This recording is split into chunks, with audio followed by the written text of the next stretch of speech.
If you saw this video, you would know my very first time drinking, I got both high and drunk at the same time. But my first time being drunk takes place back when I was like 14 or 15. And this story takes place at my grandma's crib. No, listen, I know that sounds bad, but like, I mean, it's pretty bad. So the story starts with me and my brother pulling up to the family function. And right off the bat, we notice the chill cousins are nowhere to be seen. So instantly we can tell it's gonna be a long night of engaging in conversations about school, sports, my lack of ability to pull bitches. And about 5 minutes after arriving, I'm just doing some good old small talk. Oh, hey bud, how's school going? Oh, it's going. And how's sports going? Yeah, the sports are good. Nice. So the weather lately, huh? And then after about 20 minutes, me and my brother are just getting our shit flamed by every member of the family. No wonder you can't get a girlfriend. You're ugly as shit. Damn, that was just mean. And don't get me started on you. You had a 3-year head start and still can't get any bitches. And honestly, we just can't say anything back because last time I tried, man, still no girlfriend. That's brutal. Not as brutal as your third divorce, am I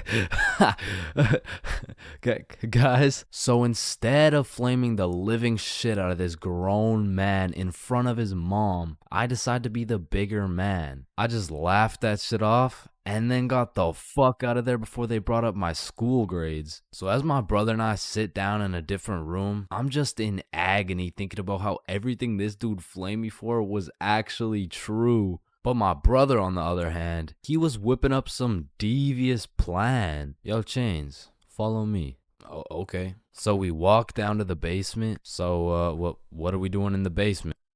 He opens a cupboard full of alcohol. Bro just cracks the seal on some vodka and starts downing that shit. Now, usually I would know this is a bad idea. But to be honest, I just got done getting my entire existence shit on by my own family. So I'm really just trying to drink my pain away at this point. I mean, we were passing that bottle drinking like rent was due and the wife was taking the kids. So with that being said, we got a little hammered. And keep in mind, this was my first time being drunk. So as soon as I stood up, I ate shit. It was like I had to relearn the controls of life. But we had to get out of the basement or else we'd look suspicious. So our drunk asses plug walked our way up the stairs. But we were trying to act as casual as possible. So we sit back down with the rest of the family like we didn't just down a bottle of vodka. And me and my bro were just sitting there looking at each other trying not to laugh. But the next thing I knew, this dude, Uncle Jerry, was back on my ass. Hey, look, Dumb and Dumber are back. And at this point, I'm using every bone in my body not to end this man's whole career. Man, whose gene is it that made you so damn hideous? Don't do it, bro. Don't do it, bro. And I really didn't want to do him like that, but the vodka took control. It was your hideous gene, Gerald, but at least I didn't get the same gene that has you 5'2" and balding. Like, I can't tell if you're going through puberty or a midlife crisis. And shit, I didn't stop there. And Joe, I don't want to hear you talking. You're built like Baymax from Big Hero 6. What the fuck is Big Hero 6? Mom, I love you. Karen, sit down. Your mac and cheese tastes like ass. And Bob, you're literally a registered sex offender. Grandma, I love you. Bernard, your hairline looks like it's social distancing from your eyebrows. And Irene, how are you 47 and still work at McDonald's and you got no drip? Come on, bro. Friendly fire. Oh shit, you're right. My bad. Needless to say, I was handing out smoke to everybody. Something in that vodka turned me to a demon. And I guess since everyone was mad at me for dissing the entire family, they never knew I was drunk as hell. But in the end, I did feel really bad for roasting my entire family tree. But ever since that day, everybody stopped flaming me, so it was worth it.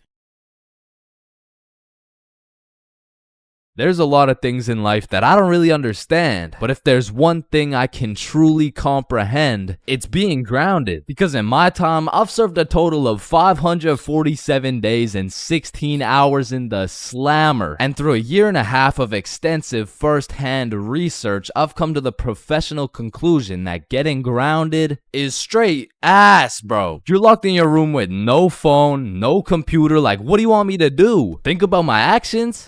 Hell nah. Being grounded had a young me doing the stupidest shit ever, bro. Like, I was popping handstands, hitting my head against the wall, playing with the door stopper thingy. Shit, I got so bored, I even read a few pages of a book like an absolute nerd. And now that I think about it, Percy Jackson and the Battle of the Labyrinth was actually a spectacular read. Now listen, there's only one thing worse than being grounded, and that's being falsely imprisoned for life. Well, now that I think about it, there's a lot of things worse than being grounded, but one of which is being grounded during summer, bro. There's something about being able to hear all the happy children, the ice cream trucks, your homies having fun, the hoes throwing rocks at your window, asking you to come outside, or you just cry yourself to sleep because there never was any hoes throwing rocks at your window asking you to come outside. It's just you, your Percy Jackson books, some used toilet paper, and the existential thoughts in your head questioning if it's even worth it. And listen, I'm sure everyone can pick up on the fact that I'm a really intelligent dude. Smart all around, really, but trust me when I say, I wasn't always this smart, bro. In fact, in kindergarten, my dumbass fully believed with my whole heart that being grounded meant your parents would just dig a decent-sized hole in your backyard, toss you in, and bury you alive for the time being. And so I'm sure you could imagine my surprise when my OG friend of 5 days said, yeah, I got grounded for 2 whole weeks. Holy fucking shitballs, dude, are you okay? No, man, it's really hard. I didn't get to touch any of my toys or anything. Damn, how long ago was that, man? Oh, I'm still grounded. What? No, you're not. Yeah, dude, I'm grounded right now. No, the fuck you're not. And I wouldn't truly find out what being grounded was until 7 years later. I was in grade 7. It was a beautiful sunny summer day at approximately 11 a.m. and me and the boys were freely roaming our city. Little did I know, we wouldn't be free for long. And as the boys and I roamed the city looking for a move, one of Bob's girls calls him up and is like, okay, so my friend Becky is in Hawaii for a few days with her family, and she said I could bring you over. And just like that, Bob could have wrapped it up and claimed some cheeks. But the boy Bob was never one to leave the homies behind. So not only did he convince his girl to let us come, but he went above and beyond. He got his girl to bring some of her friends over too. And now we're hyped because we had now located the move, and quite a marvelous move if I do say so myself. Now keep in mind, all of us knew Becky and had been to Becky's house many times before, but Becky was all the way in Hawaii, so she had no clue about the marvelous move about to take place at her own crib. But regardless, me and the homies walk into Becky's crib and they low-key got a little get-together in the works. I see Bob's girl, I see Bob's girl's friends, and then I see a mutual friend of mine named Dennis. And he brought his girl. Now, a little backstory about Dennis. Dennis was 2 years older than me, making him in high school. And to be fair, from grade 7 to high school is a colossal difference. Dennis was taller, had a more developed frame, and Dennis even had some facial hair in progress. The amount of facial hair that put my peach fuzz to shame. And to put it quite simply,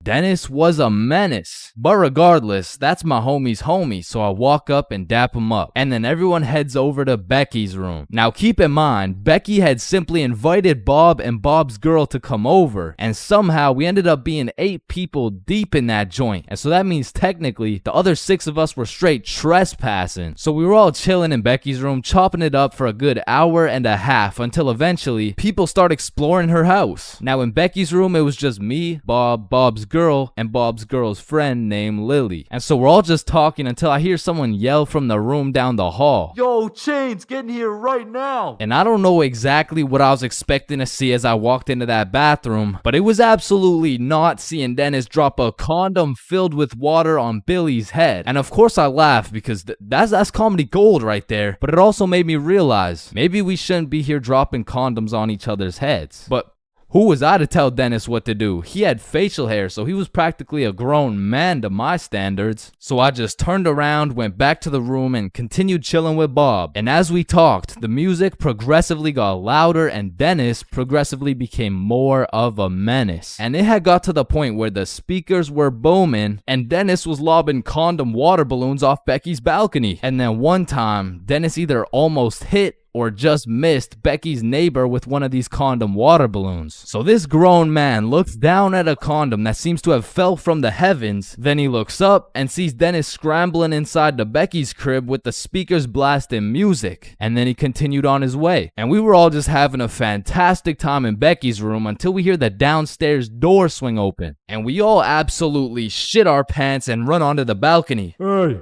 I just texted the family who lives here and they said no one is supposed to be in the house. Everyone needs to leave right now or I'm calling the cops. And that's exactly what we did. No messing around, we were out that hoe. And we all went to Bob's girl's house for an emergency meeting because we were all scared as fuck. And now Bob's girl and Becky are texting and Becky's like, my parents are pissed. They want to talk to everyone's parents and they know how many people were there. So we all devise a foolproof plan. Okay, we give Becky our phone numbers, tell it's our parents' phone numbers, and we act super disappointed in our children. We all agreed on this plan and the emergency meeting was dismissed. And over the next few days, we all got texts from a very unhappy Becky's father, who made sure to specify the amount of condoms that were found in the bathtub. We all respond with some bullshit along the lines of, hello, Mr. Beckerson. I'm very sorry to hear about the inconsiderate acts of Chains and how he's invaded your home. Rest assured, Chains will feel the wrath of this thick leather belt as it repeatedly beats against his cheeks to discipline him for his heinous actions. Thank you for bringing this to my attention. But come to find out, Lily's dumbass responded with some shit like, Dear Mr. Beckerson, thank you for letting me know, but Lily did nothing wrong as she didn't know she wasn't allowed there. Plus, she didn't even make a mess or anything, on God. Put some respect on my daughter's name.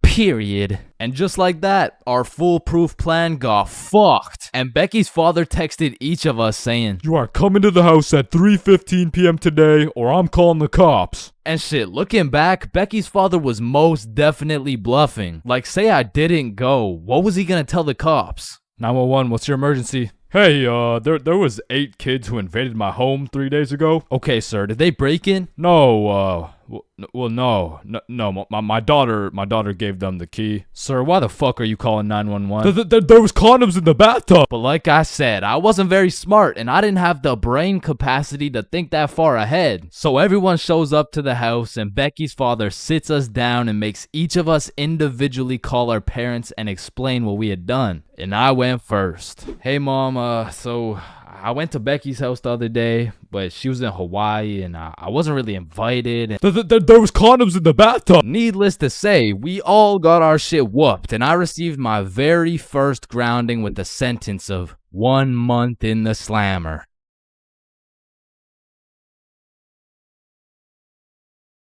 Everyone has encountered countless NPCs during their lives. Like, you know, the people that just spawned in.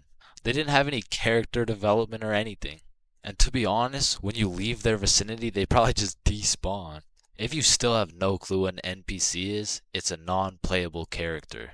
They're like the type of people you could sock in the face and they'd say some NPC-ass line like, hey! And I know at least some NPCs have to exist.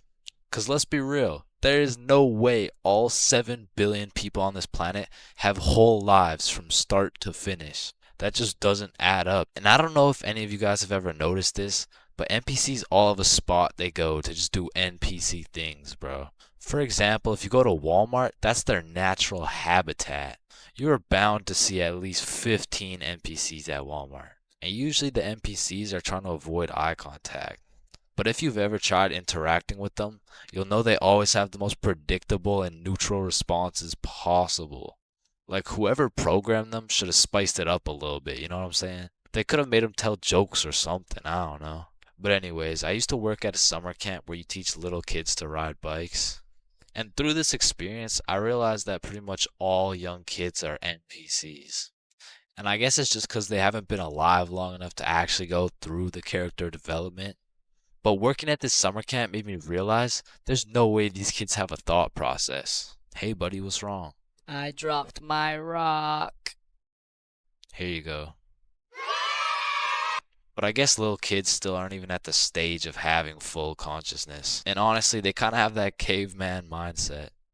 Eat something. But I mean, you can't really blame them because they've only been alive for a few years.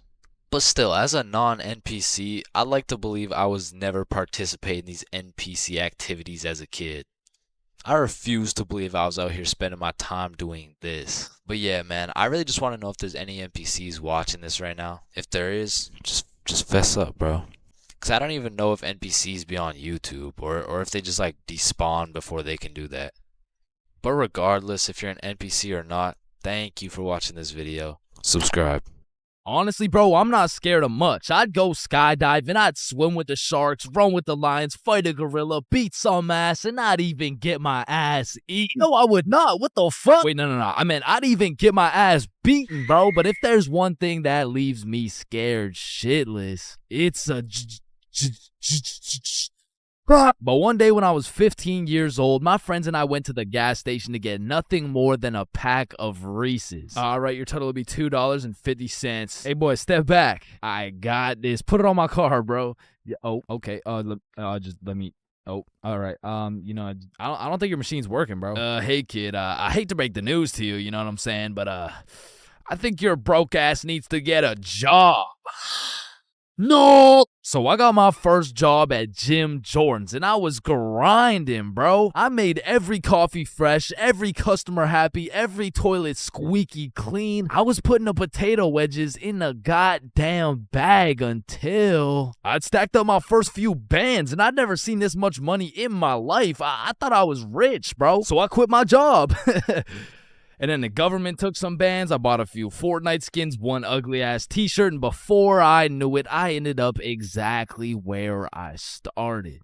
Damn, dude, you fucking suck. Your broke ass still needs to get a job, bro. Man. Firstly, my name is Chains, and I would love to work here at this summer camp. All right, Chains, do you know how to read? Yes, sir. Do you speak English? I do. Can you count to 10? Indeed. Can you ride a bike? Of course. Do you like little kids? Yeah, no, wait, no, yeah, well, yeah, no.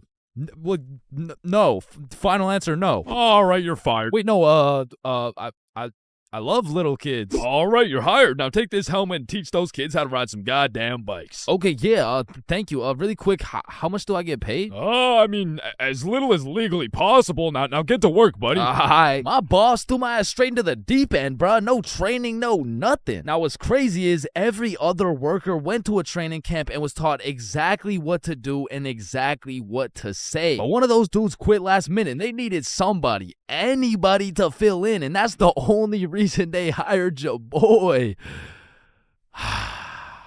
Anyways, I grab a bike, go outside, and there I see my group of 5 little 5-year-olds waiting for me. And I can see the hopes and dreams of learning to ride a bike glistening in each and every one of their little eyes. And I didn't want to let these little motherfuckers down, so I wasted no time and got straight to work. Listen, it's simple. You get on your bike and you just start pedaling like, look at me go. Right, guys? Shit. Listen, teaching one kid to ride a bike is legwork. You grab the seat, you push them, they pedal, they fall, and you pick them up and start gaslighting their ass like, wow, buddy, you did an amazing job. I've never seen somebody sweep the floor with their face before, man. Next time you can use your hands, though. Thank you. But the real problem is having 5 different kids with 5 different personalities and skill levels. Because the first kid was named Miles, but he couldn't ride a bike for 5 feet. Then we had a kid named Noah, who didn't know a single thing about how to brake. Parker, who couldn't park for shit. We even had a kid named Noel, but his little ass couldn't stop taking L's. In James. But it was just one motherfucker, bro. Like, why is your name plural, bro? Where's the other one at? So my group's out here looking like 5 chimpanzees on bikes with one bigger chimpanzee supervising them. And I look over at my coworkers' groups, and these motherfuckers are out here biking in perfect unison, weaving through cones. I even seen a little kid doing no hands, bro. Hey, James, look, no hands. Oh, shit. Oh, shit. Hey, James, look, no teeth. So after painting the pavement like Picasso, we get under the shade for some lunch break. And talking with these kids was such an interesting experience, bro, because since I was their biking instructor, they just assumed I knew everything, bro. Hey, Chains, why's the sky blue? Shit, I mean, it just... And who even decided that it'd be a Monday today? Oh, that was definitely Abraham Lincoln. Why does my sandwich taste like pennies? That's the taste of blood, my boy. What's the biggest number? Infinity. How old are you? What time is it? 12:37. And why do my parents wrestle without any clothes on? Yeah, mine too. So, okay, time to get back to riding bikes, bro. But this time when we got back out to riding bikes, I set up a cone drill. All right, group, lock in. Here we got an easy cone drill. You know what I'm saying? I'll show you how it's done. So you just want to go through the cones just like this. You know what I'm saying? I like to call this drill. Oh, fuck. Wait, what's it called? I don't know. I think it's called fuck. Are you sure? Fuck. Yeah, nah, it's definitely called fuck. Well, that's a weird name. Okay, who's gonna fuck next? Yeah, bruh. I'm not gonna lie, I deadass fell. Like, there was no type of biking test in order to get the job. All they asked is if I could ride a bike, and I can. But I did not know we'd be doing NFL drills on these fucking bikes. But needless to say, when the parents came to pick their kids up from the first day of bike camp, they were not impressed. Hey, there's my little man. What did we learn today? Oh, you know, we just took the training wheels off. We got started on a few cone drills. He showed us how to fuck. Yeah, okay, man. No, I'm sorry. I'm so sorry. This is a catastrophic miscommunication. And Chains told me I had the best grip. Hey, yo, I'm the handlebars, brother. You gotta specify. Chains says I have so much potential for a kid my age. Okay, yeah, that sounds bad. That sounds really bad. Why does all this shit sound so bad? Be better without any teeth. I'm just trying to cheer him up, man. He told us to always use protection before riding. Okay, that's enough. He just stopped. None of them came back, bro. So I got a new group, and the best part about this new group of kids is that they were already level 4, meaning we'd all just bike to the park, eat lunch, and then bike back. Damn, bro, that sounds easy as fuck. Surely this couldn't go any worse than your first group, right? Yeah, it does. Yeah, no, it gets worse. It gets so much worse. So for this little journey to the park, I'll pair up with my coworker Natalie. So Natalie's in the front and we got 10 kids in the middle. We'll call them Liam, Ava, Milo, Zoe, Tucker, Cornelius, Jackson, Bradley, Quandale Dingle Jr. the third, and Riley, which is the only name you'll need to remember. So I count up the kids so we don't leave any behind, and as expected, I count 10. So we take off on our journey to the park, and all these kids were really good at riding. You know, out of the whole group, we only had one little fall. But I just scraped my knee, you know what I'm saying? Like, I didn't even cry or anything, bro. It wasn't even that bad. And before I knew it, we made it to the park. We all put our bikes down. Natalie and I ate our lunch while the 10 kids ran around and played. Liam and Tucker were playing tag. Zoe and Ava were picking flowers. Meatloaf and Quandale were eating cockroaches. Riley and Cornelius were in the bushes picking berries. And Jackson and Bradley were wrestling. And after a peaceful 45 minutes passed by, Natalie and I round everyone up to get back in line like we started. I count them up so we don't forget anyone. 1, 2, 3, 4, 5, 6, 7, 8, 9, 10. And we head back to camp. And after a very successful trip, the parents pick their children up one by one until Riley's very sweet mom shows up with a pack of 20 gym bits to thank me for my great work taking care of her child. Hey there, I just wanted to say I appreciate you so much for taking care of Riley today. Yo, what? Thank you so much. You really didn't have to. No, it's my pleasure, truly. Oh, okay, well, thank you so much. So, where's my little guy? Oh, he's right here. My heart dropped straight to my stomach, bro. And as I'm looking around for Riley, I'm trying to recall the ride home, and I genuinely just don't remember seeing Riley at all. And that's when I remember I last saw Riley playing in the bushes. And this is when my heart goes back from my stomach and drops down to my testicles, bro. To this day, my heart has never dropped so hard. This woman trusted me with her son, and I don't know where the fuck he is. So, where is he? Man, that right there is a great question.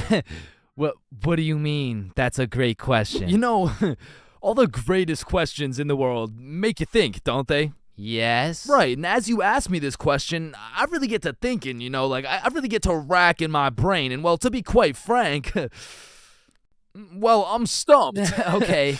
Okay, what do you mean you're stumped? I don't know where Riley is. What do you mean you don't know where Riley is? Okay, yeah, nah. Let's just put it like this.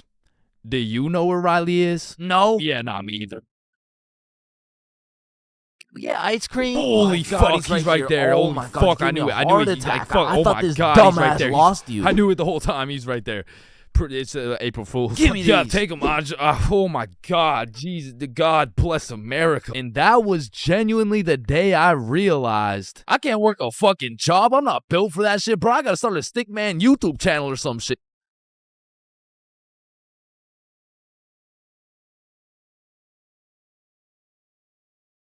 There's a lot of awkward things in life, like the handshake fist bump dilemma, or waving back to someone who is waving to the dude behind you, or the you too situation. Enjoy your meal, sir. Thanks, you too. Actually, wait, no.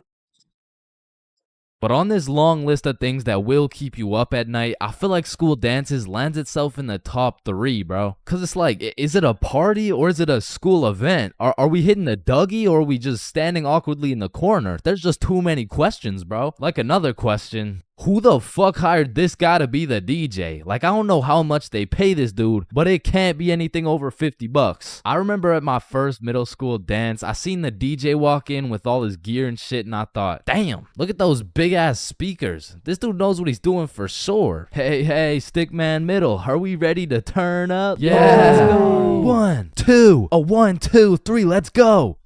So I walk over there to give bro some song requests that he so desperately needs, and as I walk up to this dude's expensive ass setup, I look down at his laptop and this motherfucker's on Spotify and he's moving around the volume slider like he's doing some shit. Like, bro, I could have done this shit for free. Nah, trust me, bro. I know what I'm doing, dude. Want a break from the ads? Now, to be honest, it was really the middle school dances that had me fucked up. Like, you took a bunch of self-conscious, prepubescent little kids and threw on some music and told them to dance with each other. Like, shit, of course they're gonna start hitting those Fortnite emotes, bro. That's all they know how to do. Like, these grade 6s are fresh out of elementary school. There's no way you'll catch one of these youngins asking a girl to dance. Like, they're still scared of catching cooties, bro. Or what about the grade 7s? These kids were straight menaces. Like, I remember at my grade 7 dance, there was a duo. We'll call them Greg and Roderick. Greg and Roderick would run up on some unsuspecting students, and Greg would slide behind them on his hands and knees, and Roderick would casually strike up a conversation. And just when the poor guy was expecting it least, Roderick would shove his ass, causing the unsuspecting victim to trip and eat shit. And they went around to damn near everyone pulling this shit, until one time they messed with the wrong dude. Hey bro, it's just a prank. Now, grade 8s. These boys are damn near in high school. They don't dance. It'll ruin their street cred, bruh. Instead, they prefer mosh pits, rap, EDM, fucking smooth jazz. It doesn't matter what song. These grade 8s will be relentlessly jumping up and down for no apparent reason. And soon, these grade 8s will turn into freshmen. All that street cred they once had, gone. If you push one of these freshmen into the middle of a dance circle, he'll stress so hard he'll start malfunctioning and hit those fucking Fortnite dances again. Now, grade 10s. Most of these grade 10s are a little self-conscious, but if you throw one of them into the dance circles, let's go, Michael. Let's see it, Yeah, dude. Let's go. Guys, what? I don't know how to dance. Fucking Michael. Let's go, Michael. Well, I guess I can bust out a few dance moves. All of a sudden, dude's got moves like Jagger. Come to find out, bro's been practicing for this moment in his room for months. So once these grade 10s soon become sophomores, those YouTube tutorials start paying off for real. And if they're lucky, they might even catch some cooties, bro. And these seniors just simply don't give a fuck. Bro, watch this. I'm about to hit the worm. What? You know how to hit the worm? No. Damn. And I'm not done flaming this fucking DJ. Like, this dude be leaving my balls more blue than Squidward. Pause. These bitches lost. Oh, hell nah. Is that lo-fi? And then out of nowhere, really quick, the DJ will throw on some heat and it'll have everybody turning up. But just as fast as Pop Smoke got that shit jumping, Ed Sheeran shut that bitch right back down. Like, mixing drill with The Shape of You has to be some sort of felony, bro. Like tell me this dude deserves to roam the streets freely after pulling some shit like that. In fact, funny story, I had seen the DJ after the dance in the parking lot one time, and we walked up and we jumped the fuck out of him. Alright, but not all DJs were out here committing war crimes on my ears. Like, you know, the DJ was onto some shit when he got the students and the teachers turning up. Like, you play the right song and these teachers will forget they're on chaperoning duty. Shit, even the principal will start wilding out. Once you got the right song playing, motherfuckers will get hype over anything. Like, remember how hype it was when someone would land a flip in the middle of a mosh pit? Shit, remember how hype it was when someone didn't land a flip in the middle of a mosh pit? These motherfuckers were excited as ever like they didn't just witness a dude snap his neck. Poor guy's probably getting trampled down there. Rest in peace. Sacrificed his life for a few Snapchat memories. But you know that one song, that when the DJ throws that hoe on, everybody knows what to do. Motherfuckers will run in from the bathroom, teachers will hop in, the Redditors will hop off the bleachers, and the school dance will be looking like something straight out of High School Musical, bro. Speaking of High School Musical, back in the day, I knew a dude named Troy. I fucked with Troy, but let's just say, he had a little bit of a lean gut. He was built like T Grizzly. Nah, fuck that. He was built like DJ Khaled. And I remember this dude, Troy, was just coming off a school suspension, but for whatever reason at the dance, this motherfucker must have been looking for another one. Cause Troy came up to me talking about how he was gonna beat Jordan Johnson's ass at the dance tonight, and honestly, I ain't believing him. So once the dance came around, he was beefing JJ every chance that he got, until soon JJ wasn't gonna stand for it. Now a school dance is simply the best time for a school fight to take place.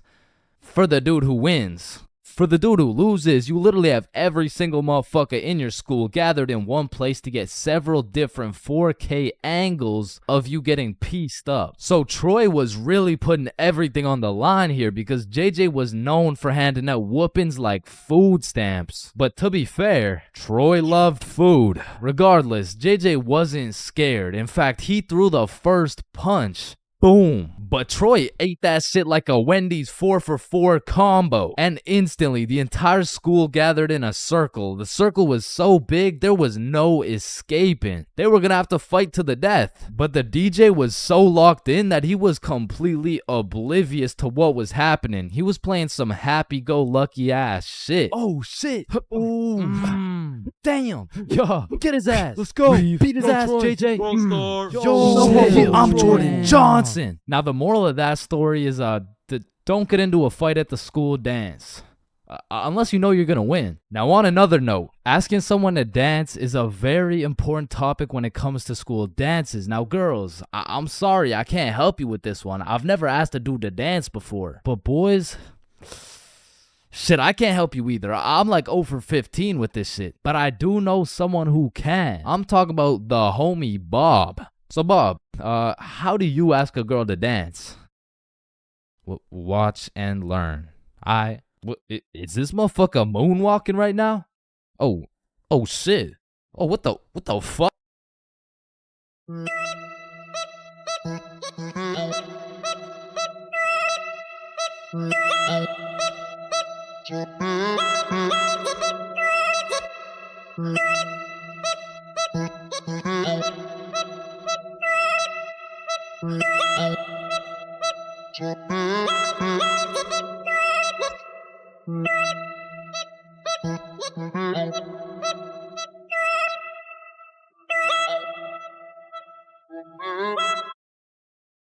Okay, Chains, welcome to your first day at Jim Jordan's. These are our new product, Bieber Bites. Just smile and remember. The customer is always right. Okay, yeah, nah, I could do that. All right, I'll leave you to it. Okay, yeah.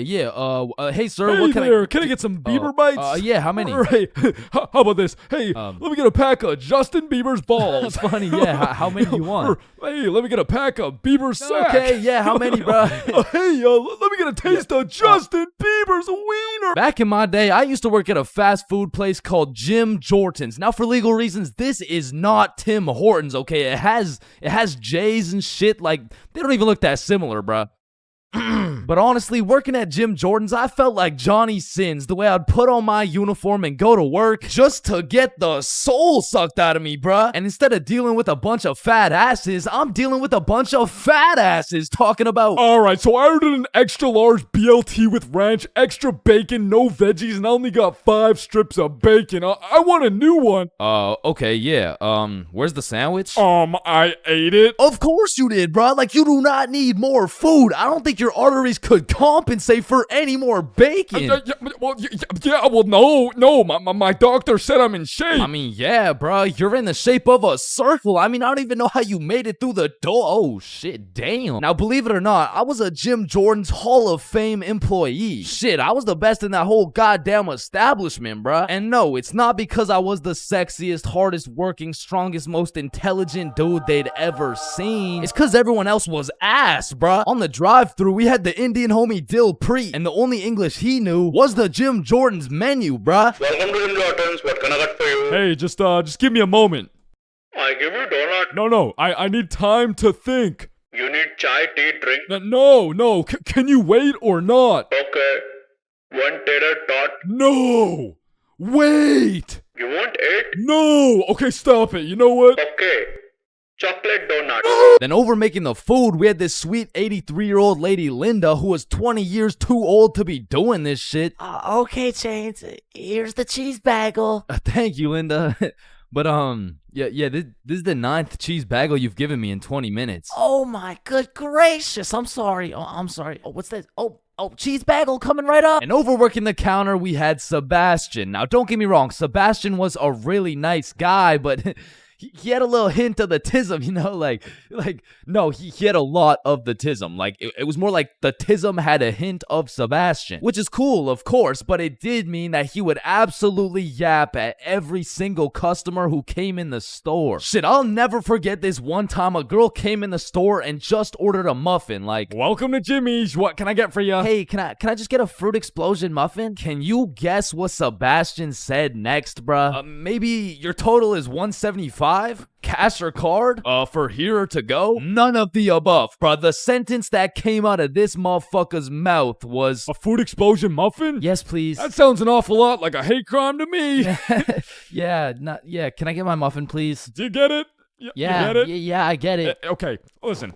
It's like You really okay, don't need to explain. explosion, okay? Sir, you It's don't- like if you you don't took need- a bunch of gay people. So that's Sebastian. And over on drinks, we had this dumbass 15-year-old who's always spilling and shit. That was me. Yeah, that was me. I was ass too, but like I was still the best by default though. So the point is, our Jim Jordan's crew was looking like a group of clumsy villains from a Disney movie. But just because we were all really ass at our jobs doesn't mean we were useless. Because if there's one thing we knew how to do, it was making people's days even worse than they already were. You pull up to our drive-thru all happy, just wanting a small coffee? Shit, you're leaving with a small hot tea and some suppressed anger you'll probably bring home and let out on your wife and children. You pull up to our drive-thru just wanting a breakfast sandwich? You're leaving with nothing because we ran out of eggs and cheese and bread and the breakfast and the sandwich. You pull up to our drive-thru pissed off, complaining about how there's not enough mayo in your wrap? Bro, you're leaving with a wrap filled with super special secret Sebastian sauce. So I'm sure you could probably tell, but we had to do a lot of customer service and talk our way out of a lot of mistakes. And by we, I mean me, bruh. I was the designated customer service dude, because before it was me, it was Dill Preet, and that shit would usually go something like, hey, I just took a bite out of my chicken wrap, and it literally tastes like someone busted a nut in that shit. A nut? Yes, someone busted a nut in my goddamn food.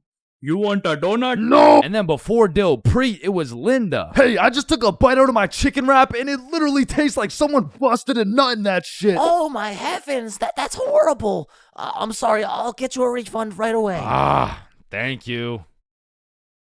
Hello? Hello. Welcome to Jim Jordan's. What can I get for you? God damn it. And before Linda, it was Sebastian. Hey, I just took a bite out of my chicken wrap and it literally tastes like someone busted a nut in that shit. Oh yeah, that was me. Now, of course, our elite Jim Jordan's crew had a manager, Magnus. Now, Magnus was strict as hell, but she would only show up like once a month. But whenever she did show up, she was running this Jim Jordan's like it was the military or some shit. Because usually I'd be 54 minutes into my 30-minute break playing Clash Royale. But when Magnus was there, bruh, shit, I'd clock into my break, make eye contact with her, shit my pants, and then clock right back out. She was so intimidating that whenever she would show up, I would never spill a drink. Sebastian used real mayo. Dill Preet spoke fluent English, and Linda would be so stressed out, she'd forget to forget. She was running this place so much like the military, she had my ass waking up at 4:30 every day. And when Magnus was teaching me to do customer service, she really loved to say, The customer is always right. so of course I listened, but it was low-key a crazy statement, cause honestly, the customer is never right, bro. It doesn't even matter what we're talking about. It could be like, hey, how you doing? Hey, I'm doing good, can't complain. I mean, it's a nice sunny day outside and all.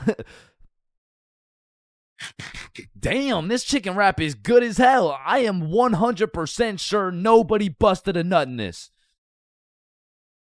And I don't know about you, but I personally have never complained about my fast food order ever. I usually just get my order, check the bag, realize instead of a Big Mac, they gave me a McChicken with a bite taken out of it, cut my losses, and I keep it pushing. But some of these motherfuckers in the Jim Jordan's drive-thru come in like you just murdered their entire family and then took a shit in their coffee. Oh, shit. Hey, you! There's not enough sugar in my fucking coffee! Oh, okay, yeah, sorry about that. Do you want me to add more sugar in? No, this is unbelievable! Now, I swear these angry customers love to throw around the word unbelievable. But I'm not gonna lie, we forgot to put sugar in your coffee. It's pretty fucking believable, bruh. I mean, look at the staff. We're getting paid minimum wage. The guy who took your order doesn't speak English. The guy who made your order's a 15-year-old running off 2 hours of sleep. And the rest of our staff is playing fucking patty cake. You're lucky we even had enough brain cells to get you the coffee. And I'm gonna be honest, it was a blessing that I was broke as shit and really needed that job, because if I didn't, I would have crashed out for sure. Hey, some dumbass forgot to put cheese in my fucking grilled cheese. Oh, hell no. Yo, Linda, you hear this ungrateful piece of shit? Oh, hell no! You keep running your mouth, I'm about to grill your cheese, bitch! What the fuck is your old ass gonna do? not talk shit about Linda. Like that, bro. And I busted in your sandwich last week. Wait, what?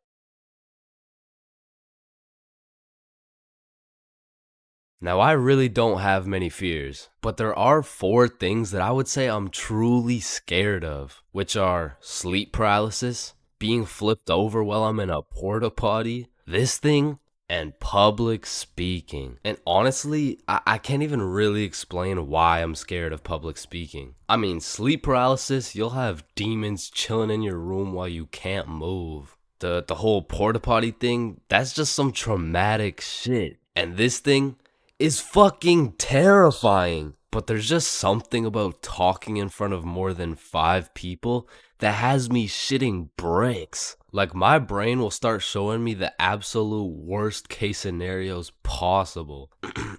Hi guys, my name is Chain. Get off the stage, loser. No one likes you. Ow. Hi guys, my name is...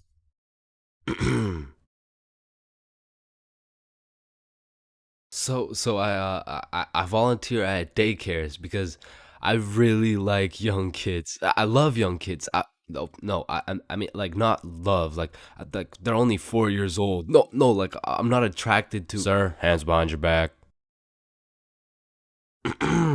That's why I'm scared of public speaking. And even worse than normal public speaking was school speeches. And if you saw my going to school high video, you would know I have a pretty bad record when it comes to speeches. Sorry, Tyrannosaurus Rex has short arms. Yeah, Chains, don't worry about it. You can sit down. You could just go tomorrow. It's all right. In fact, after I failed miserably while trying to present my speech well zooted, some motherfuckers was flaming me for it. So you know me, I had to get my get back. So when speeches came around next year, I put my heart and soul into that shit. And it wasn't just a speech, it was a spoken word, so it all had to rhyme. I mean, I was whipping up some heat. I was writing bar after bar like Kendrick. Shit, I had to have a fire extinguisher on standby while I was writing that shit. And I was never the dude to actually study. Like, I would start learning while I was taking the tests. If y equals mx plus b, then who invented the Eiffel Tower? Oh shit, I guess y equals mx plus b. I mean, even though I did bad on all my tests, maybe I can just get a job drawing stickmen or some shit. Anyway, so I never studied, I never did homework. But when it came to this spoken word, I had something to prove. I mean, it felt like motherfuckers was preying on my downfall. So I actually spent my own free time at home practicing and perfecting this spoken word. So by the time I had to present, I was prepared as fuck. I mean, don't get me wrong, I was still shitting bricks. But when I got up there, Chains, get up here. And don't stutter like last time, alright, buddy? He's gonna stutter for sure. Don't get on here rapping, I'm stacking, making it happen. Okay? I've been perfecting this speech while y'all jits was lacking.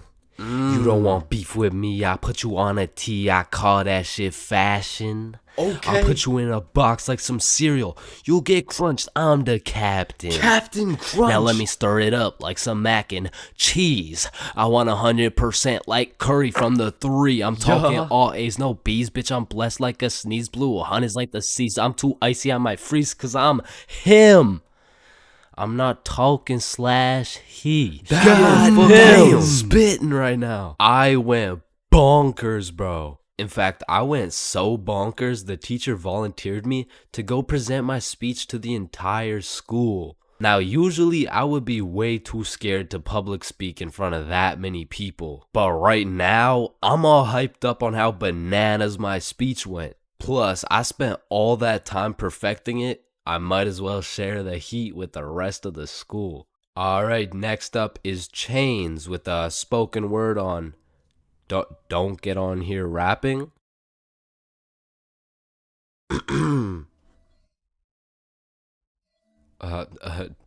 Don't get on here stacking. I mean rapping, stacking. I'm happing. You don't want beef with me because, quite frankly, I will put you on a t-shirt. I mean, you could call that fashion. so thank you guys for having me. I fucking fumbled. I folded under the pressure, bro. With the entire school watching my fear of public speaking absolutely crush me. And that is the reason why I have a fear of public speaking.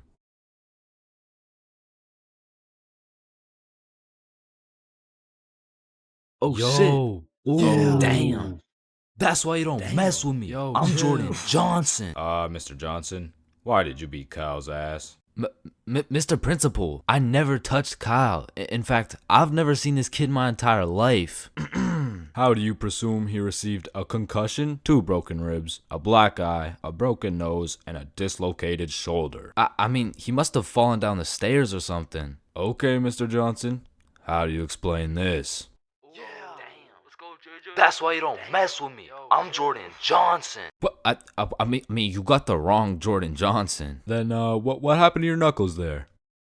Shit, these ain't even my knuckles. Listen, I am not one to condone violence, but I'm not gonna lie. School fights are a major part of the high school experience. I mean, there's something about a good old school brawl that just boosts students' morale. Like, there is nothing that gets you through the rest of the day like some kid getting his ass beat in front of the entire school. And truthfully, it's just a community building experience because it gives everyone something to talk about. Yo, did you see the fight? Yeah, bro, Kyle got his shit rocked. Wait, are you guys talking about the fight? Yeah, bro. Man, Kyle got fucked up, dude. Overall, in school fights, everyone wins. Like, the fighter gets some respect and the crowd gets some entertainment. It's a win-win.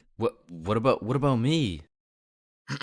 But tell me why when a fight breaks out, the entire school will be recording, but not one person can get a good video. It's like when a fight breaks out, every motherfucker recording starts having severe hand spasms. I mean, as the person recording the fight, you literally have one job: to record the fight. Damn, I just missed it. What happened? Oh, well, lucky for you, I recorded the entire thing from start to finish on my brand new Samsung. Check it out.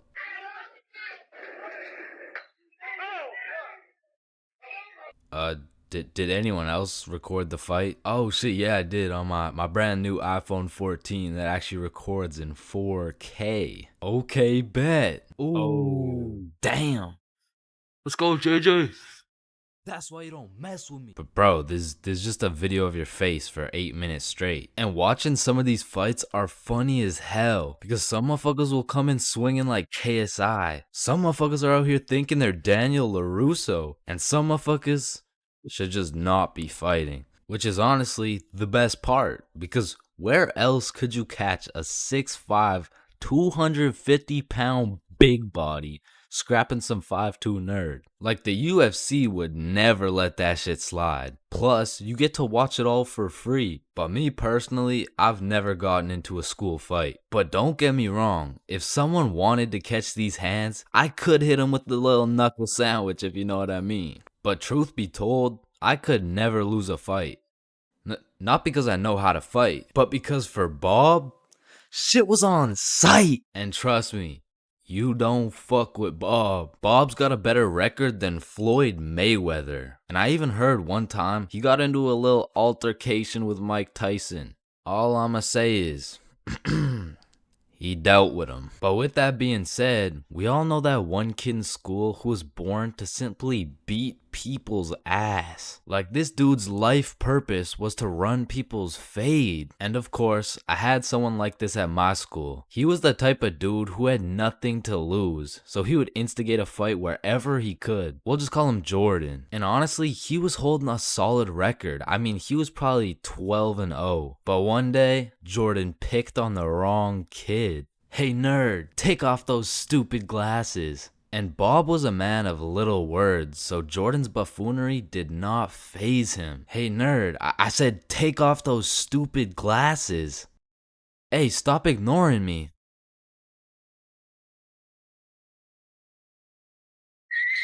And without saying a word, Bob just ended Jordan's whole career.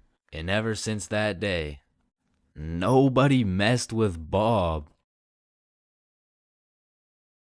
That's why you don't mess with me. Yo, I'm Jordan Johnson. Alright, class, today we're going outside for a run.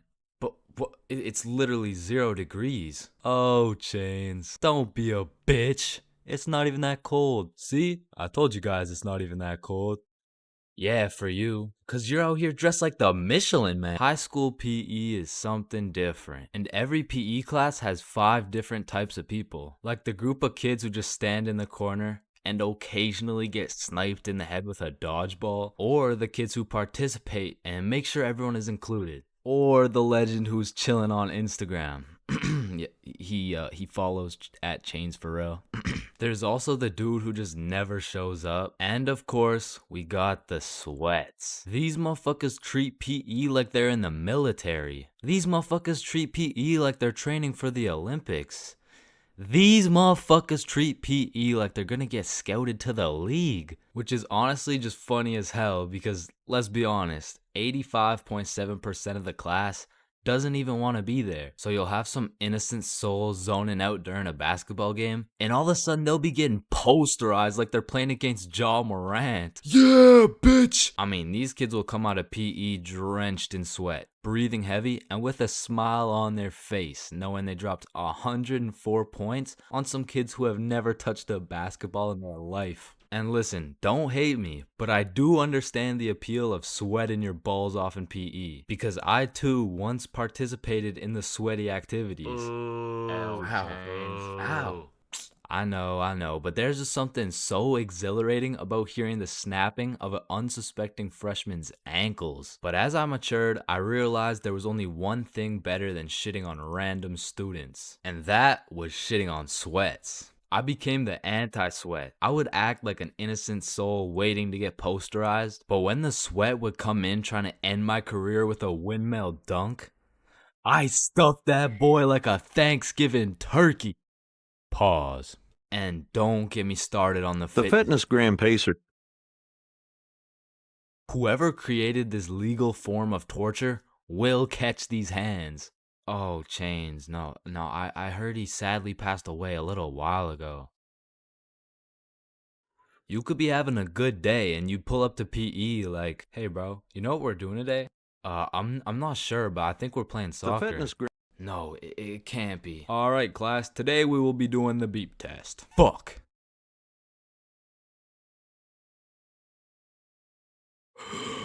Whew. Damn, what was I at? Chains, we haven't even started. That was just our warm up. But one thing that did bring me a little bit of joy was looking at everyone during the push-up section. Like, there was always some dude doing the neck push-ups, some dude who thinks he's Mike Tyson, the guy who takes breaks when the teacher isn't watching, and there was always at least one dude who was out here looking like he was hitting it raw. James, I don't think that's how you do it. Oh, yeah, you're right. Yeah, bitch. When you link a girl and you both bring a friend, man, what could possibly be better than a 2-man mission? 3-man mission. And when you go on a 3-man mission, you need to be able to trust those homies with your life, bro. Cause I don't know why, but 100% of the time you go on a 3-man mission, somebody's gotta take one for the team, bro. Like, it's just inevitable. And if your homie isn't willing to eat the shit sandwich in order to see the gang succeed, the entirety of the gang is eating the shit sandwich, bro. And on top of that, you need your homies to have your back when you crack a shitty ass joke. Cause if you're in a group of 6 people and not a soul laughs, nah, you're done, bruh. Like, you're cooked. You're sauteed, bruh. Like, pack it up. It's over with. Like, yo, guys, what do you get when you mix human DNA with goat DNA? Oh my god, what do you get? Wait, no, let me guess. No, I don't know. What do you get? Kicked out the petting zoo. Fuck, I sold. Actually, that's a really good joke. Facts. Wait, it was? And lucky for me, I got the 2 most perfect dudes for the job. Bob and Billy, so you know we were no strangers to the game. Like, we had 99 chemistry, bro. We were like Jordan, Pippen, and Rodman, setting up these plays, passing, alley-ooping, and dunking that shit. In these streets, they called us the real Big Three. And one day, the real Big Three hopped on a plane to Mexico. And this story takes place way back. Like a month ago. And this story doesn't just contain one 3-man, not 2 3-mans, but 3 different 3-man missions. And with these 3 different chances, will me, Bob, and Billy be able to find love in Mexico? Or will we get set up and kidnapped by the cartel? Find out coming up on this episode of Billy, Bob, and Chains.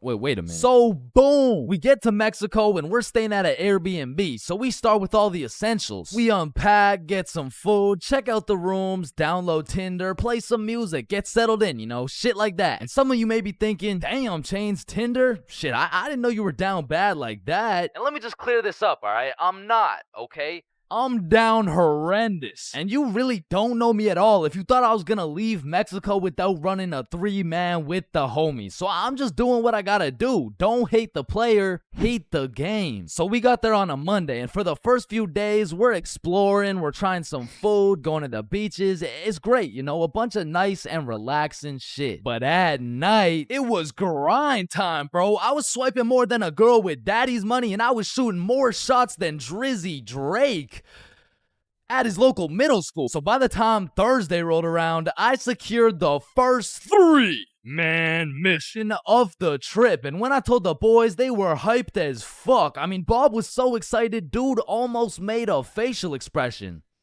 So before we went out, we had to get teed up. And lucky for us, we spent half our food budget on a few bottles of vodka. So we're absolutely down in that shit until our Uber pulls up. We hop in the Uber and get dropped off by some bars where we plan to meet the girls. Now keep in mind, at this point, all I've seen of this girl is pictures. And you know there's a brutal catfishing epidemic going on. So let's just say it's completely in the realm of possibility that I set up a link with 3 big buff Mexican dudes. And Lord knows I'm crossing my fingers.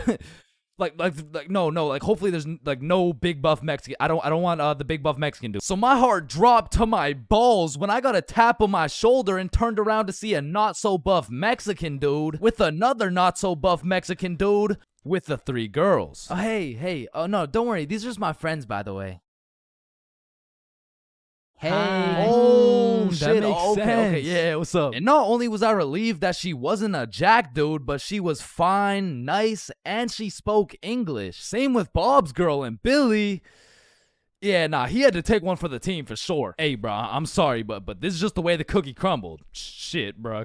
Can we get another cookie? It's too late, bro. It's already crumbled. And Billy took that shit like a champ, bro. So all 8 of us go to a bar and we're just talking, getting to know each other and shit. And I notice Billy just keeps the tequila shots coming. I mean, we were only 10 minutes into the conversation, but this dude is 10 shots deep at this point. And all of a sudden, this dude starts laying down that Google Translate riz, and he's dropping heart eye emojis and shit, and I'm like, damn, respect. I mean, he's taking this extremely well. And after about 30 minutes of talking to this girl, I look over at Billy, and I start to see some wild-ass emojis being thrown around. Like, oh, shit, Bob. Yo, I think Billy forgot he's the one taking one for the team. So me and Bob cut him off of the tequila, and then my girl is like, hey, do you guys want to come over to our place? Yeah, Hell yeah! Is he alright? Yeah, he's fine. So we hop in their whip and go to their crib, and at this point, it's getting kind of late, so we're just chilling, listening to music and things of that nature, when me and Bob realize Billy and his girl are nowhere to be seen. So I turn to Bob, and I'm like, yo, should we stop him?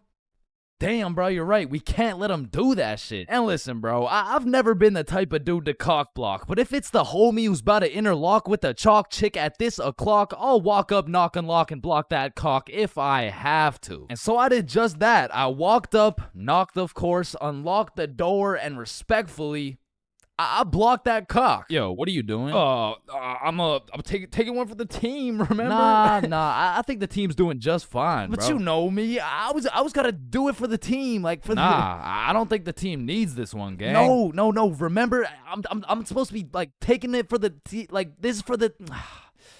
Yeah, you're right. Let's just go home, Billy. No, wait. Well, how are we gonna get home? We're in Mexico. Man, shut the. So we said our goodbyes, got in the Uber, and man, I felt like a basketball coach whose son just lost to a special needs team, bro. Hey, listen, bro. I had a lot of tequila tonight. I'm sorry. I just Billy, I'm not mad. I'm just disappointed. Damn, bro. And the next morning we woke up, and I'm not gonna lie, we felt it a little bit, especially Billy. Billy was in physical and mental agony, but we have a secret method to get rid of any hangover instantly. It's called vodka. So we're practically eating this bottle for breakfast, and once everyone was healed up, we hit the beach and had a fantastic day. It was stupendous, really, and once the sun started to set, we got some food, and man, it was gas, bro. I had the best nachos of my life. And as I'm consuming this orgasmic meal, I get a little notification on my phone from a new girl. Yo, you got any friends? Oh, shit. And I'm like, hell yup. Then she's like, I'm going out with some friends tonight. You guys should come. And I'm like, hell yup. And just like that, we secured our second 3-man mission. So we absolutely house that fucking meal, go back to the crib, get ready, tee up, you know the drill. We hop in the Uber and get dropped off in the same area where the clubs and bars are to meet these girls. And when we get there, Bob and Billy are both praying they don't gotta take one for the team this time. And I'm there just chilling like, yo, this is why I set up the 3-mans, cause then I never have to take one for the Chains, is that you? Shit. Who's asking? It's me, Sarah. Oh, no way. Really? like really? Yeah. Yeah. Oh, yeah, no. You must be looking for the other Chains. No, don't worry. This happens all the time. Oh, no. Chains for real. Yeah, look at this. This is you. Oh, fuck. Would you look at that? I guess it is me.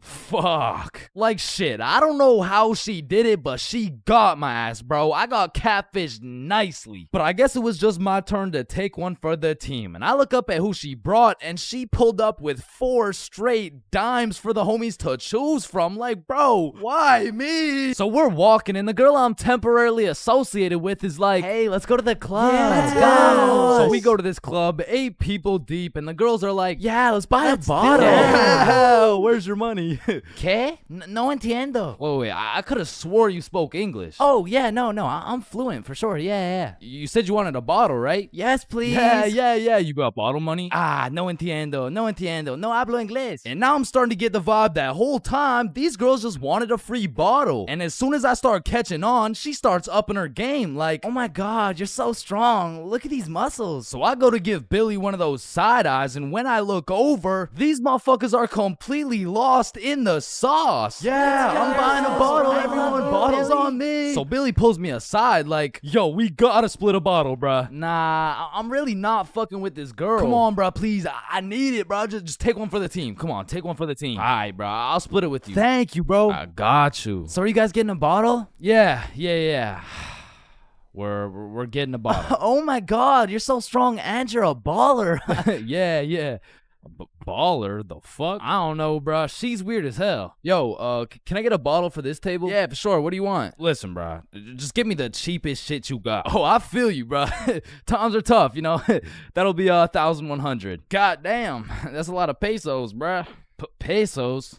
Yeah, like 1,100. That's a lot. That's a lot of pesos. Nah, amigo, that's USD plus $500 to walk it to you with the Chicago fee of $350, and for the tip, it'll just cost you your left testicle. No, that's my favorite nut, bruh. Yo, Billy, we don't got it like that. Yeah, hell no. Let's just not get it, bruh. At least these girls are already fucking with us without it, though, right? Yeah, facts. Yo, we're not gonna get the bottle. Oh, why What's not? up? You can just buy it. It's not that big a deal. Nah, it's cause we we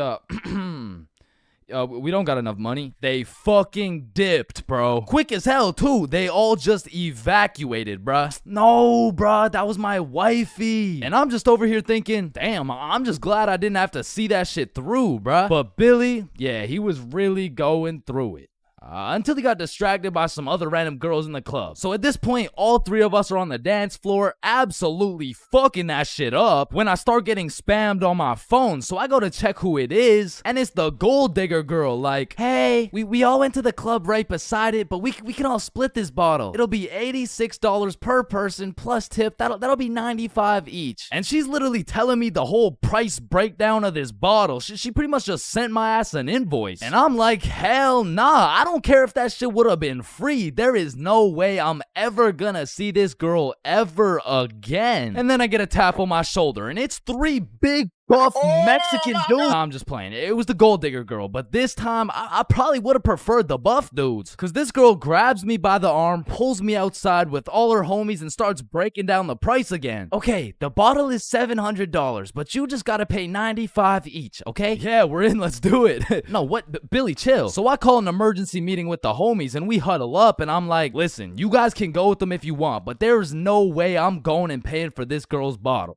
Fuck that, bro. You're right. We could find something better for sure. So we jump ship. Absolutely abort mission. Yo, what's that over there? I'm not stupid. I'm not falling for that shit. Nah, is that Jeff Bezos handing out free bottles to catfishes? Wait, what? Where? So we evacuate and start roaming the streets when I get a tap on my shoulder. I take a deep breath, turn around, and it's the girls from the OG3, man. Like, oh my God, Chains, what are the chances? Yo, what's up? And me and Bob are hyped, but Billy's over here having traumatic anime flashbacks and shit. You guys should come with us. We know the best spot here. Oh shit, yeah. Bet. Fuck. So they take us to this club bar thing, and it's fucking bumping, but as soon as we get inside, Billy disappears, bro. And I don't even blame him. He's staying as far away from this girl as possible, not because he's scared of what she's gonna do, but because deep down, he's scared of what he might do. But regardless, me and Bob continue to respectfully obliterate the dance floor for about an hour straight, and then the girls are like, hey, it's getting kind of late, so we're gonna head out now. I bet. Wait. Yeah! And once me and Bob had officially decimated the dance floor beyond repair, we realized there's an upstairs that leads to a balcony. So of course me and Bob go to explore that shit. And as we walk out onto the balcony, we see Billy with this one girl who looks our age, who happens to have a friend who also looks our age. And once again, Billy is absolutely laying down that Google Translate riz, but this time he's really cooking. So me and Bob start talking to her friend named Mia. I get her Instagram, and then Billy's like, alright, let's go. The Uber's here. Uber? Uber to where? Oh, yeah, no, my bad. I forgot to tell you, but Camilla and me are coming back to the B&B. What the fuck? Don't you think we gotta discuss shit like that? Nah. Bro, what? Alright, Uber's here, let's go. So Billy and the girls go to the Uber, but me and Bob stay back to discuss what the actual fuck is going on right now. Yo, this is a bad idea, right? But we can't let them do this shit alone. Shit, Bob. Do we even have a choice? So we leave the bar and start walking to the Uber when this girl stops me and she's like, "Hi, what's your name?" "Oh, I'm Chains. What's your name?" "Oh, my name's Sophia." And Sophia's trying to make some small talk and shit like that, but Billy's already waiting in the Uber, so I'm like, "Well, it was nice to meet you, but I gotta go." "Oh, well, let me get your Instagram real quick." So I give her my phone, she follows herself, and then gives me my phone back. And when I lay my eyes on the screen, I realize we have a mutual. And I'm just surprised because we're in Mexico, bruh. So I go to check who it is, and it's Mia. And at this moment, everything started piecing itself together to make our third three-man mission. So I'm like, "Yo, you know Mia?" "Oh, Mia? That's like my best friend. Why?" "Word? You mean this Mia?" "Oh my god, Mia." So Sophia hops in the whip and we're all just talking, and then Mia says, "Yeah, so like, we don't have work tomorrow." "Oh shit, do you guys work together?" "Yeah, we do." "Damn, what do you guys do?" "Oh, you know, we dance." "What, where do you guys dance?" Like in the club." "Oh shit, yeah." That's what's up. Yo, how old are you guys, by the way? 21. 24? 25. Damn! Sorry, do you guys happen to have any, kids by chance? "Of course, I have two. I have a baby boy. One of them is a 3-year-old boy. I also have 2 daughters. Oh, fuck. Yo, Bob, you think it's too late to, abort mission?" And I don't know how, but none of that information seemed to faze Billy in the slightest. Cause now he's out here making out with this girl like, fuck them kids, bro. And the whole car ride, I'm just thinking, what the fuck is going on, bruh? But soon enough, we arrive. We all hop out of the whip, go to our B&B, put in the code for the lockbox, get the key, unlock the door, and go inside. Now for context, the crib had 2 couches and a master bedroom. And that bedroom is where I used to sleep, and I say used to because as soon as we got to the B&B, Billy and Camila went straight to my room and start playing patty cake loud as hell too, and so all of us are just sitting on the couch like hola ¿Cómo estás? Fuck. And this motherfucker Billy was just making up for every single time he had to take one for the team. And after the longest 20 minutes of my life, Billy walks out of the room smiling from ear to ear like, what? Well, why's everyone looking at me? Shit, you guys could hear that? Then Billy cops the girls an Uber, they dip, and I'm looking at Billy like, bro, what the actual fuck just happened? Hey man, listen, it's just the way the cookie crumbles. Nah, bro, you are crazy. And at this point, it was probably 4 a.m. or something, so I go to my room to look at where I'm supposed to sleep, and there's a bunch of looped up rappers on my bed, and I'm not talking Diddy. So needless to say, after a long night, I slept on the couch, and we all woke up rotten, bro. So rotten, even the vodka method wouldn't work. So we decided if anything could make us feel better, it would be a plate of the world's best nachos. So we get ready, leave the crib, and then Billy's like, yo, who's got the key? Shit, I don't got it. Bob, you got it?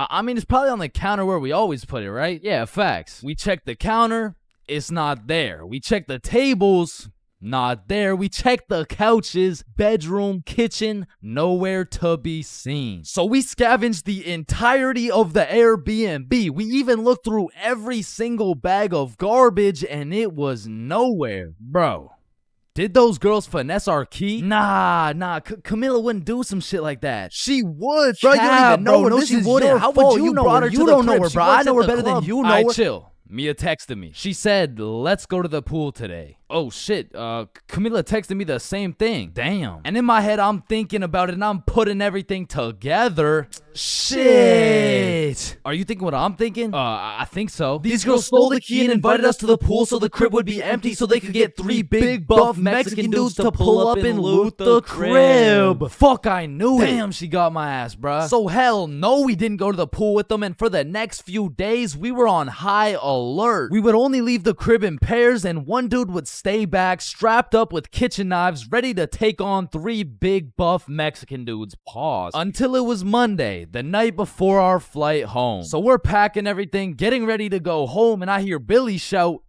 Chains? Yo, what's up? Yo, guess what I got, bruh? Chlamydia? No. Gonorrhea? What? No. Herpes? No, it's in my suitcase. Your suitcase got herpes? No, it's the key. How the fuck? I don't know.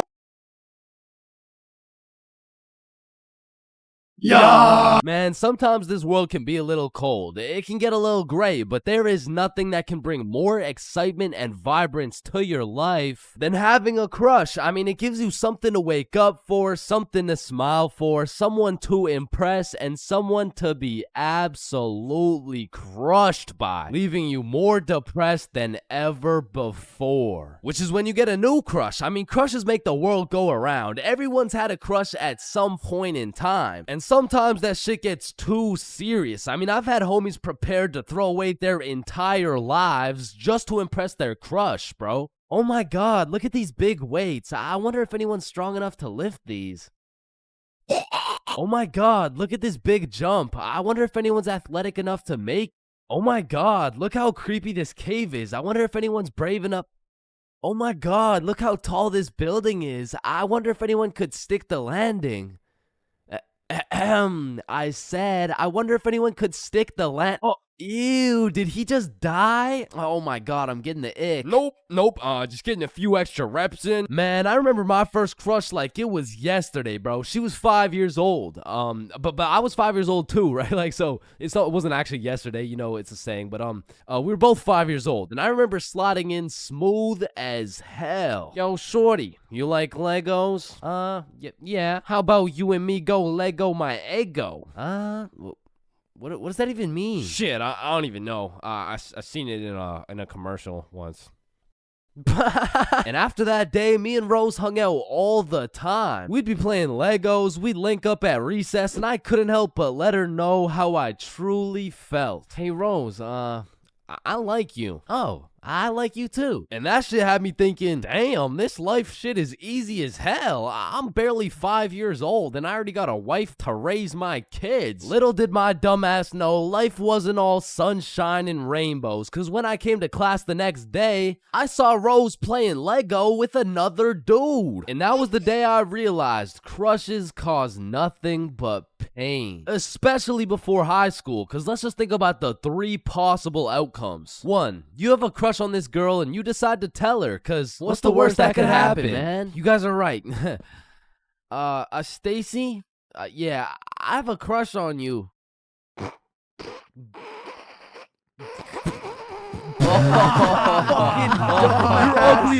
Or 2, you never build up the courage to tell her and end up watching your crush sit in a tree with the faster kid who had the light up Skechers and the Charizard EX. And we all know what happens when Stacy and Jimmy are sitting in a tree. Or outcome 3, you confess to your crush and it's the perfect scenario. I like you too. Now you've officially started your first middle school relationship, which is probably the worst outcome of all, bro. Cause now you've been sentenced to 14 days of relentless cringe and countless awkward scenarios. And I say 14 days because that shit's lasting 14 days max, bro. Hey Stacy, do you want to be my girlfriend?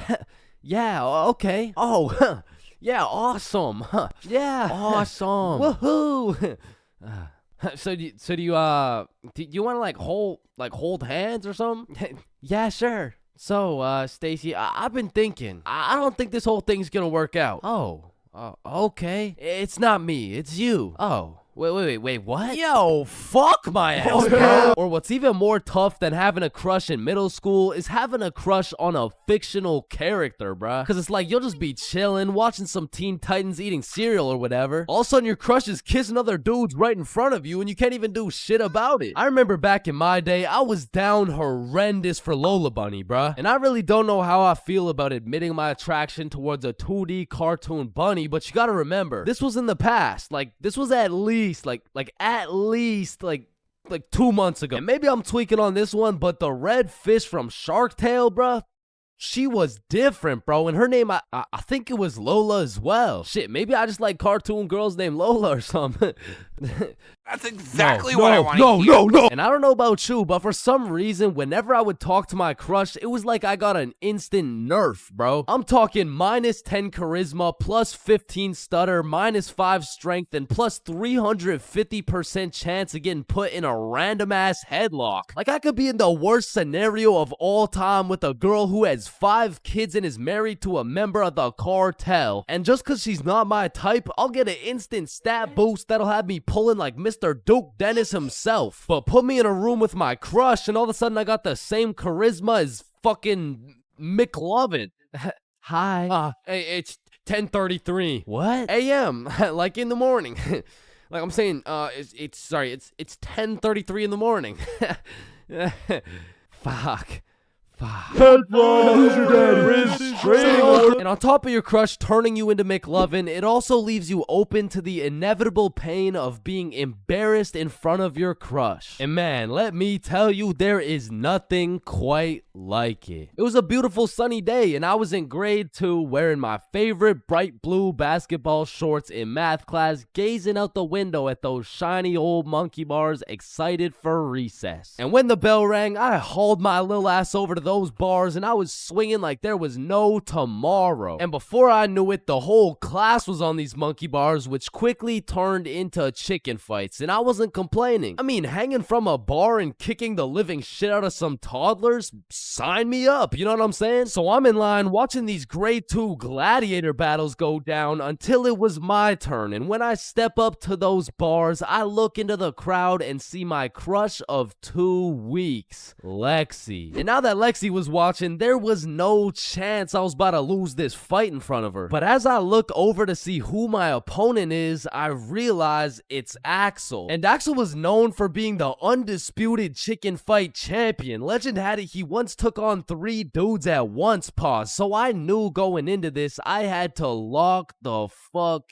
in, bro. So we climb over to each other and he's kicking my shit in off rip until I hit his ass with my specialty move, the Python Squeeze. And in 10 seconds flat, let's just say I folded that motherfucker's clothes. With him still in him, and everyone was hyping me up because I just did the exact equivalent of dunking on Michael Jordan in his prime with Beyonce watching. So of course Axel's pissed. Hey Chains, you, me, rematch now. And I look over at Lexi and she looks over at me and now I can't back down. So we get back in position, climb over to each other, and I go for the Python Squeeze again, and this motherfucker Axel just winds up and kicks me in the balls. And I'm not gonna lie, that hefty kick to the dick accessories was the worst pain I had ever felt in my 7-year-old life. But I couldn't just drop and lose to Axel in front of Lexi, so with all the pain and anger I feel radiating from my nuts, I hit Axel with the meanest 20-piece combo in chicken fight history and he drops. And then he pantsed my shit, bro. And embarrassed, I drop and try to run away, but the shorts around my ankles trip me and I face plant. Face down, tighty whities up, balls in shambles in front of everyone, including Lexi. And some people like to say, oh, it could always be worse, but this time, I don't know. I don't know, man. I don't know. So the moral of the story is, man, fuck Axel, bruh.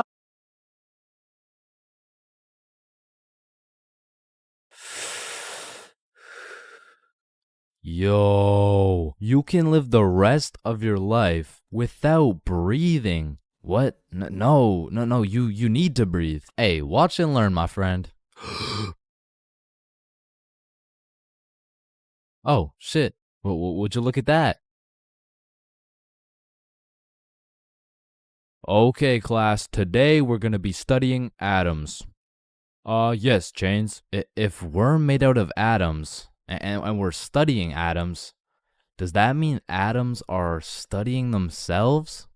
Chains, are you high? No. No. Damn. You know how everyone says, "Oh, I took a shit." No, you never take a shit. You leave it. Yo, guys, I just took the meanest shit I've ever seen. Hell What the no. fuck? Bro, isn't it crazy that you can imagine what it would feel like to lick any object you look at? Bro, why are you looking at my balls like that? Oh, hell no. You know what I just realized? Yeah, what? Walking around with one crowbar is much more suspicious than walking around with 3 crowbars. Bro, is that your car? Oh, shit. Yo, this burger is busting in my mouth right now, bro. I know, this shit is scrumptious. The ham is just exquisite. But wait, ham? There's no ham in the burger. It's a hamburger, dumbass. Of course there's ham in the burger. No, the patty, it's made out of beef. Bruh, that's like saying a hot dog isn't made out of a dog, for Pete's sake. Damn, you're high as shit. Okay, when I say sun, do you think of day or night? Obviously the day, that's when the sun's out. Okay, makes sense. But what if I were to tell you that you see more suns in the sky at night than you do in the day? Whoa. You are hereby sentenced to 35 years in jail for repeatedly kicking a pregnant woman. Objection, Your Honor. When you really think about it, everyone in this room has repeatedly kicked a pregnant woman before. Even you, Your Honor. Fuck. Holy shit.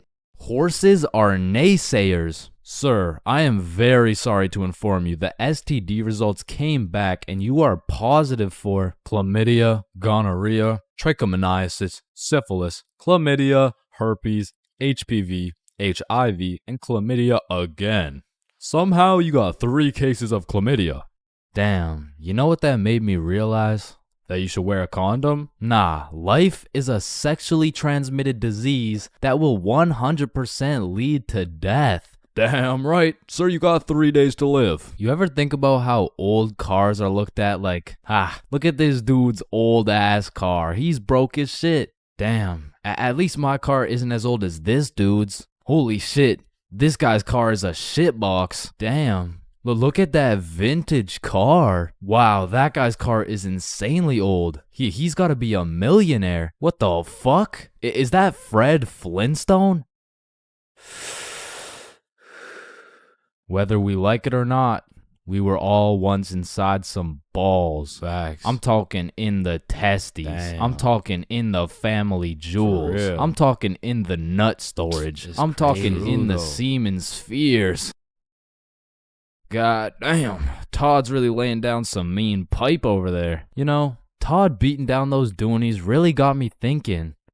Most people are made in a bed, born in a bed, and die in a bed. Damn. Bro, stairs were made to make a really big fall into a bunch of small falls. Oh, shit, are you good? You know, someone probably still got your nose from years and years ago. Got your nose, give it back. It's me. What do you mean? It's me. I am the one who got your nose. Wait, are you serious? Yes. Dude, give it back. Or what? Give it back. No, it's my nose now. You gotta eat the frog. No, just eat the frog. Nope, one bite. Not doing it. You just gotta try it. Not eating the frog. It tastes like chicken. Yo, mama tastes like chicken. Come on, it's tradition. You have to eat the frog. Damn, traditions are really just dead people peer pressuring us. Eat the frog, pussy. That's why you're dead, bitch. Listen, I just can't wrap my brain around it. Yeah, what's up? Can you tell me why the fuck we park on the driveways and we drive on the parkways? It makes no sense. Hey, Alexa, order some extra large magnums real quick. No, we both know you get absolutely zero bitches. Alexa, you literally Alexa, got stop, no reason stop. on top of Alexa, that, you and I both know Alexa, you are a shut size up. small condom bull.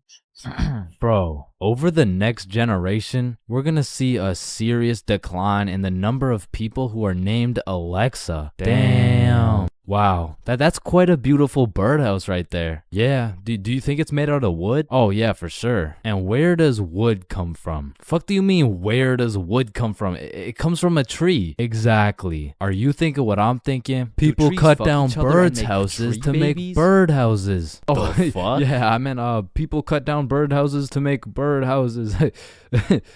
As you get older and older, a life sentence continues to become less threatening. Yo, there's probably a point where you just don't give a fuck. Put the money in the bag, bitch. I hereby sentence you to a life sentence in prison. 3 days later. Whoops. Oh.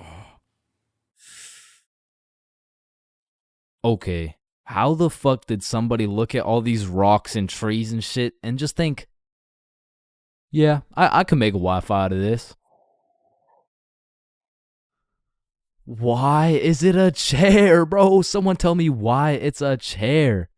You see, the word chair actually originates from the word cathedra, which is a combination of Latin words that mean sit and down. Incidentally, the word cathedral got its name as it is the seat or chair of the bishop. Oh,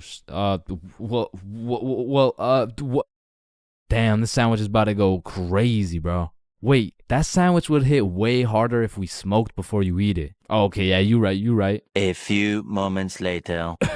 Damn. What?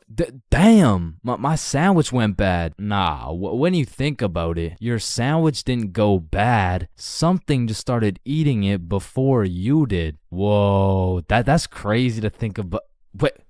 Are you eating my sandwich right now? You gotta be faster than that, bro. I'm talking inside the cum factories. For real. I'm talking Damn. inside the sperm bank. For real. I'm talking inside These nuts. I'm talking in the Dwayne The Rock Johnsons. Damn. Nah, fuck you. Hey, fuck you then. That's why you eat meat. I don't eat meat. I'm vegan. Oh shit, same. But you're still a bitch. Okay, and I still laid pipe on your mom. Yo, what's going on here? He called me a bitch, and he said he had sexual intercourse with my mom. Yo, calm down.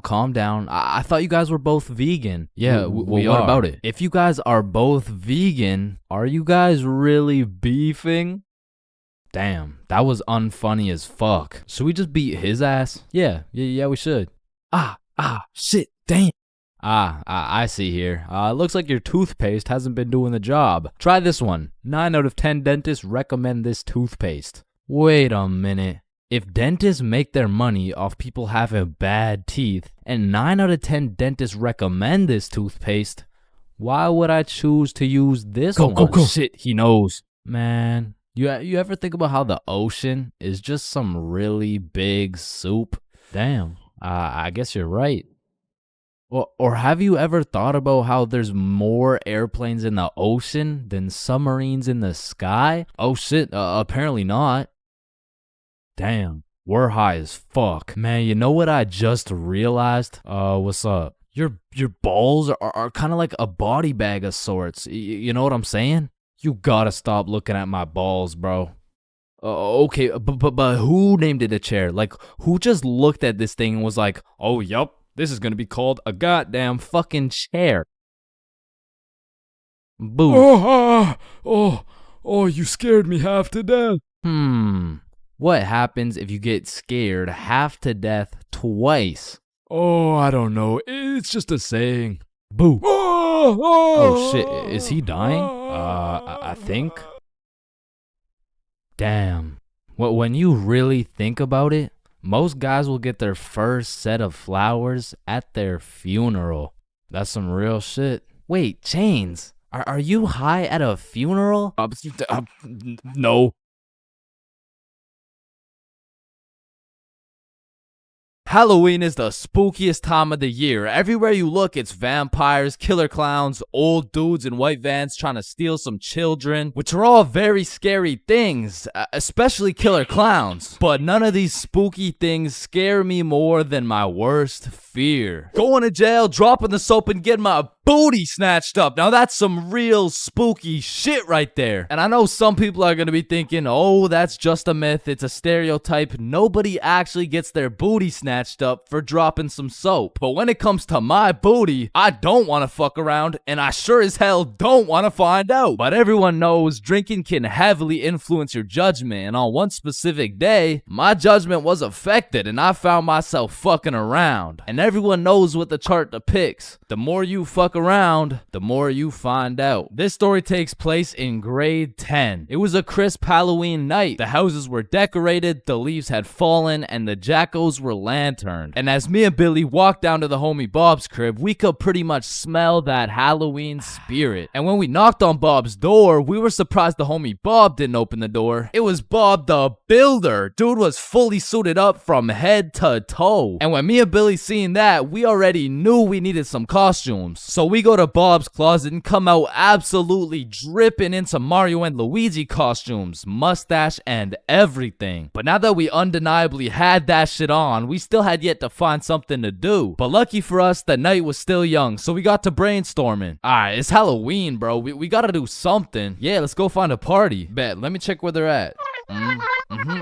Okay. Yeah, there's no parties, bro. Fuck. I mean, we could trick or treat. Shit, we might have to, bro. And just as 3 15-year-olds decided we would knock on strangers' doors asking for candy, our Halloween was looking grim. And not in a good way. But you know what they say. Can we fix it? Yes, we can. Because Bob pulls through and sets up a goddamn 3-man mission. And just like that, Halloween goes from an L to a W night. And I thought the homies and I couldn't get more hype, that is, until Bob pulls out a bottle of Hennessy. And you would have thought Peach took the kids the way I was abusing that bottle. And we passed it around until we were all tipsy. Then we started walking to Chloe's house for the little Halloween 3-man. And it was already 9 p.m. at this point, so we're walking through the neighborhood admiring these decorations when we see the creepiest house of them all. It was Chloe's crib. So we walked through a whole graveyard just to knock on the door, and Chloe opens it looking like a whole angel. I mean, like literally, like she had the halo and the wings and shit. So we go up to her room where her 2 friends Lucy and Mia were, and we sit on her bed. And I'm not gonna lie,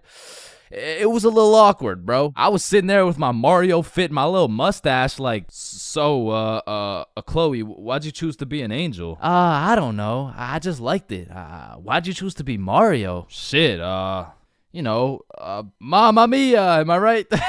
Shit. Fuck. Then Chloe whips out some tequila and all of a sudden we're playing drinking games and shit. But honestly, I was just trying to get drunk, so it'd be like, haha, drink up. Oh no. Alright, it's your turn.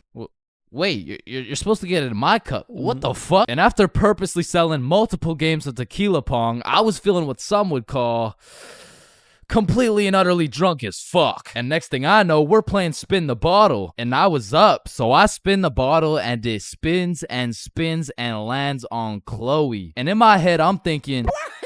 And just as Mario's about to get some peaches, we hear the door open downstairs and Chloe's like, oh shit, my parents are home, hide. So me and the homies run into her closet with a bottle of tequila and we can hear her dad come into the room. Hey, what's going on up here? Oh, you know, we're just watching scary movies. Alright, I'll be downstairs watching TV. Let me know if you need anything. Thanks, Dad. And once her dad went downstairs, we all came out of the... We exited the closet and Chloe said, you guys gotta sneak out through the front door. Just be super quiet. And so we creep down the stairs and peek around the corner and Chloe's parents are right there with a clear sight of the door. So we know what we have to do. We take a shot for good measure and then run to the door. And my drunk ass couldn't even figure out how to unlock this fucking door. Hey, who is that?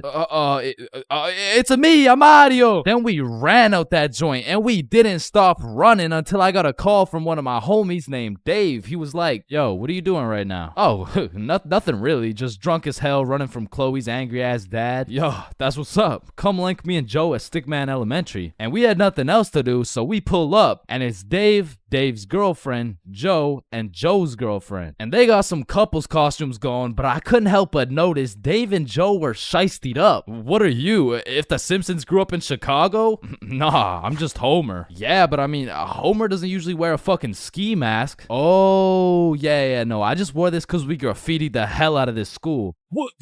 Joe was here and Dave was too? Bro, what the fuck were you thinking? What? Oh, you want me to include your name too? No, hell no. And just as we become guilty by association, 4 cop cars come zooming down the street. Oh shit, it's the cops, run! And the cops hop out of their cars and start running at us with flashlights. So we head for the forest, but to get to the forest, we had to run across this long ass muddy field. And in the middle of this field, there was a huge pothole. And how did I know that? Because I seen Marge absolutely eat shit right in front of me. And don't get me wrong, I was absolutely plastered, but as the cops got closer and closer, I could practically see myself getting caught and dropping the soap, and you know I wasn't gonna let that happen. And so with all that adrenaline, I Mario jumped that fucking pothole and hauled ass into the forest. And right when you get into the forest, there was this deep creek with a log going across it. But when I look back, I see the cops' flashlight getting brighter and brighter, so I say fuck it and take a run at this log. I get a good 2 steps and then my drunk ass slips. Boom, right into the muddy creek. But I don't have time to give a single fuck. So I run through this waist-high muddy water and then we regroup and check who made it. I see Bob, Joe, Dave, and Dave's girl. Yo, where the fuck is Billy? No, where's my girlfriend, bro? Oh, she ate shit a few yards back. Wait, what? Is she okay? Did she get caught? Wait, shut up. Billy's calling. Yo, where are you? I'm hiding behind a tree right now.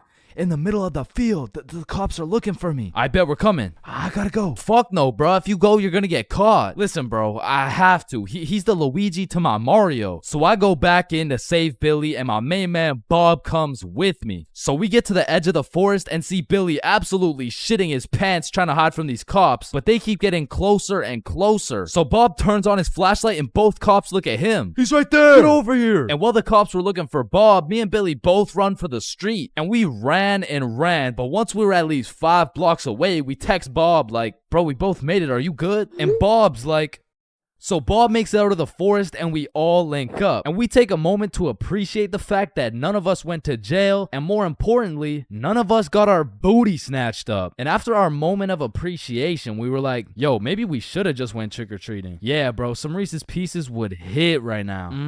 I mean, it's not too late to buy some candy. So we all go to the store and cop the biggest packs of candy we could find. Then we walked back to Bob's crib and enjoyed the rest of our night while fucking up some Halloween candy.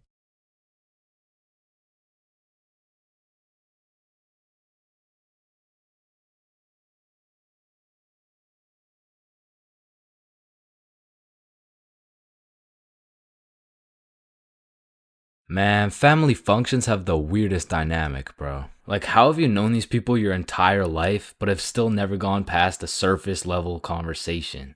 I mean, let me know if it's just my family, but every function is the same. The whole gang links up, and everyone just asks the most generic small talk questions to each other. Hey, how's that new place you bought? Oh, yeah, you know, it's good. And how's the kids doing?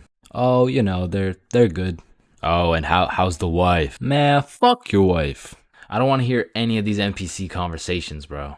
And let me know if I'm getting too specific here, but what about that one uncle who goes by the name of either Bob, Jerry, or Dave? And this dude will just always be saying the most out-of-pocket things imaginable. Oh, how's your daughter Jane doing? Oh, Jane's always been hot, eh? Bob, she's 15. This uncle be at the family function thinking it's Coachella or something. Bob, another beer's a little bit excessive, don't you think? Yeah, football! I'm the youngest person in my whole family, which for whatever unspoken reason, it just means everyone has the go-ahead to flame the living shit out of me. Hey, Chains, still no girlfriend, huh? I guess you're not too good with the ladies there.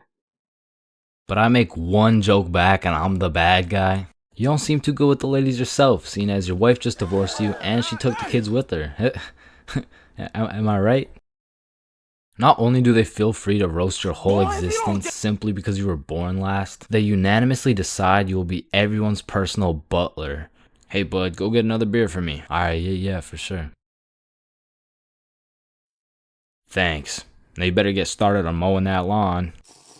Grass isn't gonna cut itself, am I right? Oh my god, bro. And coming into these family functions, you would think your mom is your closest ally. But as soon as she gets the chance, she will expose your biggest secret for a little bit of parent clout. You guys will never guess what I found under Chain's bed yesterday. Oh my god, what is it? Yeah, tell us. What? No way. Sometimes when my family tries to make small talk with me, they just miss the boat completely. So, buddy, how's those swimming lessons going for you? The swimming lessons I took when I was 5? Yeah, right, those ones. They're good. I finished them a little while ago. Oh, is that right? Good for you, buddy. And bro, don't get me started on those recycled ass jokes. Well, looks like you got your workout for the day. Oh, looks like you've gotten so tall. What are you feeding this kid, am I right? Oh, Bob, I think you got some food in your beard. Oh, don't worry, I'm saving it for later. Ah, good one, Bill. Oh, Bob, he's so funny. Thank you. I guess everyone at the function must have Alzheimer's or something. Because these jokes will have them cracking up like they haven't heard the same joke the past 15 functions. But cousins, man. Cousins are the saving grace of family functions. Without cousins, you would have no choice but to participate in the tomfoolery of small talk. I'd be walking in the function just praying to see that one cousin. And bro, I have a family function survival tip for you. You always have to stay within arm's reach of either your siblings or your cousins. Because whenever some bullshit goes down, you just give each other the look and flee the scene. And because when you get caught lacking on your own at the function, you get jumped. Metaphorically speaking, of course.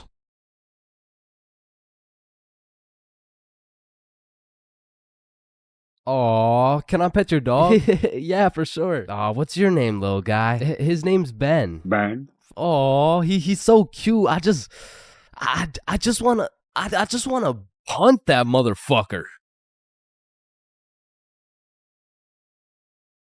Man, these intrusive thoughts I be having make me wonder whether I belong in maximum security prison or not. Like, I don't even mean to, but the thoughts that pop into my head are so menacing that I can't even say this shit on YouTube, or this video will get taken down. Then I'll be canceled. Then my whole channel will get deleted. Then I'll be thrown into a psych ward, and then I'll be put on the fucking death penalty. Like, these thoughts that pop into my head are so alarming that they make me want to beat my own ass, bro. Hey, man, why'd you just sock yourself in the face? Oh, well, you see, I was about to push that unsuspecting toddler into the deep end for no apparent reason, so... Yo, this guy's about to assault a minor. Hey, you can't do that! Behind your back. But it's not like every single intrusive thought I have is bad enough to get me convicted. Like, whenever I'm walking across a bridge, I have to use every cell in my body to fight the urge of just tossing my phone into the water. Like, there is literally no benefit from doing that shit, but there's just something inside of me that would feel so much satisfaction with just seeing my phone dissipate into the water. You know, maybe you get that urge because it would just be satisfying to do some shit that's out of the box. Some shit that nobody else would do, just to break the simulation a little bit. Cause I could be having the best day of my life. I could wake up, get the meanest pump in, hop in the shower, eat the most fire breakfast, and draw the most pristine stickmen I've ever drawn. But as I'm casually walking beside a bunch of cars that are going 65 miles an hour, I'm still gonna have the urge to just throw myself in front of a car, bro. And it's not even on some emo shit. Like, I want to live, but I also want to dive into some oncoming traffic. But at least I'm not the only one who does this. Like, other people do this. Right? Like, it's normal, right? But half the time, an intrusive thought will just be to do some goofy shit. Like, you're just forced to imagine the consequences of what it would look like to start throwing it back on a Tuesday at 2:41 p.m. And every once in a while, you'll just be chilling, and you'll witness a motherfucker fall to the intrusive urges. What are you get along the table, bruh? Shit, he let the intrusive thoughts win, man. Now, I don't even know if these count as intrusive thoughts or not, but as a dude, when I'm walking down the street, I'll just be going on with my day chilling. Then all of a sudden I see a car and I'm like, if I don't make it to that tree before this car, I'm gonna die. Aw, shit. Honestly, these kinds of intrusive thoughts are kind of motivating. Like, it's the same thing as having a hype man at the gym, except instead of that positive reinforcement, if you don't get those 3 extra reps, you're gonna die. It's like whenever I'm at the gym hitting those Bulgarian split squats, I be having mental wars with myself. Oof, that was a good set, man. I think we're done. 5 more reps or you're a bitch. Damn, good shit. All right, I think we could wrap it up. 10 more, pussy. Who the fuck's gonna carry the boats? I told you we should have stopped, bro. 15 more or you like dick. Now that I think about it, there's a good amount of people in prison right now who just succumb to their intrusive thoughts. Cause intrusive thoughts are just like that demon on your shoulder telling you to do the most devious shit possible. And I know there's a bunch of motherfuckers out there who just listen to that little guy. Hey, man, you see that lovely old lady right there? Yeah, you're gonna hit her with a mean right hook. Well, what's in it for me? Nothing.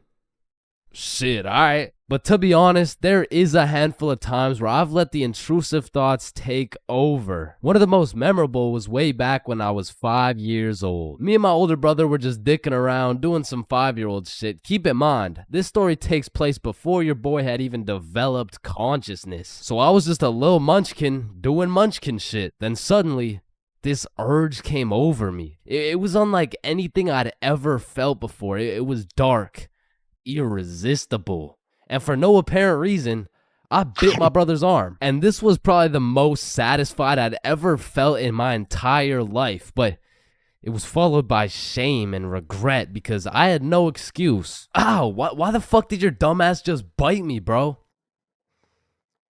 I felt like it. And one of my lowest IQ moments of all time took place when I was in grade 8. It was goddamn sewing class, bro. And I remember I was having a particularly miserable day, so I was just going through the motions. We were all gathered around this big table with our sewing machines, some fabric, and some scissors. I remember I was working on some shitty little big chungus stuffy. But on this particular day, the sewing machine cable was looking mad thick and juicy. And like I said, I was having a bad day, which is exactly why the intrusive thoughts decided to catch me at my worst.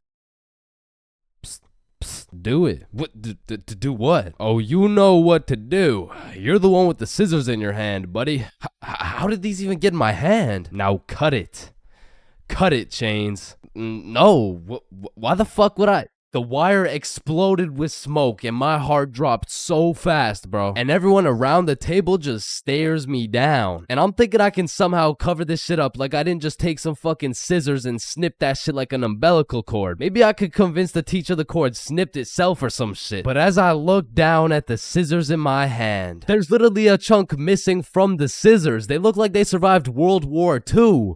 But barely. The scissors are all charred up and shit, and just like that, my plan of convincing her I didn't cut it went out the fucking window. You take one look at the cord, one look at the scissors, and one look at my dumbass face, and you could piece together exactly what happened. So my sewing teacher walks over looking pissed as hell, and she tells me to go sit in the corner. So I take my charred scissors and sit in the corner like I'm a 5-year-old, but to be fair, I made a 5-year-old decision like I was in grade 8. I was 14, bruh. What kind of 14-year-old cuts the cord to a sewing machine cause he felt like it? Like if my 14-year-old son did some shit like that, I would tell the kid I'm going to get some milk and I'm calling it quits. I would have to have another kid and try it all over again cause that kid is going nowhere in life, man. So as I'm sitting in the corner realizing I'm a disappointment, it was one of those moments where you fucked up so bad you don't even feel any emotions. I was just sitting there straight faced like, well, fuck me. It was really one of those moments where you just want to stop existing. So after the class ended, the teacher came over to me and she said, Chains, why the fuck did you cut the cord of the sewing machine? No, Miss Sewingson, you gotta hear me out. Okay, this better be good, Chains. What was looking mad juicy and the scissors just teleported into my hands. I don't even know. You did what? Mom, it was the intrusive thoughts that they told me to do it. I'm about to intrude that ass. The fuck?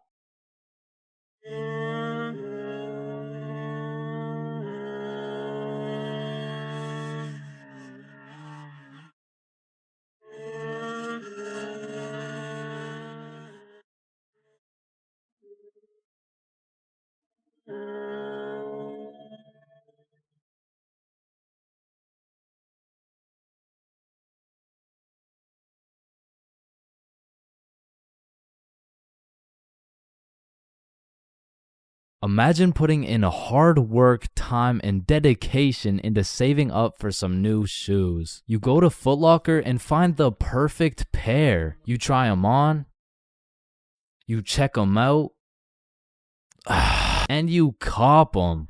And even though you spent your last $200 on these shoes, you're happy because you feel fresh as fuck, and these J's might actually get you some bitches. But as you're leaving the mall, a gang of motherfuckers wearing shiesties take those J's right off your feet, leaving you shoeless, broke, depressed, and with absolutely zero bitches. Now, personally, I wouldn't let that slide. However, when I was just a young, wholesome boy in 7th grade, I still wouldn't have let that slide. But I was weak as shit, so it would have slid anyway. I mean, in 7th grade, I could have got my ass beat by Hezbollah, bruh. I was a walking lick, which is exactly why I got a story for y'all today. So as I said, this story takes place in 7th grade, where I was young, innocent, and built like a string bean, bro. So one Friday night, me, Bob, and Billy were going to this girl's house for the 3-man mission. The plan was simple. There was 3 of us and 3 of them. We will put on a scary movie, and if everything went to plan, we would get some cheeks. Now, just earlier that day, I had copped some fresh ass Jordans, so I've got a little confidence boost as we walk up to this girl's house. So we knock on the door, they open it, and we go inside. Now we stuck to the plan. We put on some cheesy horror movie, and one thing led to another, and by the end of the movie, Bob had all 3 girls, bro, and me and Billy were in the corner playing Bloons Tower Defense. Don't ask me how this shit happened, I don't want to talk about it. So after hours of me and Billy straight fumbling, we all decided to go home. And although I was a little disappointed in my performance tonight, I put on my brand new uncreased Jordans and I remembered, damn, even Curry airballs sometimes. Now the bus route back to Bob's crib took 2 buses. So we hop on the first bus, it takes us to the next stop, and as we're getting off, we see the second bus we need drive right by us. Fuck, is that our bus? Damn, yeah it is. Wait, check when the next one comes. Yeah, it shouldn't be long. Damn, bro, the next bus comes in an hour. So we have no choice but to wait at the bus stop for an hour. So we wait, and at this point, it's already getting late. I checked the time, and it's already 11 p.m. As we were sitting there, bored as hell, waiting for this bus to come, one of the other buses stops in front of us to let someone off. The person gets off, and as the bus starts leaving, we hear this loud thud come from the bus. What the hell? What was that? Oh shit, it's a baton. And as we're analyzing this baton that seems to have fallen out of the sky, some motherfucker wearing a shiesty walks up to Billy like, "Give me that shit," and straight snatched the baton out of Billy's hands. And Billy froze up. Bro was scared shitless, straight bamboozled. And the way the bus stop was set up was there was a main road, the bus stop, and behind the bus stop was a small hill with bushes on top. And when I say this shit looked like something out of a movie, I mean this dude wearing a shiesty walks back up to the top of the hill, and a group of 5 other dudes walk out from behind the bush, and they're shiestied up too, bro. They had to have been in at least grade 12, and to a 7th grader, that is scary as fuck. And I was no genius, but as that group of shiesties came out of the bushes looking like a GTA 5 cutscene, I came to the consensus that they were up to no good. Yo, those Jordans are looking my size. And this was the moment I realized I was about to get my shit robbed. So I started analyzing my surroundings and calculating my options. Maybe I can talk my way out of this. Hey sir, how was your day today? Shut up. I said, what size are the shoes? Damn, I can't fight them. It's a 3-on-5, and they got the high ground, and they got a baton, bro. They would knock my ass out and take the shoes. But I'm fast. So if I take a right, then make a left, there's no way they can catch me. Wait, fuck, I can't run. I'd crease my Jordans. And just as I had ran out of options, Billy says the last words I would expect to come out of this man's mouth. Wait, Ethan? Yo, who the fuck? Oh shit, Billy. Oh, I didn't know it was you, bro. Man, Ethan, you had me scared for a second. Damn, man. my bad, pimp. My bad. Yeah, my bad. no, you're good. You're good. How's your mom Oh doing? yeah, she's doing good. Yeah, it's great to see you. Yeah, man. you too, bro. See you around. All right, peace out. Y'all, don't worry. I seen a kid over there with some new forces we could snatch. Oh, yes, sir. I bet. Man, he's a good dude. Nah, bro. He just tried to rob me. Who the fuck was that? Oh, that's my longtime homie Ethan. Why do you know him? Oh, yeah. We went to the same preschool. Same preschool? That dude looks 20, bruh. Oh, yeah, no, he is. He just got held back a few times. Held back in preschool? How the fuck do you get held back in preschool? Oh, he used to beat up the other kids and then take their toys. Oh shit. Makes sense. So we bust back to Bob's crib, and as we're walking to Bob's front door, I stepped in mud.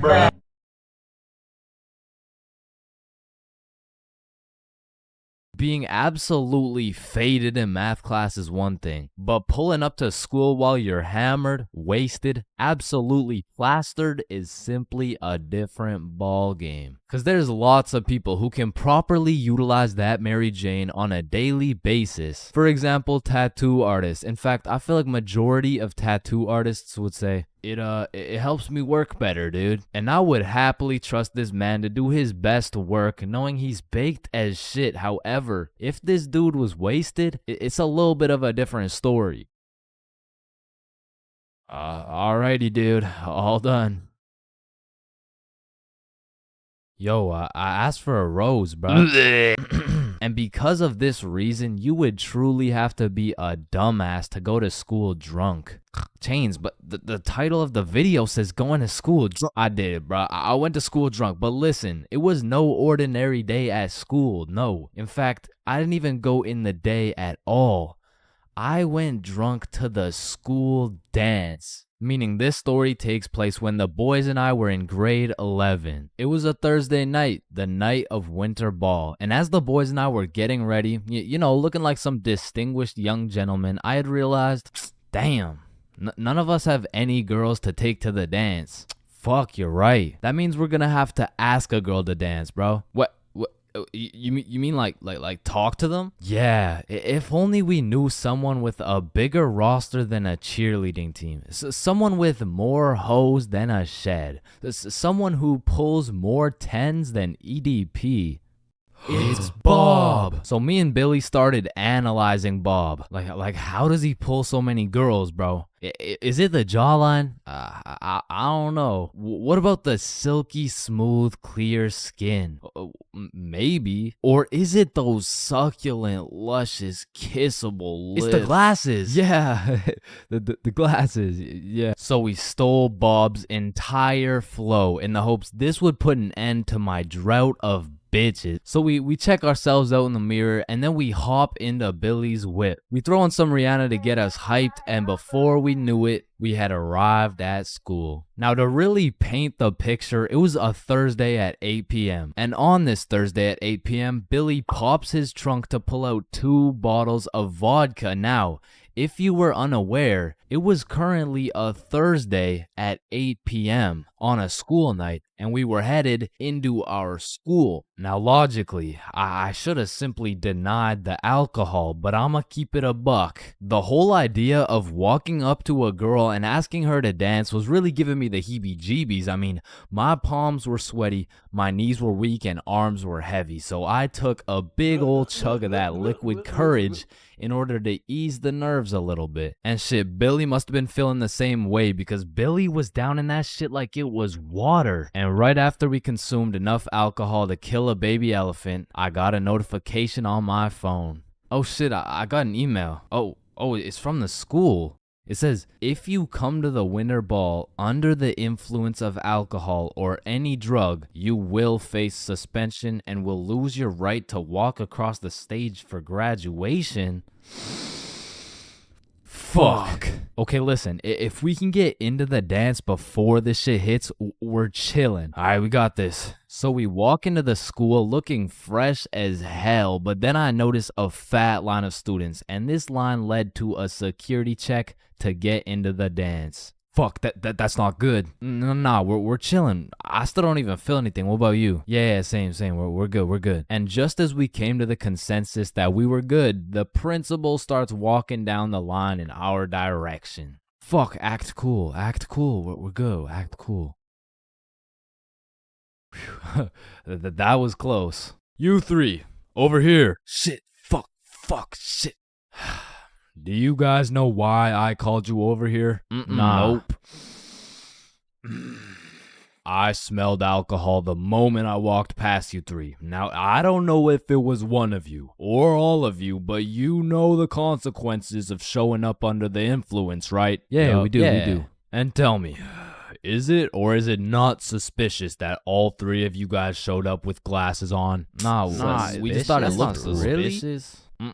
Take them off. Damn. Yes, sir. And although I downed a sizable amount of vodka, it still hadn't kicked in yet. Now, I didn't want to do this to you guys, but look at my finger. This motherfucker starts waving around his magic finger in Billy's face with a flashlight to somehow see if he's drunk. Now, I don't know what the plan was, but I was fucking scared. Okay, he's not bad. Oh, okay, he's good. Now let's see here. And just as this motherfucker puts his finger in my face, that vodka hits, bro. I'm using all the strength I got to keep my balance while I'm getting blinded by this flashlight. Let me try that again. I got a little feeling you guys drank, but it hasn't fully kicked in yet. I'll check up on you in a little bit. Yeah, that's good. Yeah. So we get to security and they make sure to pat us down. A little bit too good, but before we knew it, we were at the dance. And just like that, I saw my opportunity and I put that liquid courage to use. And you know, I'm very articulate when it comes to words, so I ask, "Hi, how are you?" "Oh, hey, I'm good." So I wanted to ask you, like, you know, we're at the dance and I saw you, so I walked over here. Here we are, you know what I mean? So like, do you want to dance? Yeah, sure. It had worked. My plan had finally worked. And just as I was about to feel the female touch I'd been deprived of for all these years, I see Mr. Principal walking in my direction with his finger ready and his flashlight in hand. So I just haul ass, and I don't stop hauling ass until I'm off school grounds. So the moral of the story is, don't go to school drunk, bro.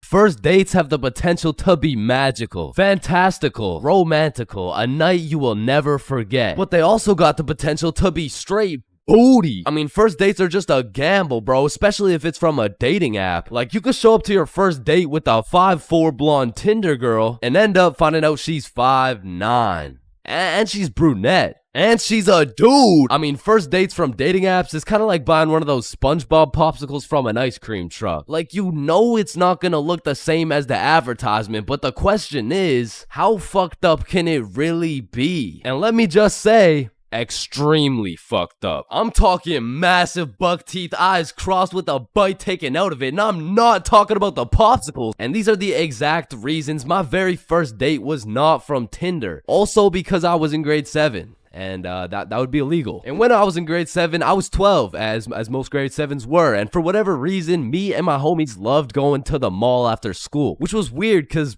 we had no money. So after another successful day of walking around and being too broke to buy anything, we walked back to the bus terminal by the mall. And as we walked up to our bus stop, we see these two girls waiting there. And the closer we got, the more familiar these girls started looking, until we realized one of them was in our class. And so we walk up to them like, "Yo, are you Kate?" "Oh shit, Billy Bob and Chains. What's up?" "Oh, nothing much. How are you guys doing?" "Oh, I'm good. This is Jessica. She's new to our school." Hi. "What's up?" "Hello, Jessica. What brings you guys to the mall?" "Oh, nothing much. Just walking around and not buying anything because we don't have any money." "Yo, us too." And so we all get on the bus and we're just talking and shit for a good 20 minutes until my stop comes up. So I'll pull the thingy, but before I get off the bus, I ask Jessica, "Yo, Jessica, do you Snapchat by any chance?" Yeah, I do. Let me add you. What's your Snap name?" And I remember I had some shitty ass username like, oh shit, it's MLG Pro No Scoper Illuminati confirmed. Yo, kid, get the fuck off the bus.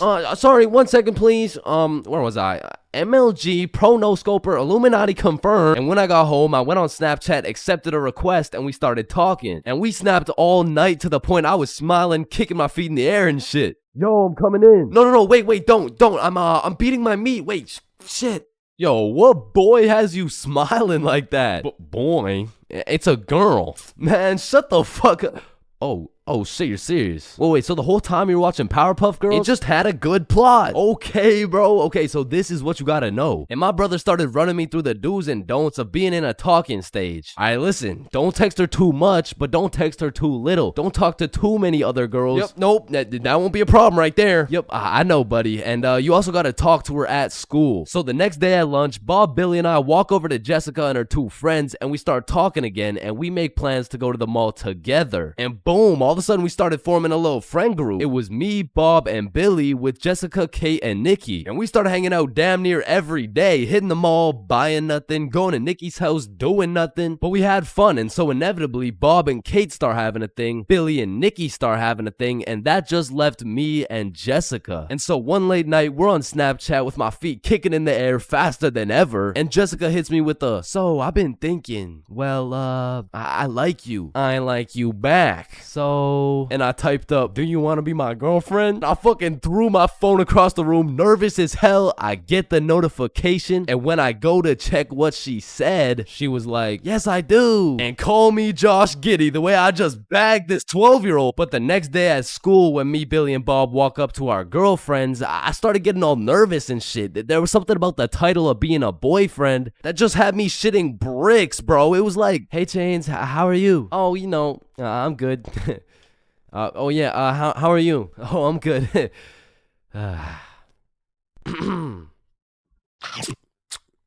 But now that all three of the boys had acquired girlfriends, Billy was like, hey, why don't we all see a movie this weekend? Like it'll be a triple date. Yeah, that's a great idea. Yeah, let's do it. It's a date, triple date. Yeah, fuck yeah. And by the time the weekend rolled around, I was still terrified of the fact that I was going on a date, and to be honest, I was also scared of the movie, bro. We came to watch It, which as a 12-year-old sounded like straight nightmare fuel, bro. But nonetheless, me, Bob, and Billy hop on the bus and arrive at the movie theater fashionably late. And so when we walked through the doors, there was our three little girlfriends excited for our first dates. So we all walk up, hug, and then go to get our tickets. And I dropped my entire life savings on her ticket and then go into debt for mine, but nonetheless, we head to the theater. Wait, should we get popcorn? Oh yeah, of course. Hey man, how much is a large popcorn? Large popcorn, that'll be $10. Damn! What happened? Are you okay? Yeah, I just realized they ran out of popcorn. Are you fucking stupid? Yeah, no, don't worry. Thank you, man. Is it no problem? Have a good day. And we got to our seats and sat down, and the movie began. And as the movie progressed, I realized it wasn't even too scary, but about 20 minutes deep, I get a tap on my shoulder from Bob. And he gestures to me the fact that him and Kate are holding hands. And I look over to Billy and Nikki, and they're all cuddled up and shit. Which meant I had to make a move, bro, which inconveniently made my hands start sweating bullets. So now I was in a position where I couldn't just grab her hand while my shit was sweaty as hell, cause then she'd think I'm weird. But then I also couldn't just sit there and do nothing the whole time, cause then she'd also think I'm weird. So I just started doing the only thing I could think of, which was blowing on my hand like some hot soup, and believe it or not, made me look fucking weird. But at least my hand was dry, so I go and hold her hand, but when I do, I make a grave mistake. A tactical error, bro. When I held her hand, my hand was on top and hers was underneath against the armrest, and my dumbass was scared I was gonna crush her arm or some shit. And I don't know where I got the idea that I even could crush her arm from, bro, because those 12-year-old stickman arms couldn't crush a fucking pretzel if they tried. But for whatever reason, I decided my best option would be to hover my arm slightly above hers so my 1-pound arm couldn't come down and fucking demolish her forearm. And you know, this was cool for about 60 seconds until I started feeling the burn, which started hurting so bad that I forgot I was even watching a movie. I was just 100% focused on thugging this shit out. And about an hour into the movie, I was just fucking shaking relentlessly. I mean, at this point, it wasn't even about not having this girl think I was weird, because Lord knows it was too late for that shit. But now it was about proving to myself that I could finish the movie this way, and sure enough, I did. But at what cost? Wow, you were so scared you were shaking, huh? No, I wasn't scared at all, actually. Oh my god. Are you sweating? No. So, looking back, it wasn't my best performance, you know what I'm saying? But with that being said, after that triple date, Billy's girlfriend Nikki ended up breaking up with him and gave up on dating dudes as a whole. So, I mean, it could always be worse, bro. Man, you could be the 47th president of the United States and you'd still get flamed at school. It's just inevitable. It could be your haircut, your clothes, and bro, even when there's nothing to roast, somebody's gonna try and spit out some bullshit anyways. Hey, yo, why does Carl's face look like Spider-Man's left nut? Yo, I can't see it. Why do you know what his nuts look like? And bro, when I was in middle school, all my clothes were hand-me-downs I got from my neighbor, and this motherfucker just didn't want to see me win, bro. Cause I was getting piles of V-neck shirts and jeans that didn't even fit. And not only did my neighbor have no drip, but dude was 10 years older than me, so every fit I made was just a decade too late. And pulling up to school and that shit had me feeling like a rotisserie chicken, the way I was getting cooked at a 360-degree angle, bruh. But my fit wasn't even the only thing that was outdated, cause my phone looked like the first phone ever created. And it acted like it too. I mean, I would have to click the screen 5 times and then send a prayer to the heavens just to turn that shit on. And only real G's know the pain of having to whip out an old ass phone around someone else. Like, I remember this one time a girl came up to me and asked if she could add me on Snapchat, and when I gave her my phone, my shit crashed, bro. I think your phone just ran out of battery. Oh no, don't worry, sometimes you just gotta. Yeah, here you go. Actually, I have a boyfriend, so... Wait, what the fuck? And ever since that day, that phone was my #1 op, bro. So much so that the next time a girl came up and asked for my Snapchat, I started fucking malfunctioning, bro. Hey, can I get your Snapchat? No. Oh. Okay. No. It's just cause I don't have Snapchat. Oh, well, what about your phone number? I actually don't even have a phone. You don't have a phone? Oh, well, I did, but then my dog ate it. You know? Oh my god, is your dog okay? Sorry, I don't even have a dog. I don't have one. Then who ate your phone? Fucking I did. Wait, was that? Nope. Like, I do appreciate all the hand-me-downs, because without them, I would be walking through the school butt-booty naked. But to be honest with you, if it was a choice, I would have rather been butt-booty naked. Because these V-necks were straight girl-repellent. Like, there's birth control, there's condoms, and then there's V-necks, bruh. Well, shit, I mean, you could still pull a lot while wearing a V-neck, but it's just like... It's just gonna be dudes. And just when you think I couldn't have been more roastable, my mom will be like, oh, sweetie, you need a haircut. No, please, mom, no.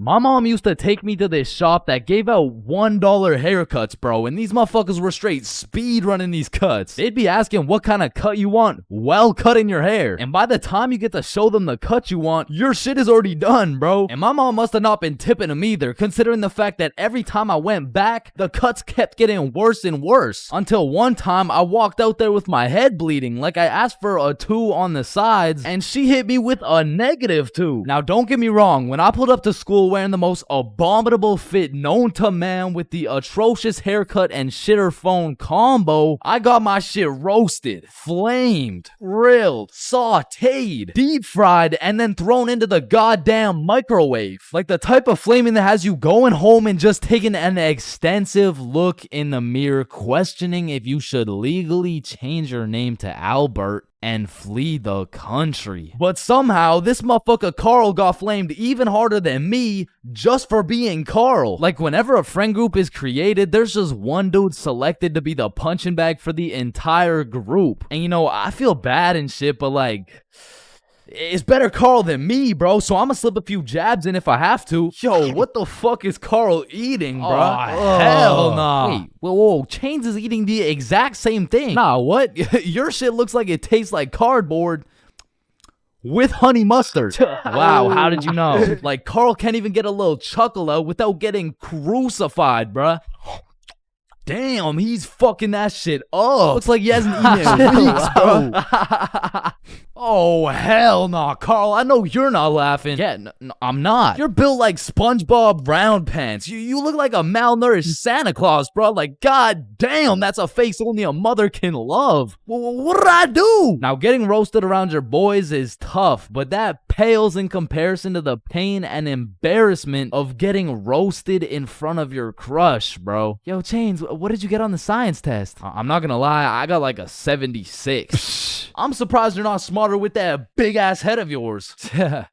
Good one, Joe. No, like for real, your shit is massive. Well, like the sheer amount of brain you could fit in that bitch should make you Einstein. You look like you should be pulling 10,000 IQ plays right now. You look like you got the solution to world hunger somewhere hidden in that big ass noggin. Like how do you even stand up straight with that absolute cranium for a head? But I remember this one time I got my shit flamed so hard in front of an entire audience that I was brought to tears. But I mean, I was 6. I was 6 years old. And the day was December 24th, Christmas Eve. So my mom brought me and my brother to this improv play, and as we sat and waited for the show to begin, this little elf walked up to us like, hey, do you guys want to be a part of the show? Yeah, let's do it. Okay, yeah, I'll do it. And once the show began, they called me and my brother up to the stage and asked us a very simple question. So, what do you guys want for Christmas? Oh, I want a Minecraft sword and a creeper stuffy. And, what about you, little man? And as I looked into that crowd with dead silence, my brain stopped braining, bro. Hey,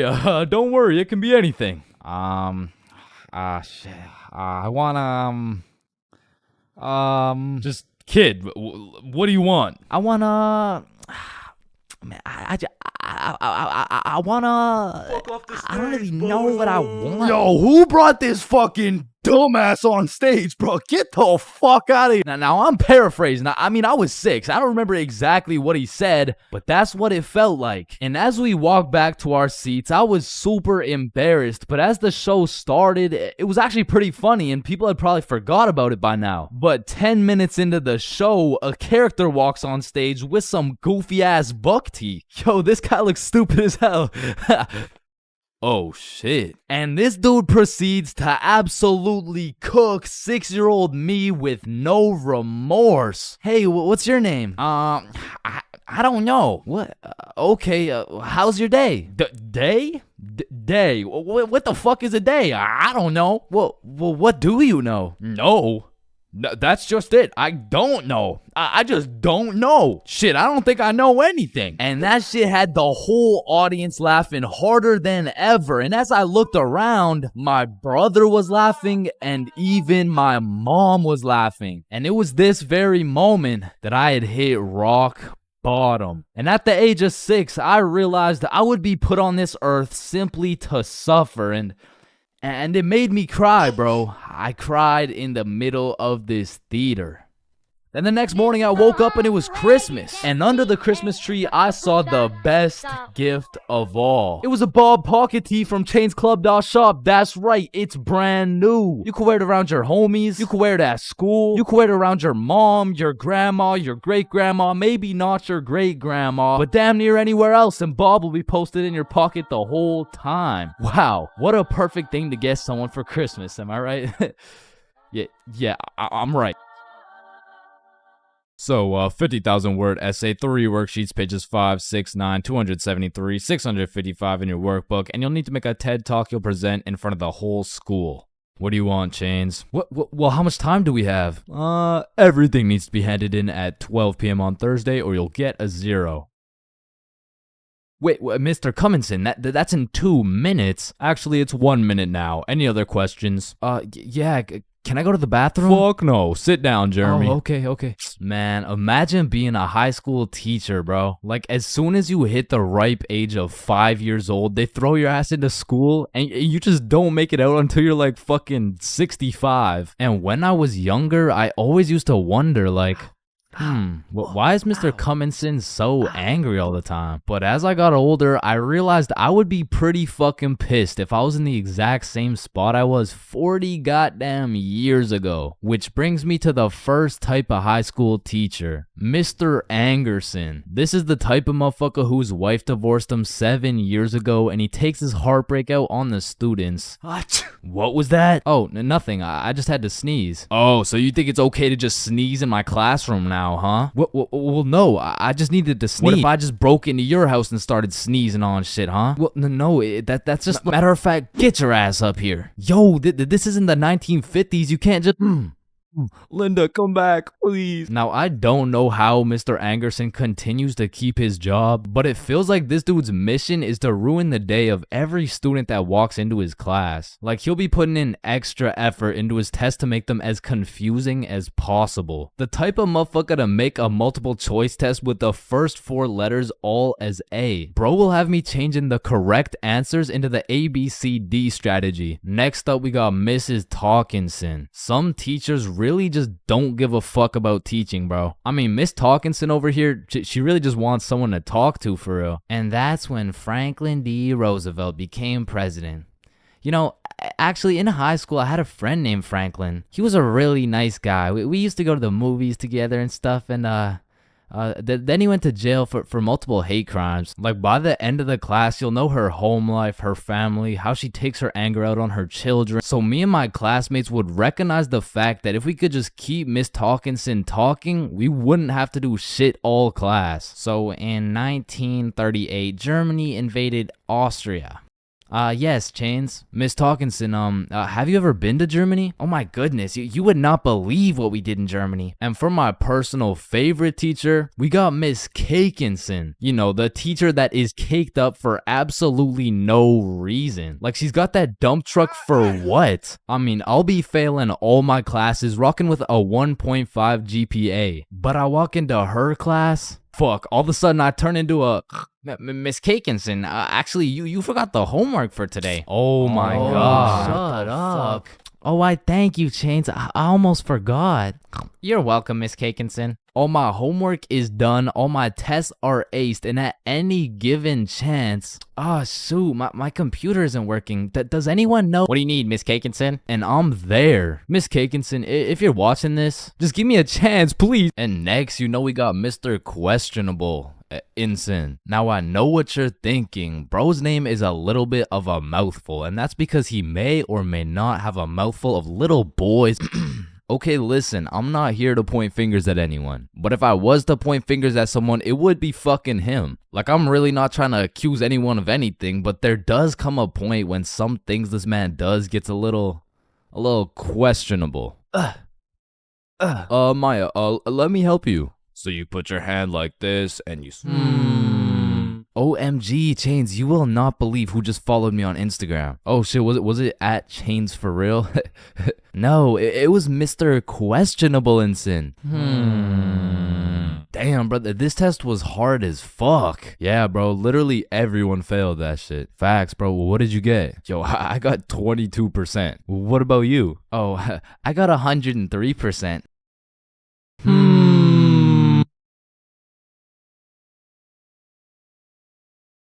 Middle school is just an awkward place, bro. Like, middle school dances, awkward. Middle school speeches, awkward. And middle school relationships, in my experience, is the most awkward thing on the face of this planet. I mean, the girl's a whole foot taller, got a deeper voice, and shit, she could probably bench more than you, lil' bro. Like, I hate to break it to you, but you don't got a girlfriend. You are the girlfriend, bruh. Middle school just occurs at the craziest time in a teenager's life, because motherfuckers is just getting slapped by puberty out of nowhere. You'll be walking down the halls and see a bunch of kids who look fresh out of daycare. Then all of a sudden you'll see a grown-ass man built like Shaquille O'Neal thumping his way down to math class. And attendance in middle school was looking like, Matthew?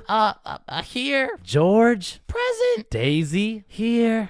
Owen? Here. Dude's balls would be dropping halfway through presenting their speech, like, and this is specifically why dinosaurs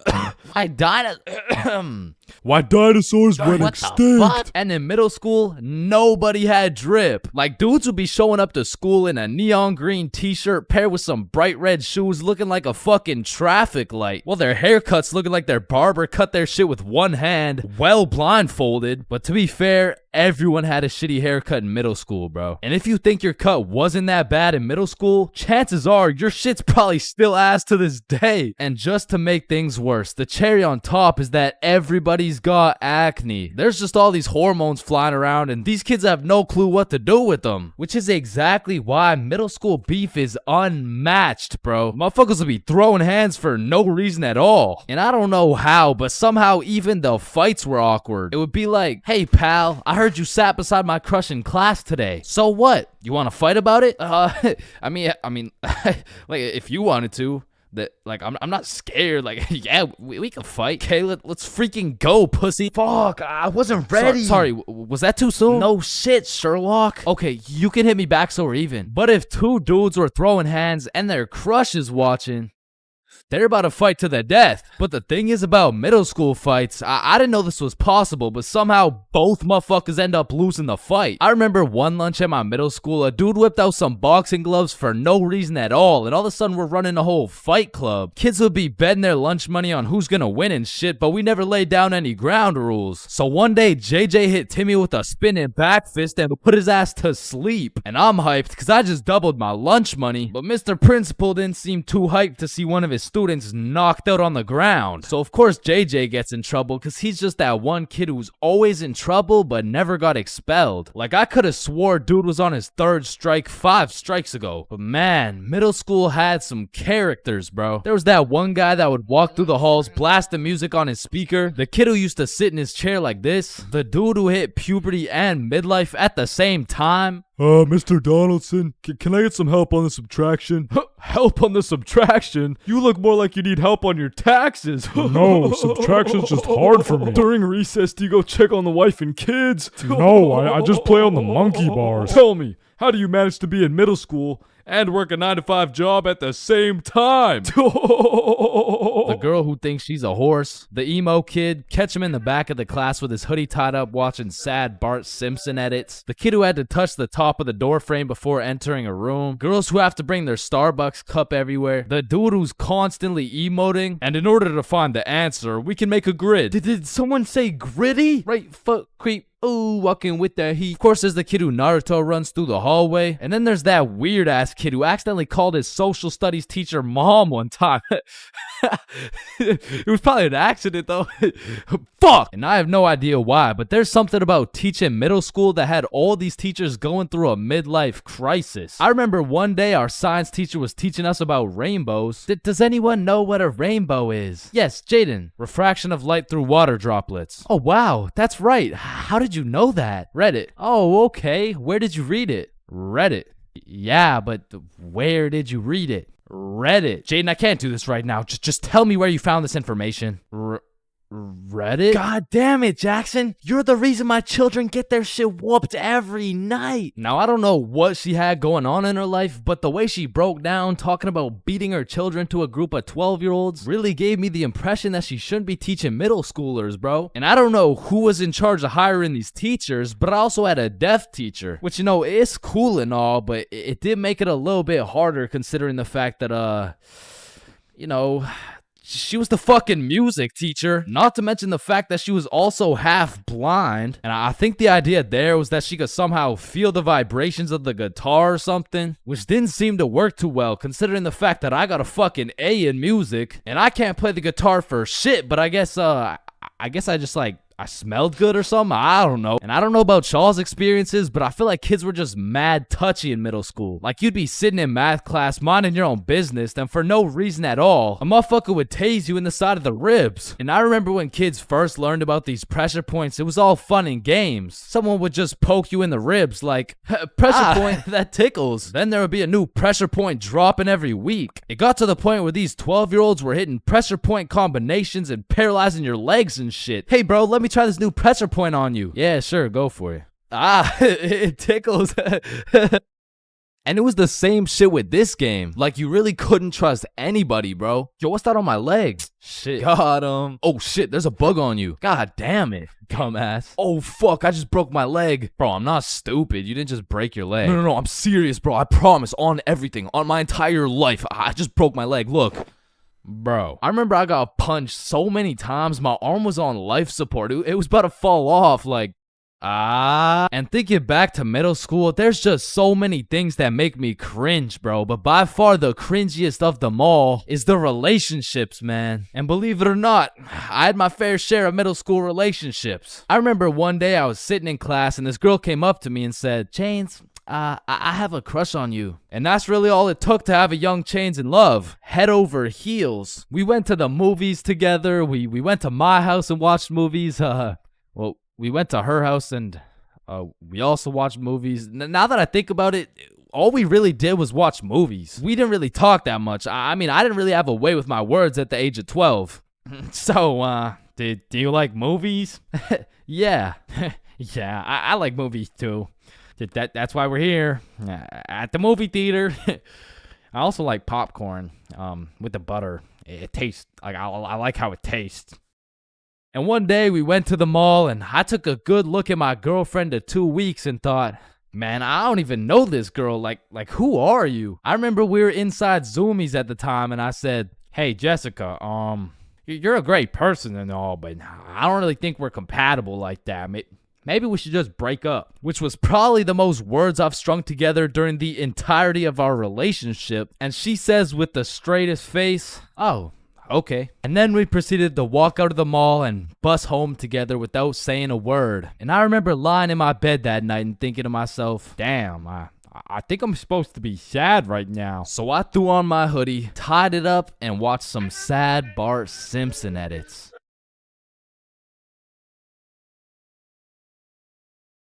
I'm not gonna lie, I think everybody wants to be cool. Like, being cool is just like it's just cool, bro. Like, there's nothing like it. And I know some of y'all are thinking, Chains, with all due respect, bro, how do you know what it's like to be cool? And my answer to that is just look at me, bro. I fucking don't, okay? But I do know someone who is cool. He's a certified cool guy, and his name is Bob. Now, what makes Bob so cool? Is it the sunglasses? Is it the sexy ass face? No. Tell him the answer, Bob. He doesn't talk. The answer is Bob doesn't talk. And a crucial role in being cool is the element of mystery. Now, it's interesting because if we take a look at Jake over here, Jake doesn't talk either. And, I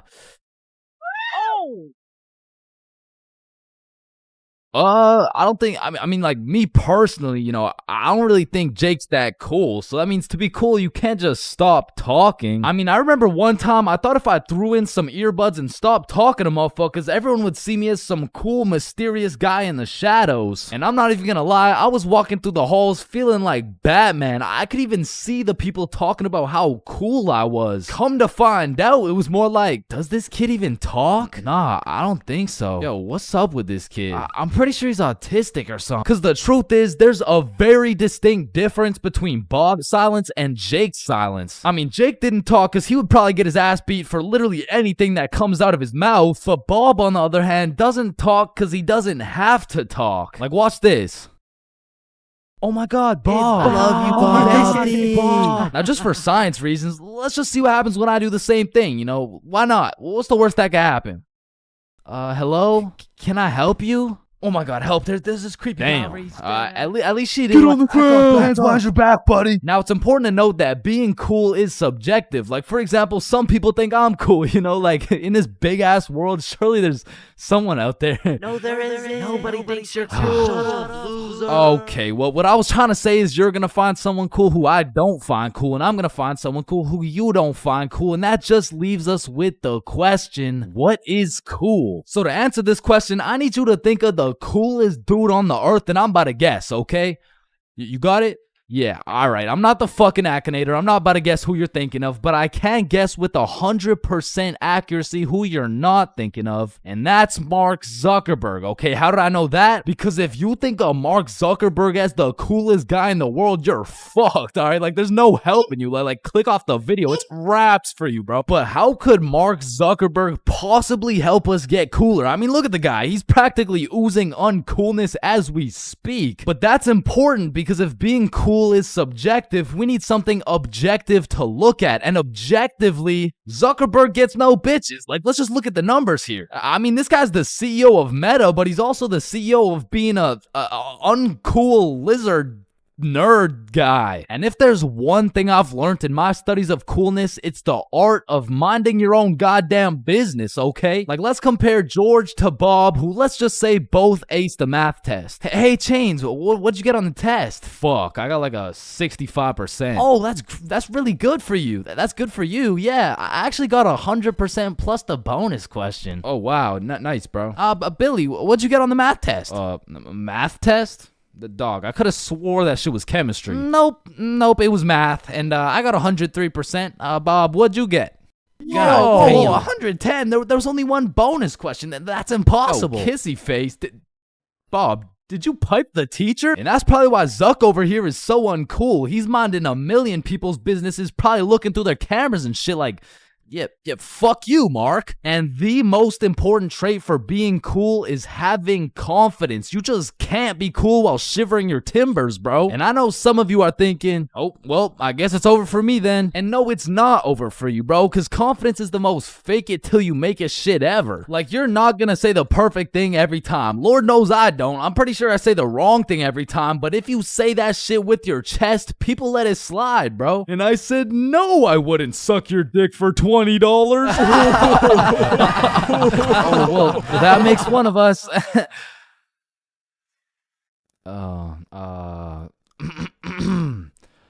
Well, that makes one of us. I love this guy. Now, that's the type of confidence that's gonna take you from a level 1 crook to a level 100 mafia boss. And with that power comes responsibility. Some dudes will become a level 100 mafia boss and start picking on other people because it makes them feel powerful. But a cool guy doesn't yearn for power. He yearns for... fuck, what do you yearn for, bruh? Damn, he's so cool. Now, being cool comes along with being calm and collected. Like, if someone walked up to you trying to fight and you started running away screaming for your life, I don't think anyone's looking at you like, damn, that's one cool-ass motherfucker, bro. Yeah, bro, the way he hit that high note was cool as hell. Shit, maybe I could be like him someday. Now, I'm not saying you gotta go all Jackie Chan on the guy, but you do gotta stay calm and think logically. Like, let's see how cool you are. What would you do in this situation? A, strike first, strike hard, no mercy. B, just walk away. C, give him a little kiss on the forehead. Or D, do the stanky leg. And the correct answer is any of the above, bro, because it's not about what you do, it's about how cool you do it. Except maybe the stanky leg one. I don't think anybody can look cool doing the stanky leg. But doing any of the other options, you could look cool as hell. Like, A, strike first, strike hard.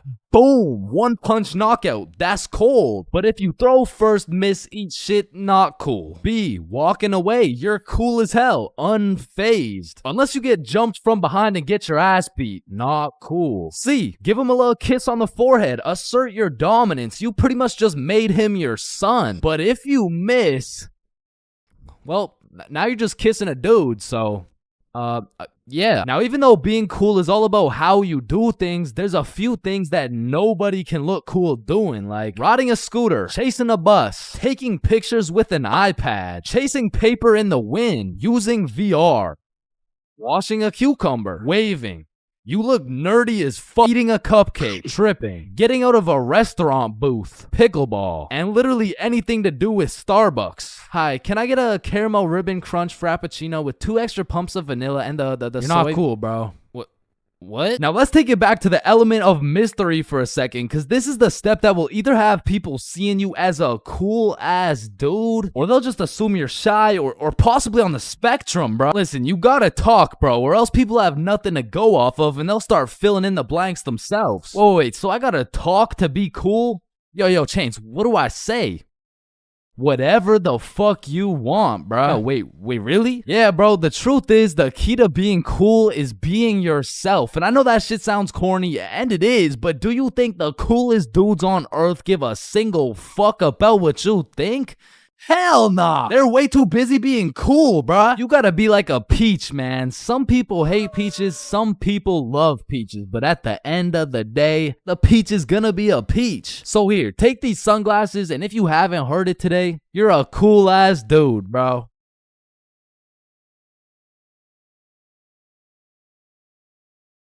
Hello class, I'm Mr. Subinson. I'll be your sub for today. For rules, I don't want to see any horseplay, no phones, and no WWE wrestling moves off the top of the desk, alright? Yo, Mr. Sub. Yeah, he just looks like the dude from the Pringles can. Walking into class and then seeing a substitute teacher is like the same feeling as squaring up to fight a dude and then finding out that dude's blind, bro. Like, you pretty much just gotta show up and you win. Like, I honestly feel bad for these substitutes, bro, because every day they have no clue what they're showing up to. Like, one day they're walking into a class full of angels, and the next day they're fighting for their life in a class of straight demons, bro. I mean, being a substitute teacher is all about confidence. Like, the moment the sub walks into the class, they're being analyzed. Like, the way they walk, how they dress, and especially how they talk. Yo, if the first thing they say sounds like, hey, hi guys. It's raps, bro. If you start the class sounding like an intro to an 8-year-old's Minecraft Let's Play, papers gonna be thrown, pencils are gonna be thrown, fucking dudes are gonna be thrown, like it's gonna be straight anarchy, bro. But when the sub walks in the room with a little pep in his step, a little drip in his fit, and most importantly, he starts the class sounding like he's done this shit before. Hey guys, I'm Mr. Peppinson, and today we mean business. All of a sudden, people are listening. Everyone except for one man, the class clown. He's gonna see that confidence as a challenge, and bro's gonna start testing the waters to see if this sub is really about it. And that is how Y equals MC squared. Any questions? Yeah, blue hat. Yeah, Mr. Peppinson, why are you built like that? Oh, you mean built like The Rock? Yeah, these are called muscles. You'll learn about them when you hit puberty. But bro, I'm in grade 11. I've already hit puberty. Yeah, nah. That's not what your peach fuzz mustache is telling me, buddy. Okay, well, your hairline is telling me it's going on a vacation, bruh. All right, let's see your shit then. Yeah, like, it's not bad. Like, some substitutes are so good, you just wish they were your real teacher. Like, I remember one time in grade 10, I had this math class with one of those teachers who used to yap the whole time and then assign a bunch of homework with 5 minutes left in class. And then one day, a goat walked into our class, a goat who went by the name of Mr. G, or more formally, G-Dog. Now, G-Dog was packing a mean 68 years in his lifespan. However, he had the utmost pep in his step, paired with the drippiest of fits. And he was the type of dude who would lay down some respectable rules, and if anyone broke them, he wouldn't get mad. He would just simply flame the living shit out of you in front of everybody. And that's how you calculate the surface area of... no text while I'm talking, please. I'm just texting my mom. Oh wow, that's crazy. How's she doing? Wouldn't you like to know? Oh yeah, I mean, I would actually, cause she's probably pretty tired after last night. I mean, I did lay down some mean dick. But there are definitely some questionable substitutes out there. I remember when I was in grade 6, my entire middle school was just weird, bro. My recess was called Nut Break, my music teacher was deaf, and our principal was damn near bipolar. Alright, who told the blind kid he could say the N-word? Okay, alright, it was me, but like, I didn't think he would actually say it. Oh no, that's actually a pretty good one. I mean, I gotta give it to you, kid. Wait, so you're not mad? No, I'm fucking furious, okay? Get in my office right now. Okay, wait, I thought you were just laughing. What's going on right now? Yo, I'm just messing with you, kid. You're good to go. Okay, thank you. Thank you. Good to go out of the school because you're expelled. That is absolutely unacceptable. Are you joking, or does it sound like I'm joking? Yeah, kinda. Yeah, bro, my middle school was weird as hell, so I can't say I was surprised when a substitute teacher walks into my class talking about, hello class, I'm Mrs. Hutchinson, and I identify as a mermaid. And I'm only 12 years old, so I'm like, dog, what the actual fuck does identify mean? But bless Miss Hutchinson's heart, man, because Lord knows middle schoolers weren't gonna take that shit seriously. Oh, she's funny, mermaid. No, class. I'm serious. Oh, so that's why you smell like the ocean. Exactly. Wait, what? And I remember one time this sub walked into our class, and I could have swore they just found this motherfucker on the side of the street, bro. He walked in sagging like crazy, and if he even went to school, this motherfucker most definitely cheated his way through, bro. Yo, hey class. Like, what are we doing today? I mean, shit. You're the teacher. Oh yeah, right. So what'd you guys learn about yesterday? We were learning about agriculture. Oh yeah. Yeah. And I think you're right too, because you know the culture we live in right now is very angry, and the agriculture just needs to take a chill pill. You know what I'm saying? Any questions about that? What's a chill pill? Oh, yup, I'm glad you asked. Okay, see, I actually know a guy who can hook you up with some. Just meet me in the parking lot at lunch. Mr. Saginson, are you trying to sell us drugs right now? No.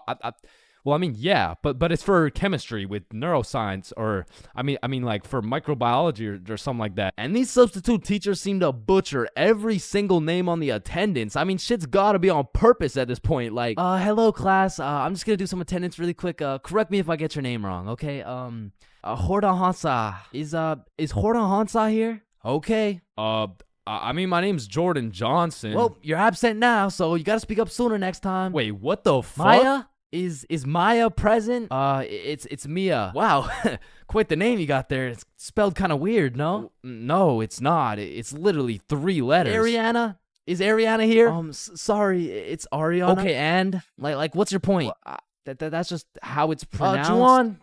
Is there Juwan in the room? It's Juan. No, Juan. And some subs be walking into your class with the most bullshit rules ever. Like, hey, Mr. Subinson, can I go to the washroom? Does your teacher usually let you go to the washroom? I mean, yeah, I think you legally have to. I don't believe it. Sit your ass down and get to work. Wait, Mr. Subinson. Respectfully, I'm about to shit my pants here. Wait, does your teacher usually let you do that? What, shit my pants? Yeah.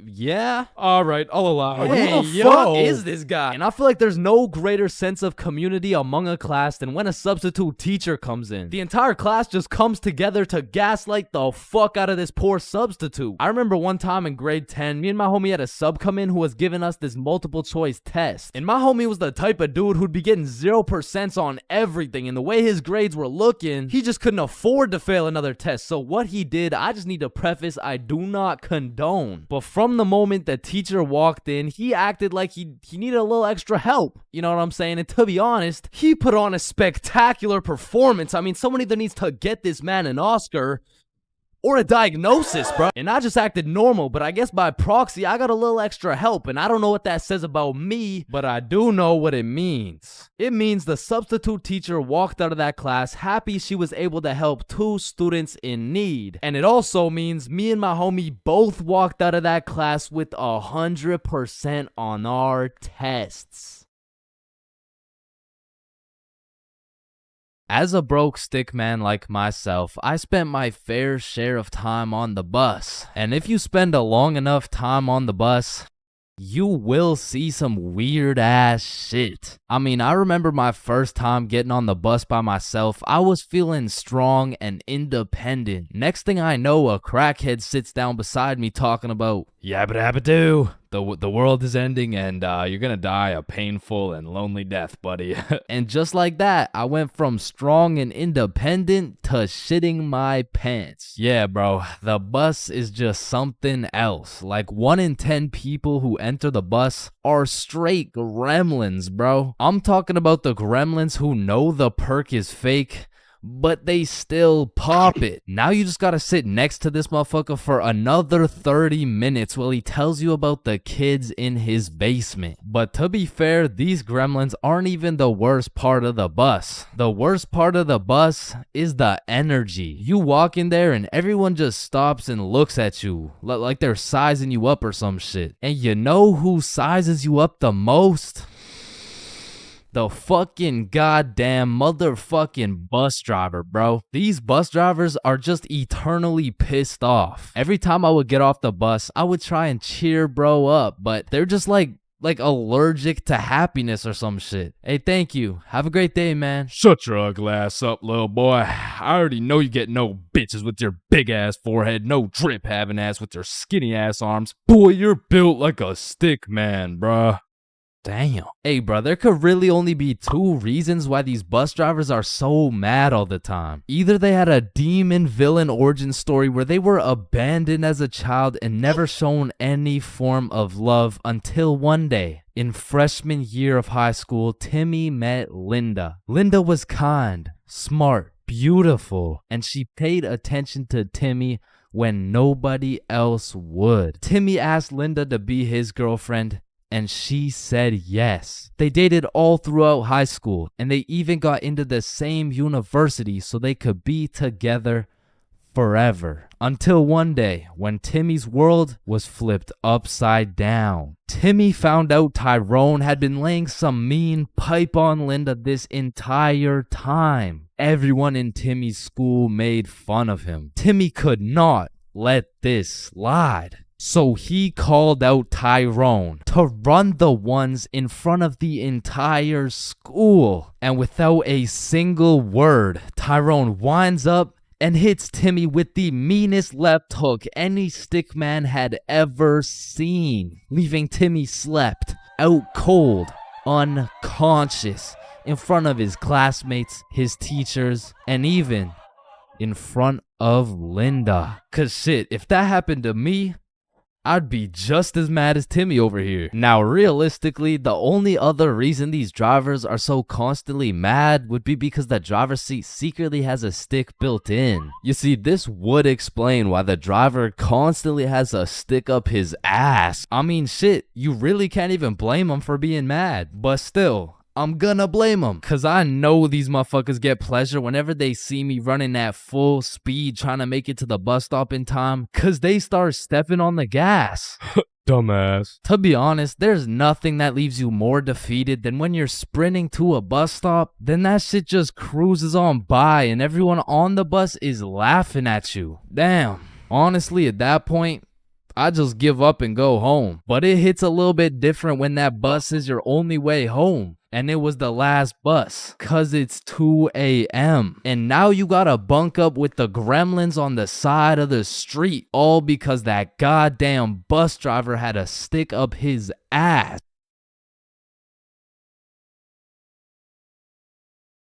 High school bathrooms have to be one of the most unorthodox places in the entire world. Walking into the bathroom, you have absolutely no clue what to expect. And honestly, that's the best part. I remember one time I had walked into the bathroom, you know, to take a piss. And when I had opened the door, I was not surprised to see some motherfucker getting his head shaved bald. And these dudes were so casual about it too. Yo, what's up?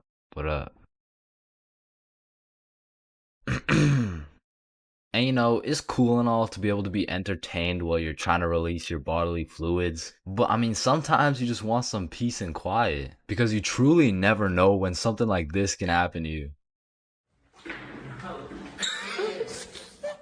And that is precisely why I'm scared to ever shit in the school bathroom. And listen, my school bathroom has always been bad, but these TikTok trends that keep popping up made the bathroom situation so much worse. Yo, look at this TikTok. That's kind of funny. 1 week later. Damn, someone took the soap dispensers. Who snatched the blow dryers, bruh? Where the fuck did the urinals go? 1 hour later. Hold up. Who hit a lick on the bathroom?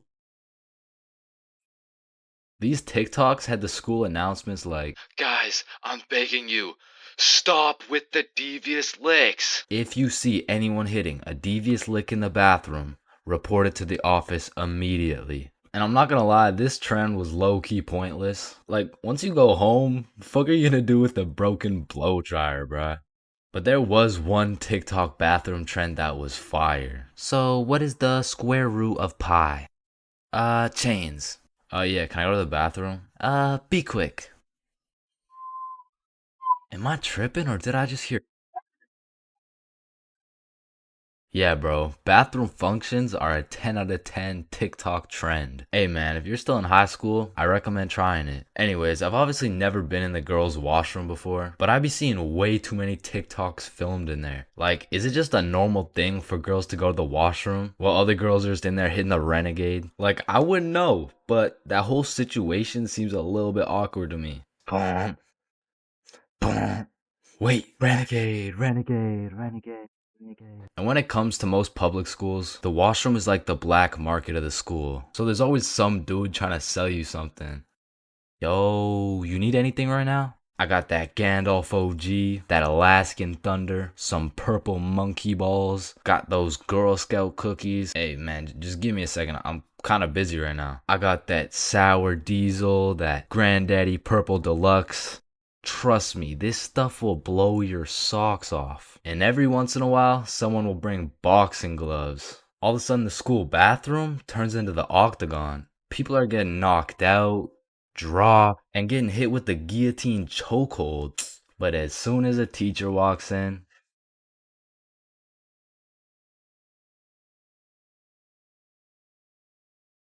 man, summer is just a beautiful season. The sun is shining, the trees are green, and you can stay out with your homies all night. And best of all, you get to sleep in till that shit gets absolutely fucked by the first day of school. And waking up to that first alarm of the school year will have you discombobulated as hell, like, Chains, square doodle mat salami mouse. What? You heard me, square doodle mat salami mouse. Wait, huh? Really? Keytor's Claw Bosomorph. Man, what the fuck are you talking about? What the fuck? And even though getting out of bed early hurts your soul, it's absolutely necessary you spend at least 5 minutes staring at your wall, contemplating your entire life. And if you're a real G, you laid out your toughest fit the night before, so you're low-key hyped to rock that shit to school. So you throw on your new shoes and flick up for the first day of school. And then you walk over to the establishment where you will not only pursue your educational prowess, but you may also dabble in what some call stunting on these hoes. And man, I will say, linking up with your boys on the first day of school just hits different. Like, I be reuniting with the homies like I didn't just see them 12 hours ago. And we're all happy and shit until the school bell reminds me I just got my ass locked up for another 10 months. And I don't know about y'all, but I don't think I've ever made it to my first class of the year on time. Like, it'll be 9:15 and my dumbass will still be trying to figure out how to make it to room 347 by 8:55. And walking into your first class of the year late has to be one of the most uncomfortable situations you can experience, bro. Because the teacher will be like, oh, and who are you? Oh, I'm Chains. Well, Chains, why are you late? Because the bell rang before I got here. Alright, whatever. We waited for you before we started introductions. Oh, no, you shouldn't have. Well, you're welcome. We just wanted you to feel... No, like, you really shouldn't have. Like, I don't want to do this shit. And tell me why all these teachers have been copy-pasting the same icebreaker games since preschool. Like that one where you have to start with an adjective that starts with the same letter as your name. Like, how do you have a group of legal adults in a circle, awkward as hell, talking about, hi guys, I'm Super Sarah. Hey y'all. I'm Awesome Aiden. And I'm a Marvelous Marvin. Shit, if we don't stop doing these fucking icebreakers, I'm about to joyfully jump off a cliff. And after we're done grinding out icebreakers, these teachers have the audacity to show a whole 50-slide PowerPoint all about them. Like, the fuck? This class is supposed to be the study of math, not the study of your daughter's soccer games, bro. And I'm not even gonna lie, my dumb ass will be out there taking notes, wondering how this 7-year-old's goals per game ratio is gonna help me on my trigonometry test. Then just as soon as you survive all that bullshit, you gotta go to the next class and do that shit again. And by the time you've learned half your teacher's favorite hiking spots and relationship statuses, you're relieved to hear the lunch bell, only to find out the cafeteria's serving straight ass with a side of booty for lunch. And my standards aren't even high. Like, during summer, I was on a seafood diet, as they would say. When I see food, I eat that shit. But when it comes to this cafeteria food, I could even bring myself to smell that abomination they're calling meatloaf. But even though the food was straight dookie, I won't lie, it's kind of nice being back at the lunch table freestyling with the homies. But of course, all good things must come to an end. So the bell rings and I go to depart ways with the homies. Alright, peace out, man. Yeah, see ya, bro. Oh shit, are we going the same way? Damn, yeah, I guess so. Alright, peace out for real. Yeah, see you, bro. Shit. Alright, my class is right here. Bro. Me too. Oh, shit. Let's go. Alright, class. I'm gonna be taking some attendance. Correct me if I get your name wrong. Jason. Here. Billy. Yo. Megan. Present. Chains. Here. Charlie. That's me. Bob. No fucking way. Is there any Bobs in the room? Yo, do you hear that? Is that intro music? Does anyone here know a bar? Oh, Man, nothing beats a class where you got all the boys sitting together. Like from the jump, you already know you're all about to fail the fuck out of that shit, but it's gonna be fun as hell. Alright, so, everyone introduce yourselves and tell us what you did over summer break. My name's Bartholomew. My name's Bartholomew, and I'm not gonna lie to you guys, I had a pretty rough summer. I mean, I crashed my car, my girlfriend broke up with me, someone robbed my house, my grandma got jumped the other day. No, bro, not the grandma. You three in the back. Disrespectful. And what's crazy about the first day of the school year is how these teachers will act all nice, talking about, it's so lovely to see all your beautiful faces, and it's also nice to see you, Aiden. Wait, what the fuck? We're gonna have an amazing, fun year, and guess what? There's no homework today. Knowing damn well they're about to make up for it with twice as much homework tomorrow. Like, they'll for real be handing out kindergarten-ass coloring sheets the first day, and then tomorrow you're getting your ass whooped by some calculus worksheets. And I didn't even talk about the motherfuckers you'll be seeing in the halls on the first day. Like, I don't know what these dudes be going through in those 2 months, but motherfuckers be going from Arthur Kennedy to AK real fast, bro. Oh shit, is that you, Arthur? Oh, gee, don't be dropping the government name like that. Government name? But that's just your first name. Hey, fam, it's AK. Aye, man. What you been up to, bro? Hey, fam, I'm trapping, trying to make it out of the mud, you know? The mud? You live in a gated community. Oh, shit, that's the ops right there, fam. Get down. The ops? That's just fucking Edward. Or the way these new freshmen be walking like they're scared a senior's gonna slap the books out of their hands and take their Fortnite V-Bucks gift card. Like, bro, you freshmen are worried about the wrong V-card. Like, I don't know why, but the day these kids go from sophomore to seniors, they instantly decide to pull an EDP. Like, bro, you're 18 and she's fresh out of middle school. That's a whole crime. But that's not the only crime motherfuckers be committing on the first day of school. Some dudes be pulling up to school with the most atrocious fits known to man. Like, there's no fucking way you laid out this ramen noodle chicken soup ass fit the night before, slept on it, then woke up and thought, oh yeah, the hoes are gonna love this one. Like, I'm not gonna lie, you could never catch me wearing the types of fit these motherfuckers be wearing, bro. Like, that shit should have never made it out the closet. Like, I don't condone bullying, but all I'ma say is, your actions have consequences, bro. Speaking of consequences, every year it seems like the rules teachers tell you on the first day keep getting more strict. Like, you'll be walking into the first class of the year all jolly and shit. All of a sudden you're getting your shit smacked by the longest list of class rules you've ever seen. Hey class, I'm super excited to have you. We're gonna have so much fun this year, but first, I'm gonna go over some of the class rules. Okay, so there will be no negativity, no phones, no food, no talking when I'm talking. Actually, no talking ever, no laughing, no smiling, breathe as quiet as possible, no washroom breaks, and last but not least, no having fun. So yeah, guys, like I said, I think we're gonna have a lot of fun this year, and just like that, man, summer's over and you're back to school. It's possibly one of the worst times of the year. Like, do you really think it's a coincidence that when school starts up, the sun just starts hiding and the leaves start dying? You see what I'm implying? But I will say, one day you might just look back on these times as the good old days and you might just start crying.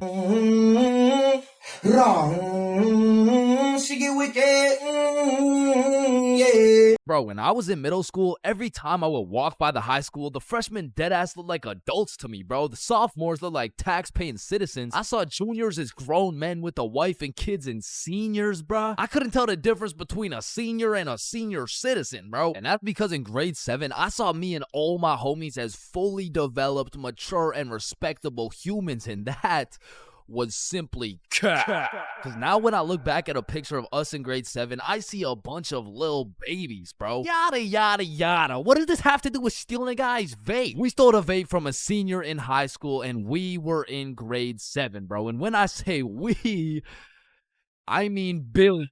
Billy stole that shit, and me and Bob were accomplices. Now, if you ask me back in the day, ChainsFR, you're awfully small. Scrawny, weak, ugly, chopped. Yeah, okay, sir, what's the question? How do you expect to win this fight against such a bigger opponent? Listen, Joe Rogan, it's not about the size of the dog in the fight.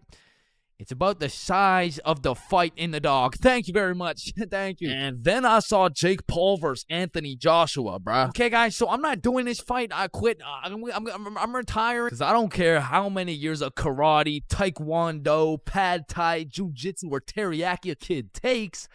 I can beat their ass easily. But I won't, because that's morally wrong and I have honor. Hey, everyone. I heard Chains talks to minors.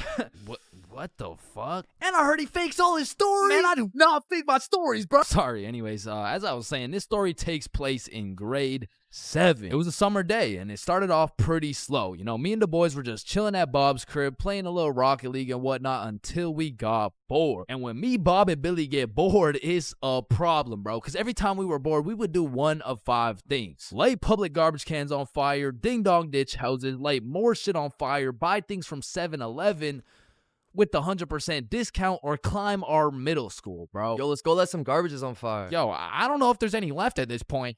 Alright, let's ding dong dead. Man, I'm not really trying to do all that running right now. Shit, should we climb Stickman Middle? Yes. So we pull up on a scene, shiesties activated. We scan the area for witnesses, nobody. We identify all security cameras and move forward with the plan. So, Stickman Middle rooftop was about 20 feet up, far too high to reach. However, it had a playground with one of those spiderweb johns, and this playground was fenced off, and this fence is what we call the method. So one at a time, we climb up this metal fence, stand on top of it so we were just tall enough to jump and grab the roof, and we pull ourselves onto the rooftop. So Bob and Billy got up first. I jump and get my hands on the rooftop, pull myself up, and the view was insane, bro. Sun setting and everything. So me and the gang are sitting on the roof of our school. Bob brought some of those good old sweet heat Doritos, and we have ourselves a nice little romantic afternoon. When all of a sudden a car pulls up to the courtyard. A dude hops out of the driver's seat. 3 girls hop out of their whip. They're probably 19 or 20, and one of them looks up like, hey, what the fuck? Hey. Yo. Oh, shit. How'd y'all get up there? Shit, it's easy. I mean, we just climbed this fence. You want to try? Yeah, okay, yeah. What do I do? You just gotta stand on the right side of the fence. Okay. Which side's the right side? It's the opposite of left. Is this guy retarded? Oh, okay, yep, okay, I got it. All right. Okay, now what? Okay, yeah, just bring your feet up to the little crossbar, but be careful. Careful? This shit's easy, man. I know a ton of 12-year-old girls who could do this. Right, okay. Why does he know a ton of 12-year-old girls? Okay, what do you think I do from here? Dude, I don't think I know what to do. Oh, shit, man. I don't think I know what to do either. No, I'm saying I know. Like, damn, man. How is he so retarded? Oh, I'm up, boys. Let's Yes, go. sir. Yeah, let's go. Anyways, what's y'all's names? I'm Billy. That's Bob. And I'm Chains. BBC, is it? Yeah, my name's Cooper. It's nice to meet y'all. Yeah, nice to meet you, man. You want some Doritos? So he just abandons the girls down at the courtyard, and we go back to our spot, sit down, and Cooper's vaping and shit. Billy's bumming a few hits. And I'm not gonna lie, he was a nice guy. I mean, you could tell he had a good heart, but god damn did that motherfucker like yapping, bro. I think me, Bob, and Billy got off a total of 3 sentences, bro. And so I was telling her, if you mess with the bull, you get the horns. Damn, that's crazy. Bruh, for real? Dead ass? I mean, bro yapped the day away. The sun went down. It was getting cold, so Billy was like, Yo, y'all trying to head back? yeah, bro, it's getting cold. Yeah, yo, great conversation though, boys. Right. So we all climb down the roof, make it to the courtyard, and say our farewells. Peace out, I Cooper. see, bro. Yeah, y'all have a good one, man. We head back towards Bob's crib, and to get there, we gotta walk up this small path with a super steep uphill, and as soon as we get to the top of the hill, Billy stops. And he looks back. Yo, what's up? I should have taxed his vape, bro. What? Yeah, like I should have finessed his vape. That shit was nice. Bro, like you're not doing that. Let's go back to Bob's crib. Say I won't do it right now. Bro, you won't. Bob, you know I would do that shit. Keep it a buck. Alright, watch this then. So Billy, completely alone, walks back down the hill to the courtyard and starts talking to the dude through the driver's window. Yo, Cooper, you think I can have one more hit for the road, bro? Damn, man, you really came all the way back? You're a fiend, huh? Yeah, nah, I got you, man. Bless. And because me and Bob were up on this hill, I vividly remember we got like a bird's eye view of this shit. And obviously, y'all don't know Billy the way I do, but I was 100% convinced he did not have the balls to do this shit, bro. There was no way. Hey, Billy starts hauling ass, and instantly Cooper punches that bitch in reverse. And my heart dropped so fast. We had a bird's eye view of Billy running for his fucking life, and Cooper's right on his ass, and they are both headed right towards me and Bob, bro. So we take our head start and get our ass right back to Bob's crib. But Billy couldn't just run to Bob's crib and have Cooper knowing his address. So instead of taking the path to Bob's crib, this motherfucker runs straight into the prickle bushes, bro. Adrenaline pumping. He's powering through these bushes, getting cuts all over his arms, legs, face, until all that adrenaline crashes and he realizes he can't make it through to the other side. He was stuck. Oh, no. You fucking idiot! Come back down here and give me my fucking vape! So Billy walks back out of the bushes, walks over to Cooper, hands over the vape. The girls in the back are all laughing and pointing and shit. Billy's aura is decreasing by the second, and just as Billy cuts his loss and starts walking away... Hey, yo, come back. What? Bro, the coil's missing from the vape. You owe me $70. I know what school you go to, man. You got a week to pay me back. Or else. Billy not only lost all the aura he'd been saving up for 13 years on this earth, but now he's $70 in debt with 1 week to figure it out. So every day after that, Billy begs his mom for $10 for lunch money, $10 for pizza, $10 for school supplies until a week had passed. And Billy had his 70 bones saved up. So as agreed upon, me, Bob, and Billy are posted up in the parking lot 1 week after the incident, and just as expected, Cooper pulls up. And this time he's got like 4 shorties in the car. Like, genuinely, how the fuck? So Billy hands over his life savings. Cooper pockets that shit, and with the most shit-eating grin I've ever witnessed, he mutters, "Hey, look, it looks like we got some pizza money for tonight, am I right?" Yeah, look at this dumbass. Billy got scammed, bro. He got his shit rinsed. $70 could have bought this dude like 3 whole vapes, but I mean, truthfully, that's karma. And the moral of the story is, don't steal from people, but more importantly, just don't vape, bro. Yo, Billy just posted his first YouTube video ever. Go check that shit out. Yes, sir. And I just posted a video of me and Chains talking about this story, the raw, uncut, unedited version. So click this link right here if y'all want to tap in. Click that shit. Stole that shit. That's what I do, nigga. Fuck, nigga, I stole that shit. Hello, can I get a green apple and bubblegum, please? Of course, that'll be 25 cents. Oh, gee, what a deal. Life sure is good, huh? Oh, it sure is. Hey, yo, Unc, pass me that green apple and bubblegum, gang. Oh, wow. I remember when I was your age, I used Didn't ask plus ratio, all right? Just give me the vape juice, bro. Vape juice? I thought we were talking about real green apple and bubblegum. Of fucking course, dude. These fucking old heads nowadays, right, guys? Just give me the vape juice, please. All right, well, in that case, I need to see some ID. Yeah, I got you, Unc. Your ID says you just turned 11 years old. Type shit. No, you gotta be at least 21 to buy vape juice. Oh, shit, yeah, no, I guess it's a robbery then. Wait, what?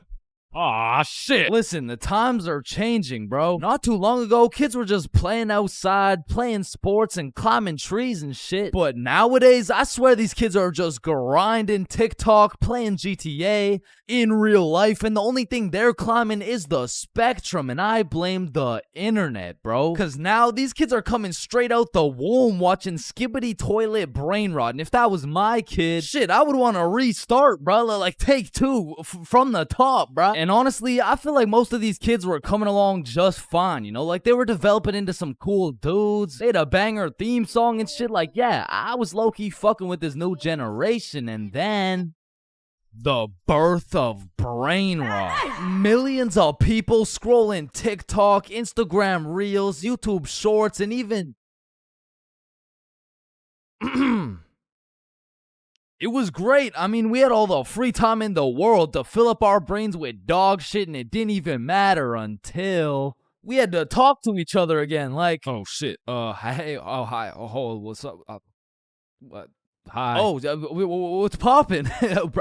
Brand new whip just hopped. Oh yeah, I know that song. I got options. What about Roxanne? Roxanne. Like shit, even now in 2024, I feel like half the motherfuckers my age still haven't mentally recovered. Like ever since the great brain rotting, I've unfortunately witnessed some of my closest homies get NPC-ified, and there's really no bringing them back. Yo, bro, you've been watching a lot of TikTok recently, huh? Oh yeah, nah. I mean, this shit's fire, bro. Just look at this one. We can go gut for gut. Fuck that, we can go wrist for wrist. Yeah, no, bro, you have a problem, like dead ass. Like you gotta put the TikTok down, bro. Like really lock in up here, bro. Nah, bro, really just phantom taxed my phone and minus 100 aura for throwing it and shit. Like that would have been El Riz if I wasn't Sigma. But remember what Duke Dennis said? Ohio, Riz skibbity toilet, phantom tax. Did Gronk hug Libby Dog? And so if some of my homies' brains are still trying to recover, I can only imagine the permanent effects on these kids, bro. Like, I feel like it's entirely possible that these kids' brains will be stuck in 2024 and they'll be old as hell talking about, Hey, can you help me cross the road? oh yeah, for sure. W Riz! Oh, no, my aura! Now, unlike half these YouTubers out here, I don't spend a lot of time talking to kids. But the one kid I did talk to recently was actually my cousin. Hey, you're not alone on that one. No. So I was at this extended family function and there was a bunch of people I'd never seen in my life, including this one kid who had to be about 10 years old. He was a short little guy, still waiting on puberty and shit, but when I talked to him, it was like talking to a little Kai Cenat or some shit. If he was 10 years younger and like about the same height. Yo, broski. The fuck? Hey, down here. Oh, shit, what's up? My name's Elijah. Okay, Elijah. How's school, bro? Shit, it's alright. Yo, what grade are you in, bro? Grade 5. Type shit. Damn, I remember being in grade 5, bro. I was actually the fastest kid in my school. Yeah, but you probably had no hoes, bro. I already got a girlfriend and she's bad as hell, bro. You should see the gat on that shit. Nah, what? And I never thought I'd be saying this, but back in my day, grade 5, we were still running from cooties and shit, and is this motherfucker vaping? What the fuck? I feel like kids these days just skipped a part of childhood, you know? Like they're fresh out of elementary school, chiefing some coconut watermelon ice. Like, bro, your little ass should be watching Cocomelon twice. Chat, did that hit? Yeah? No. Shut the fuck up, Grandpa. Okay. It's because when I was born, everyone was given a good 10, 11-year grace period where you could be as cringy as you wanted. Like, you could make shitty YouTube videos. You could wear those smart-ass t-shirts. You could even get away with saying shit like, man, yo mama's so stupid. She brought a spoon to the Super Bowl. Oh, yeah? Well, yo mama's so fat. When she walked in front of the TV, I missed 3 episodes. Okay, but yo mama's so fat, she takes selfies in panoramic mode. Well, yo mama's so nasty, she got fired from a sperm bank for drinking on the job. What's a sperm bank? Shit, I don't even know. And I feel bad for this new generation because they don't got no cringe grace period or anything, bro. They just pop straight out the womb like, and it's a boy. Yeah, I'm a dude, whatever. Now snip me up, bro. I can't have the host seeing my foreskin, dog. And maybe I'm just jealous, but to me, it's wild that these kids are getting new-ass phones in elementary and middle school. Because they'll never understand the absolute crucifixion I would get every single time I whipped out my phone, bro. Like, that shit was staying in my pocket unless it was 100% necessary. All right, class, everyone get your phones out for our end-of-year Kahoot. Let's go.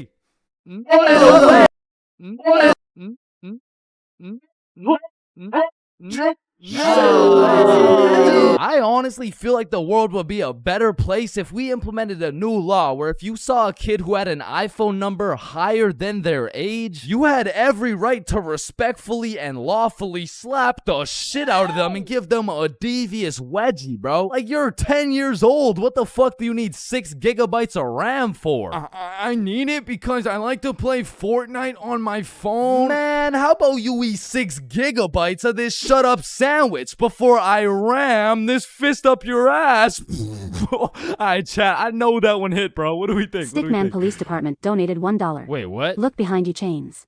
Oh my. And it's the same with these kids' fits, bro. Like, whatever happened to wearing neon shirts and light up Skechers? Like, why am I seeing literal children walking around in Jordans, bro? Like, I didn't even know what Michael Jordans were until I was getting my shit cooked for walking around in some Michelle Gordons, bro. But I mean, that shit was necessary for my character development. And that's what's wrong with these kids, man. They're straight up skipping out on some of the most crucial moments of their lives. I feel like we could low-key do them a favor. Next time you see a kid walking around on the street thinking life is all sunshine and rainbows and shit, you could just give him a little character development and like maybe roast his cut or something, you know? Like, hey kid, you look like you cut your hair with a fucking pencil sharpener.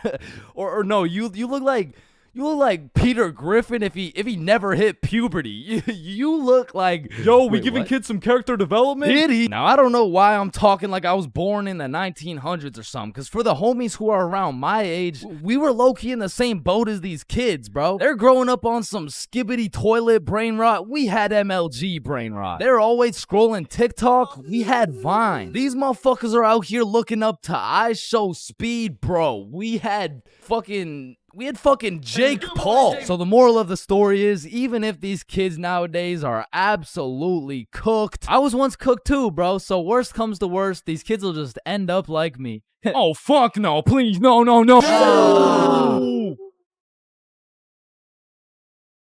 Bro, in life, there's so many things you can cheat on. Like, you can cheat on your diet, you can cheat on your girlfriend, you can cheat on your barber, you can cheat on your girlfriend with your barber. Shit, you can even cheat on your taxes. So compared to everything else, cheating on a little math test is not that bad. Like, compared to your taxes, you know what I'm saying? Like, oh shit. Hey, we've all cheated on our barber, but you cannot cheat on this math test. Oh shit. Damn, bro. I know we've all cheated on our girl, but you cheated on me, dog. Oh shit. Babe, I know we cheated on our taxes, but you cheated on me?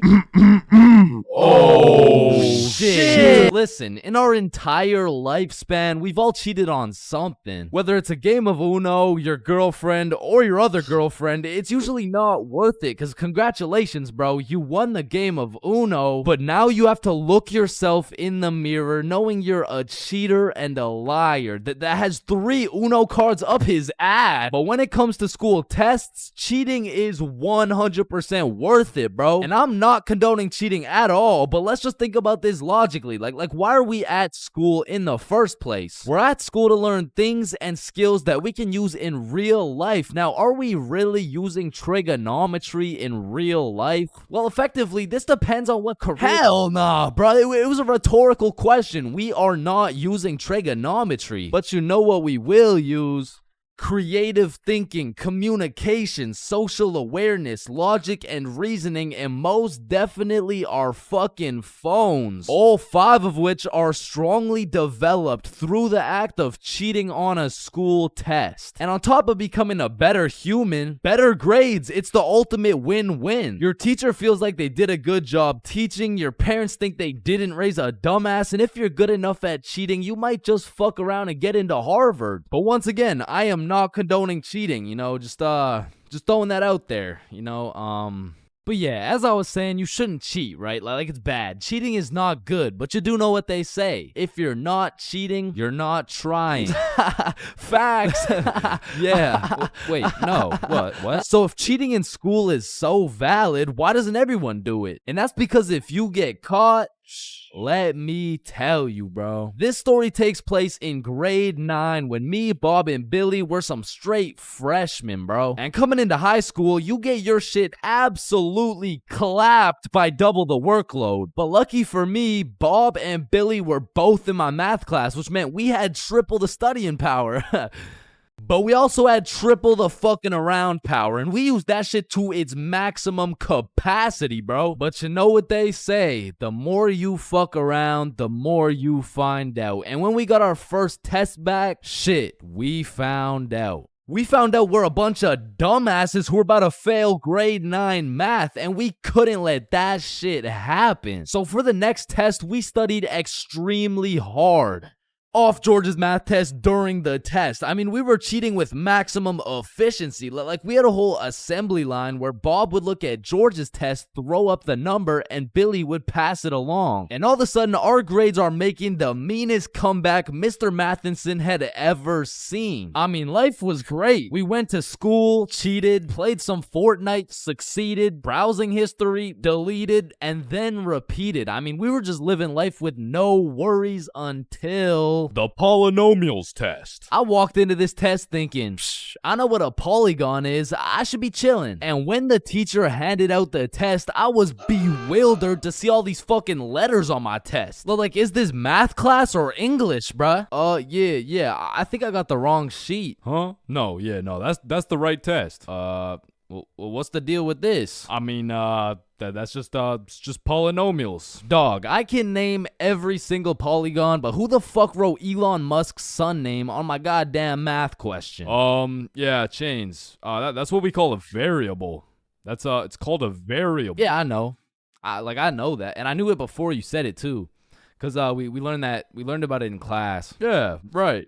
Now, this would have been extremely bad if we didn't have the ultimate method we like to call George. Because George was one of those dudes who loved studying. Like, he'd wake up and go to school, then come home and study till he dropped, bro. Like, if you kidnapped George's whole family and told him you'd only give them back if he answered this equation, this motherfucker would just be happy he got more homework, bruh. And cause of this, we had a little deal going with George. If he let us cheat off his math test, we would teach him how to be a normal dude. We were teaching this kid how to dap someone up, how to use slang, and all I'ma say is, this motherfucker should have just stuck to math, bro. Yo, Chains, sauce me a bite, big dog. I got you.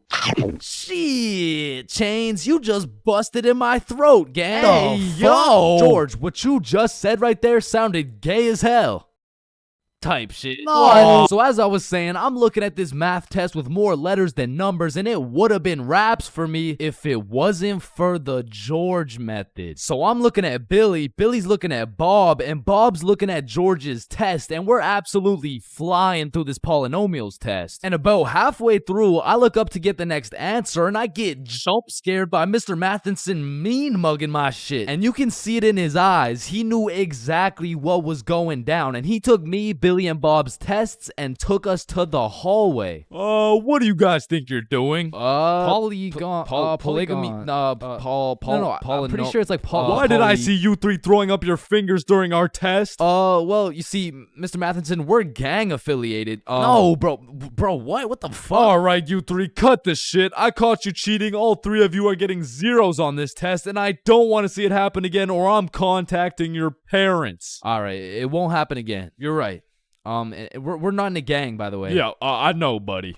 Well, shit. Yo, what happened to you, Jits? Are you chilling? Bro, Mr. Matheson caught us lacking real bad. Yeah, he gave us all zeros on the test. Holy shit, it sounds like Mr. Matheson just absolutely railed you guys. No cap now. And all three of us proceeded to absolutely shit the bed on all of our next tests. And it was at the point where our grades were on life support and our math final was coming up. So if we didn't get our shit together for this final, our parents were about to put us on life support with that leather belt. So we put our cheating ways in the past and locked in, bro. We were focused in class, and after we went to Bob's crib and kept studying there. And then it clicked. We all finally understood polynomials. And so the next day we walked into class confidently, knowing we were equipped with hours of studying. We lock in, sit down, and then the teacher gives us our test. And as soon as we lay our eyes on that very first question of the test, we were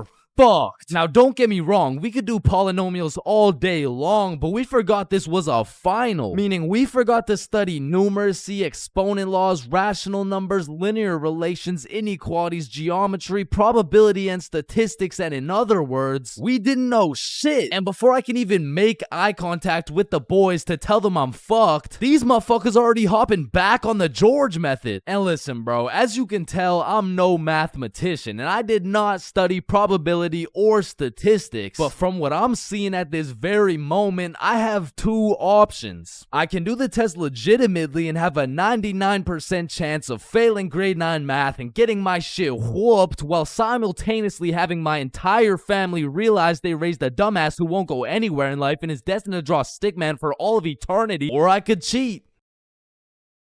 So we're out here hitting the George method, and I'm being extra careful because if we get caught lacking twice, it's complete and utter wraps for us, bro. So we're grinding out the method, then the teacher looks up, boom, we're locked in on our own tests. He puts his head down, back to the method. And there was a few times in there I thought we were cooked, but we just kept it pushing. But still, we were low-key running out of time, and I had a whole page to complete. And God bless this random ass dude's soul, because he raises his hand to ask a question, and as soon as the teacher turns his back on us, it's crunch time, bro. It's like double XP right now. Bob was out here throwing up these numbers so goddamn fast, I thought he turned Crip for a second. And then the bell went off, and we were all done, bro. We hand in our test, and then it was time to wait. A few classes go by, and then the teacher hands out our math finals alongside our report cards. And nervous as hell, we all check our report cards, and we all passed, bro. So we all go home happy as hell to show our parents our report cards and the fact that we passed. Chains, you got a 54 in math? Yup, Mom, I sure did. You raised one hell of a smarty pen. Oh, fuck. But at the end of the day, even if we all got our shit whooped, maybe the real treasure is the friends we made along the way. Yo, homies, I'm bricked up right now. Oh, no. Fuck.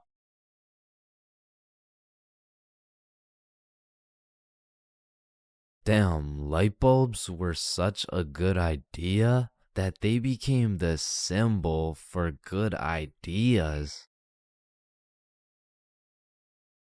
God damn, I just spilled my water. Why does water make clothes darker if water is clear? What the fuck? Yo, there's two guys coming. On me. Oh, I clapped his ass. Yo, Billy. Yeah, what's up? You see that lamp right there? Yeah. What about it? That lamp in the video game uses real life electricity. Whoa. You know what I just realized? When a morgue worker dies, he still goes into work the next day. Bro, how could he go to work? He's dead. Oh, shit. Oh, whoops. Just drop the soap. Wait, when you drop the soap, does the soap get dirty or does the floor get clean? Wait, guys. Since I'm alone, I'm the only person in the world to ever see this peanut. Nah, I saw it too. Who the fuck are you? Yo, when did you get so much money? Man, it's the money my grandma inherited me before she died. Yo, that's low key like when your homie dies in Fortnite and you pick up his loot. Come on, bro, my grandma's dead. Not cool. You right, my bad. Man, imagine the guy that discovered milk and think about him convincing someone else to drink it. You did what to the cow? No, trust me, it's good, just drink it. Wait, you drink it too? Yeah, it's really good, look. Aw, hell nah. Damn, bro, mosquitoes are some brave creatures, considering those jits got 1 HP. Facts. Yo, Chains, you need your parachute to skydive. No, you don't. You just need a parachute to skydive twice. No, Chains. Well, what the fuck? Why did you just break my mirror? Well, actually, mirrors don't break. They simply multiply. Oh. Damn, bro. We're all just some walking nut for real. Facts. Damn, for real. It's crazy. It's true, though. Oh, shit. I'm on fire. If you really think about it, you're not on fire. Fire is on you. Call the fire truck. Wait a minute. A fire truck? is actually a water truck. Oh, god damn, just call the truck. Jesus. Bro, I was on fire. Why didn't you just call the fire truck? First of all, you weren't on fire. The fire was on you. Second of all, it's a water truck. Bro, I got the munchies. We should cook some cookies or something. Nah, you don't cook cookies. You bake them. What? Then why are they called cookies? Shit, I don't know. Cookies are just cookies. No, that's like saying you cook bacon instead of baking it. Well, actually, you do. What the fuck? Bro, what keeps the hot dog in like hot dog shape? It's like meat inside some animal intestine casing or some shit. Okay, so it's hot dog meat inside animal casing, right? Yeah. So, hypothetically speaking, once you eat the hot dog, it's still hot dog meat inside animal casing, but you are the animal casing. So, with that being said, when you eat the hot dog, you become the hot dog. Just let me eat my fucking hot dog, bro. And that is why Genghis Khan has the most descendants in human history. I actually know someone with more descendants than Genghis Khan. Well, that's impossible. Who could possibly have more descendants than Genghis Khan? Genghis Khan's dad. Damn, you know Google Maps, right? Yeah, of course. Bro, someone at Google really just said, yup, let's just have someone drive down every road on fucking Earth. And then they did it.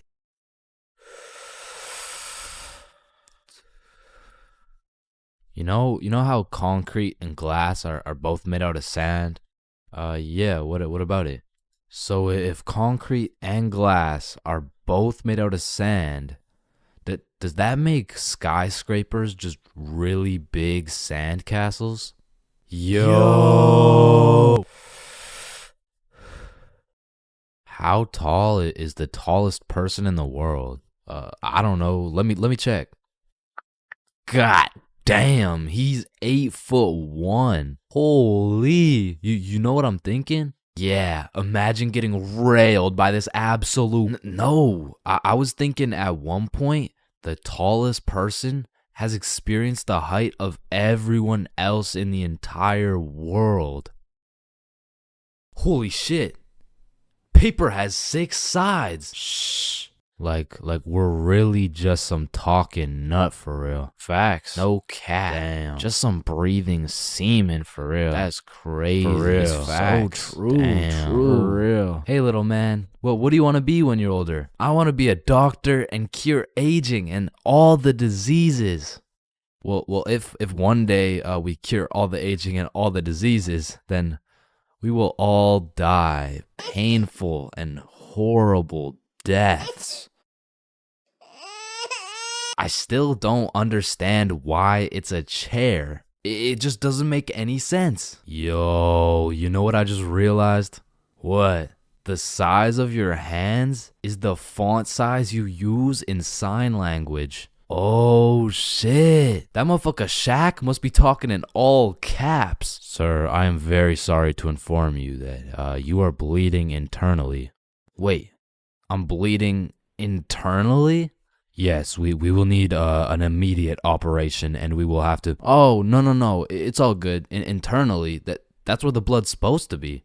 No, sir. Where are you going? This is an urgent matter. Get back here. You're in critical condition right now. Yo, can you pass the Apple charger really quick? Yeah, for sure. Yo, what if Apple chargers were called apple juice? Whoa. Damn. Yo. Apple juice? Bro. You know what I just realized? You can drink a drink, but you can't food a food. Nah, that one was ass. Yeah, you right. Like, I mean, we're literally just semen that can talk. So true. Facts. That's so crazy. For real. Yo, when you put your socks on inside out, The entire universe is wearing your socks, except you. Fuck. Yo, look, it's a unicorn. Damn, it's got a really unique horn. Unique horn? Unicorn. Unique horn, unicorn, unicorn, unique horn, unique horn, unique horn.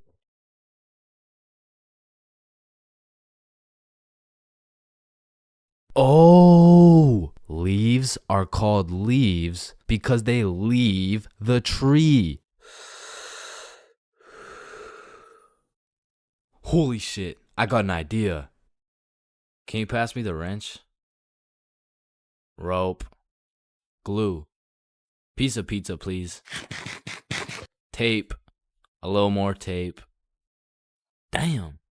Big ass magnet. Alright, all done. Whoa! This bad boy uses 0 gas. It's completely eco-friendly. Hop in.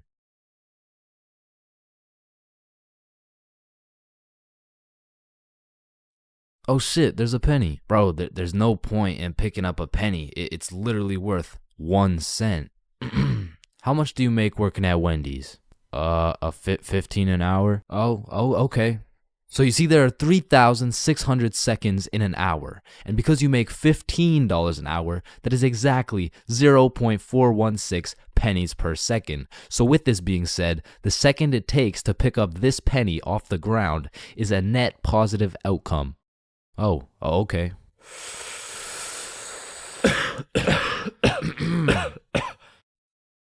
Wait a minute. Are stickmen always naked? Holy shit, we are stickmen. What the fuck? Yo. Awkward conversations. We all know them and we all hate them.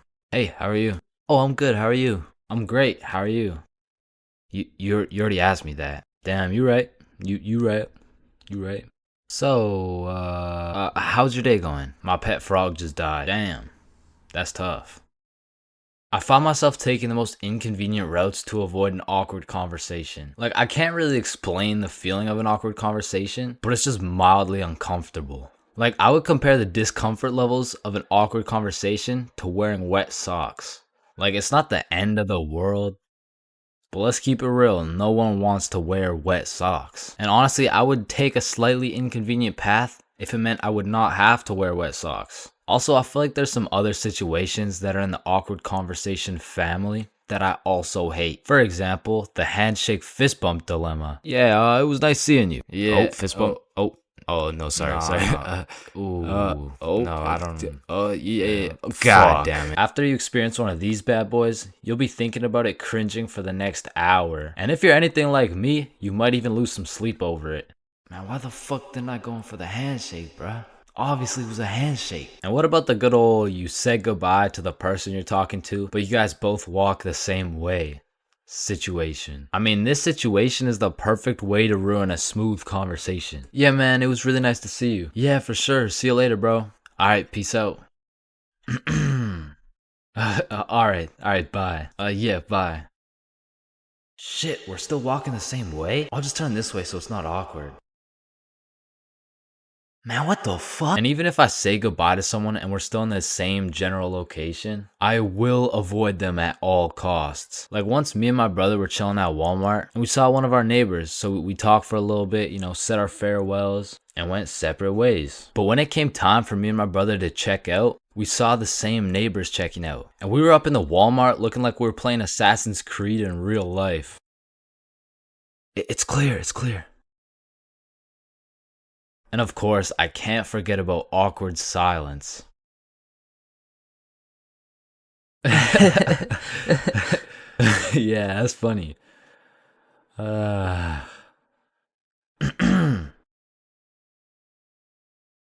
Me personally, I have some procedures in place to avoid awkward silence no matter what. For example, my philosophy is to just say things.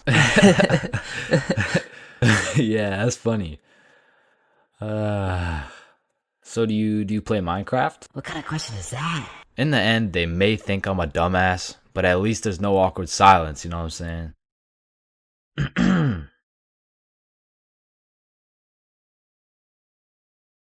Everyone experiences being drunk differently, and it can change from time to time as well.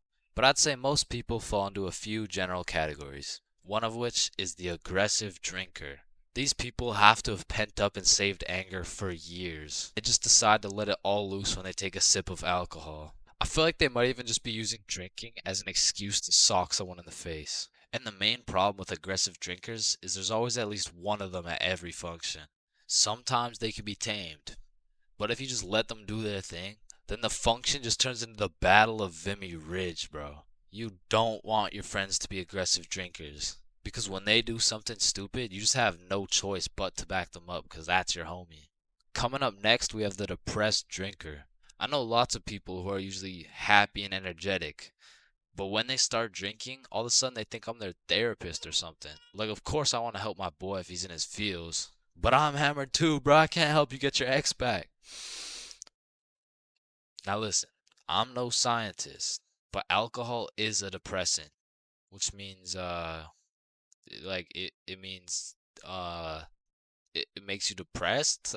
Bro, I don't, pretty much what I'm trying to say is if alcohol makes you sad sometimes, don't worry, it's normal.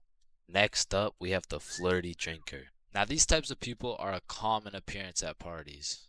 They just kind of stumble over to someone and just start spitting game. One thing I do respect about flirty drinkers is that they're perseverant, bro.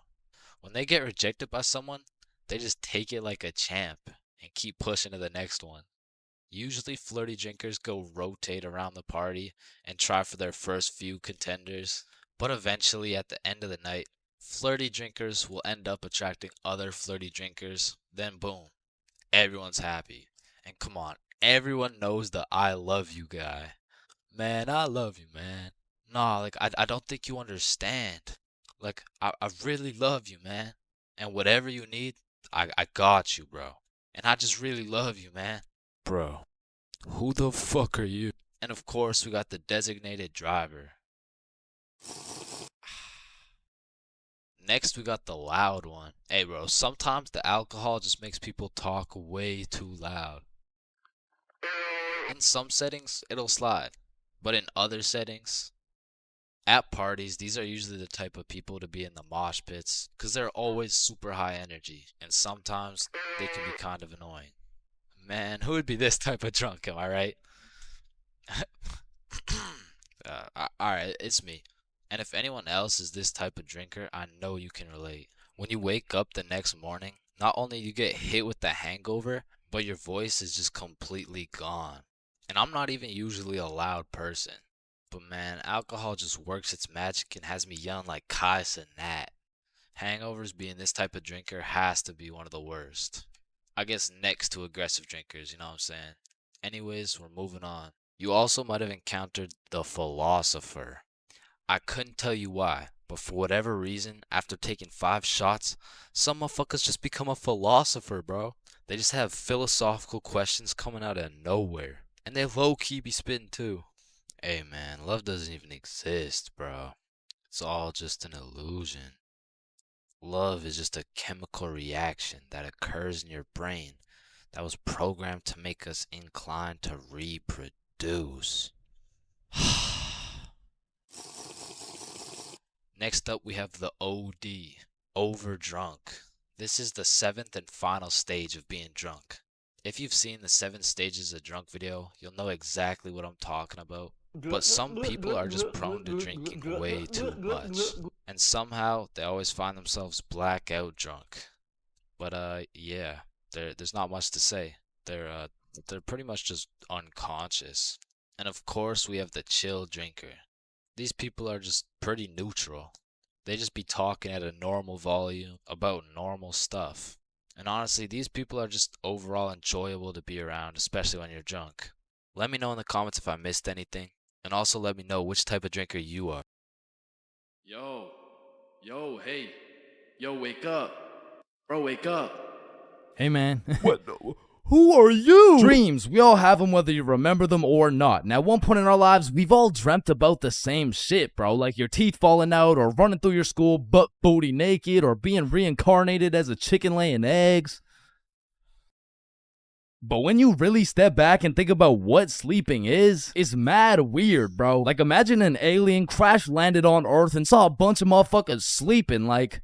Why is everyone dead? Oh, no. They're not dead. They're just sleeping. Man, what the fuck is sleeping? Yeah, so basically they just play dead for 8 hours and live false realities in their heads and shit. Strange. Yeah, like, you see this guy? He's probably dreaming about sunshine and rainbows. Get down. Oh. Where you see this dude? He's having a nightmare for sure. Oh, and this dude? Yo, this dude's definitely fucking, bro. I'm a caterpillar. Damn, that's crazy. Now, we all know there's only 3 questions in life that have yet to be answered. What's the meaning of life? What's Obama's last name? And why do we dream? Dude, it's all your subconscious talking to you, man. You just gotta find the true meaning of each dream, dude. Bro, what the actual fuck could this possibly mean, bruh? You're autistic. Anyways, the craziest part about dreams is the fact you're the one telling the story and you're the one listening to that shit. My dumbass still falls for the plot twist every time, bruh. I'll never forget this one dream I had back in grade 6 where me and my 2 homies were walking. Don't know where, don't know why, but as we're walking, a dude in a big white van pulls up talking about, "Hey, if you kids come in my van, I'll give you some candy."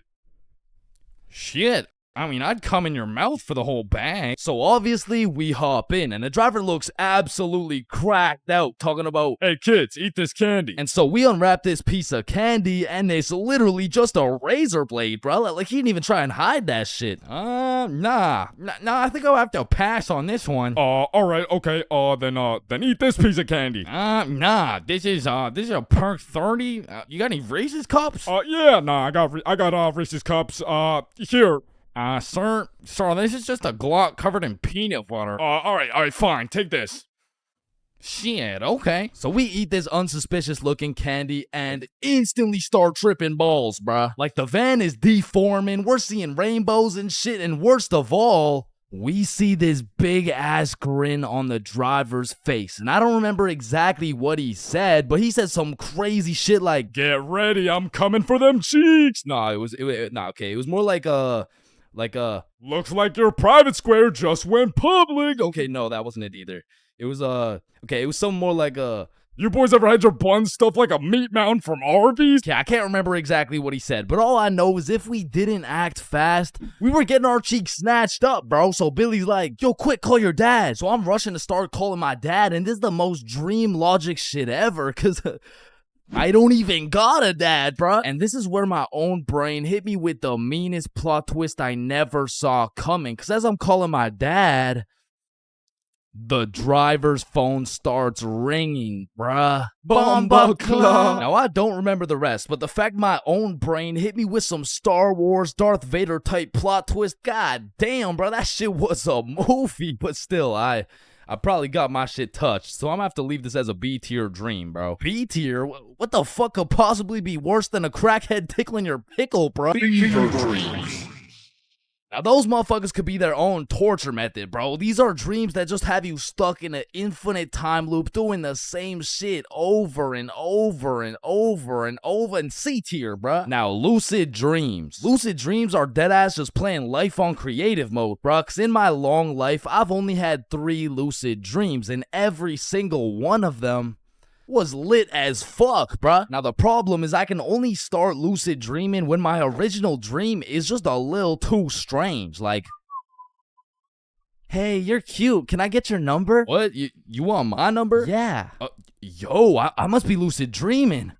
Ow, what the fuck? Shit, it's so real, bro. I can do anything. I can probably fucking fly. Alright, Chains, this is not a dream. You're under arrest for battery and assault. But for real, my first lucid dream started when I was posted up in a basement with Michael Jackson. Yo, aren't you supposed to be, like, dead and shit? Oh shit, I must be dreaming. And so to test the waters, I start spawning in random shit on the spot, and this is the moment I realized the possibilities were endless, bruh. I could do whatever I wanted, and so I spawned in a honey pack, and I spawned in Lola Bunny, and S tier. Lucid dreams are S tier, bruh. Wet dreams are too. Now, we got a few popular reoccurring dreams on our hands, like running through your school butt booty naked. Now, back in the day, this dream used to have me scared shitless, bro. I was like, oh shit, where's my pants? Yo, what's my crush gonna think? Well, what are the boys gonna say? But ever since graduating high school, that dream has me scared even more shitless, bro, because now it's like, oh shit, yo, what's the police gonna think? Hands behind your back. Bro, what's the judge gonna say, bro? Shut the fuck up. Fucking C tier. Teeth falling out, B tier. Random adventures with your homies, A tier, bro. Me, Bob, and Billy have fought bears together. We've been to the nether. We've even fucked around and ran a 3-man on the Totally Spies cast. Like, these dreams are so lit that when I wake up in my raggedy, old, lonely-ass bed, I be trying to go back to sleep to continue the plot, bruh. Look who came back for that meat mountain, boy. Oh, hell no. You better run. Bruh, I'm trying. Now, trying to run in your dreams, man, this shit really pisses me off, bro. Because I never told anybody this, but I was the fastest kid in my elementary school. So when I'm dreaming and I got 2 hordes of zombies, Michael Myers, and fucking Diddy himself chasing after me, tell me why my ass starts running like the fastest kid in the special needs class, bruh. So trying to run in your dreams has got to be C tier, right next to all the common shit like falling, drowning, losing your phone, explosive diarrhea all over your bed. Damn, bruh, shitting your pants, fever dreams, and being butt booty naked around a bunch of minors is C tier. What the hell is D tier, bro? Sleep paralysis. This might be the scariest thing that can possibly exist, bruh. You're telling me at 4 a.m. I could open my eyes, unable to move, while struggling to breathe, and start seeing demon shadow figures while hearing screams in the distance, bruh. Fucking Z tier, bro. What the fuck? Now, I'm grateful I never had to experience that shit, because the fact that while you're paralyzed, you'll start to see the scariest thing your brain could possibly imagine is beyond me, bro. Knowing me, I'd be there enjoying my beauty sleep, dreaming of me and the boys playing fucking Mario Kart or some shit, and I would open my eyes stunned, unable to move, when slowly a devious creature begins revealing itself out of the closet, casting a shadow over top of me until I can see exactly what it is.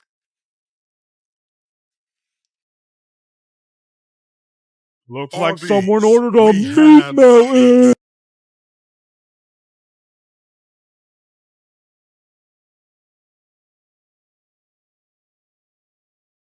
5, 4, 3, 2, 1. Happy New Year! Oh my god. Yeah, let's go.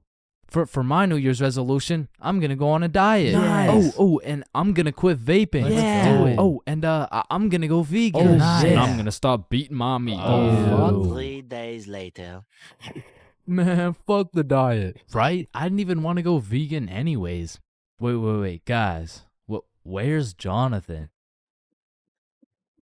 Alright, I'm gonna keep it a stack. This New Year's resolution thing is a whole lot of bullshit. Some goddamn buffoonery. A heaping pile of fucking horse cup. Like, don't get me started on these New Year, new me motherfuckers, man. Like, dyeing your hair and getting another piercing doesn't change shit. Now you're just broke, depressed, and lonely in a different font. And I'm not gonna pretend like I don't see you motherfuckers in the gym for the first 2 weeks. Like, come on now. You and I both know as soon as you get out of this gym, you're about to pick up a large strawberry milkshake, a Big Mac with no pickles, and a side of chicken nuggets, and it's disgusting.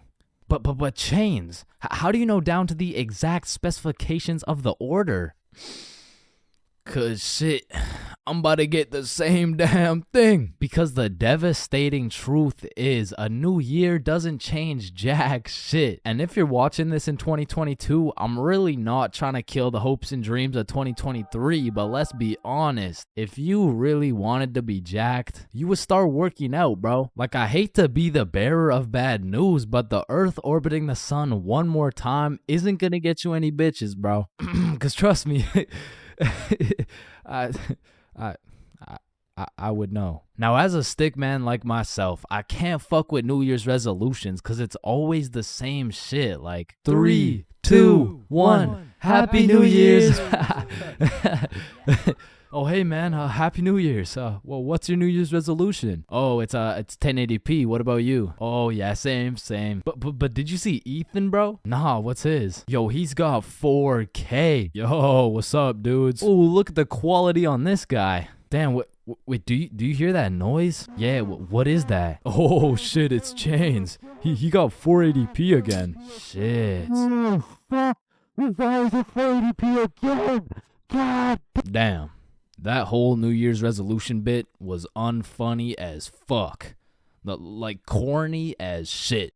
Well, speaking of corny jokes, New Year's seems like the time when motherfuckers feel like it's okay to start whipping out the most overused and unfunniest jokes of all time. Oh, hey Chains, watch this. Happy New Year. Hey Chains, I haven't seen you since last year. So you know how it's gonna be 2020 soon, right? Yeah, what about it? Well, I got 2020 vision. Now, I know it sounds like I'm on some bahumbug shit, but New Year's does have a lot of great things about it. Like the parties, the fireworks, the parties. And so you may be thinking, Chains, why are you like the Grinch of New Year's resolutions? Why do you hate New Year's resolutions so much? Well, the truth is, my hatred for New Year's resolutions dates way back to 2016. It was December 31st, New Year's Eve, 11:59 p.m. This was the very day when a young, hopeful Chains decided my New Year's resolution would be to acquire a girlfriend. I tried and I tried, but as 2022 comes to an end, my girlfriend remains unacquired. All right, next up we got Billy presenting his baking soda volcano experiment. Hey guys, how we doing? All right, so you see if I put a solid amount of baking soda in here and then a little bit of vinegar here. It's supposed to explode. Oh, shit. Fuck! Quickly! Organize a single file line in alphabetical order. Hey, I'm first. No, you're not, bro. I'm first. Your last name is literally Johnson. I have 2 last names. Listen, bro, I'm not saying we shouldn't have school drills and all, but what I am saying is the school drills we do have are straight bullshit. Like, if there was a fire in my class, I'm jumping straight out the window. The fuck? There is no way you'll catch me waiting for Alexander and Arnold to debate who's first in line while I'm out here getting sauteed. And shit, fire drills aren't even close to being the worst of the drills, cause we got lockdown drills. Now, I don't know who planned out these drills, but goddamn, these drills are ass. Now, if you never had lockdown drills, they're pretty much a foolproof plan set in place to completely counter anyone pulling up to school with a strap. You see, the plan is pretty simple. You lock the door, gather all the students into the corner of the class, and you turn the lights out. And the reason we turn the lights out is so we can politely tell the intruder that nobody's home. Now, if every classroom followed these steps perfectly, we might even be able to convince the dude that it's a pro D-Day or something. Now listen, I hate to be the bearer of bad news, I really do, but there's one minor flaw in this plan.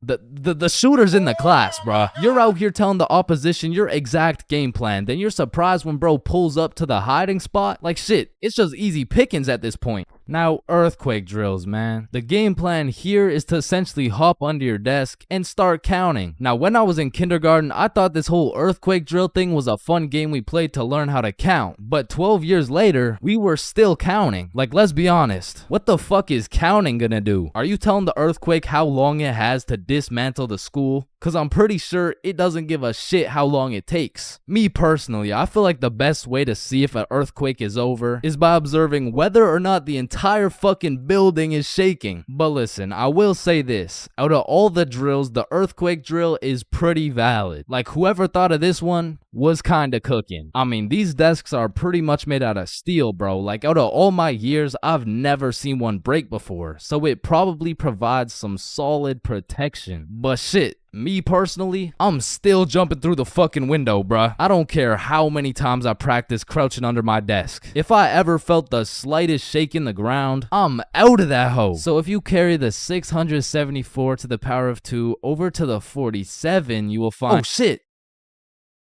Well, why did Chains just dive out of the window?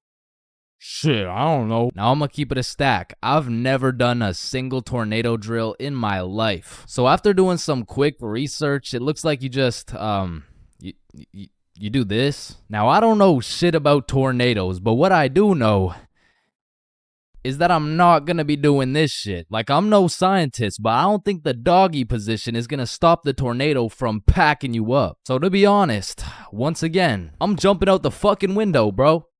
Like, that's just my default reaction. And if that tornado ends up putting me on a t-shirt, then so be it. At least the last position I was in before I died was not the face down, cheeks up pose. But bro, imagine being the kid who poorly timed his piss and now the fire alarm's going off midstream. And you don't even get to know if it's a drill or not. Then there's the whole do you wash your hands dilemma, right? Cause you don't want to get trapped in the fire and fucking die, but on the other hand, you don't want to just not wash your hands. Because if it's a drill, then you're just left with dirty ass hands. And while you're trying to decide whether to wash your hands or not, the class is outside taking attendance like Rosalina. Here. Jared. Here. Chains.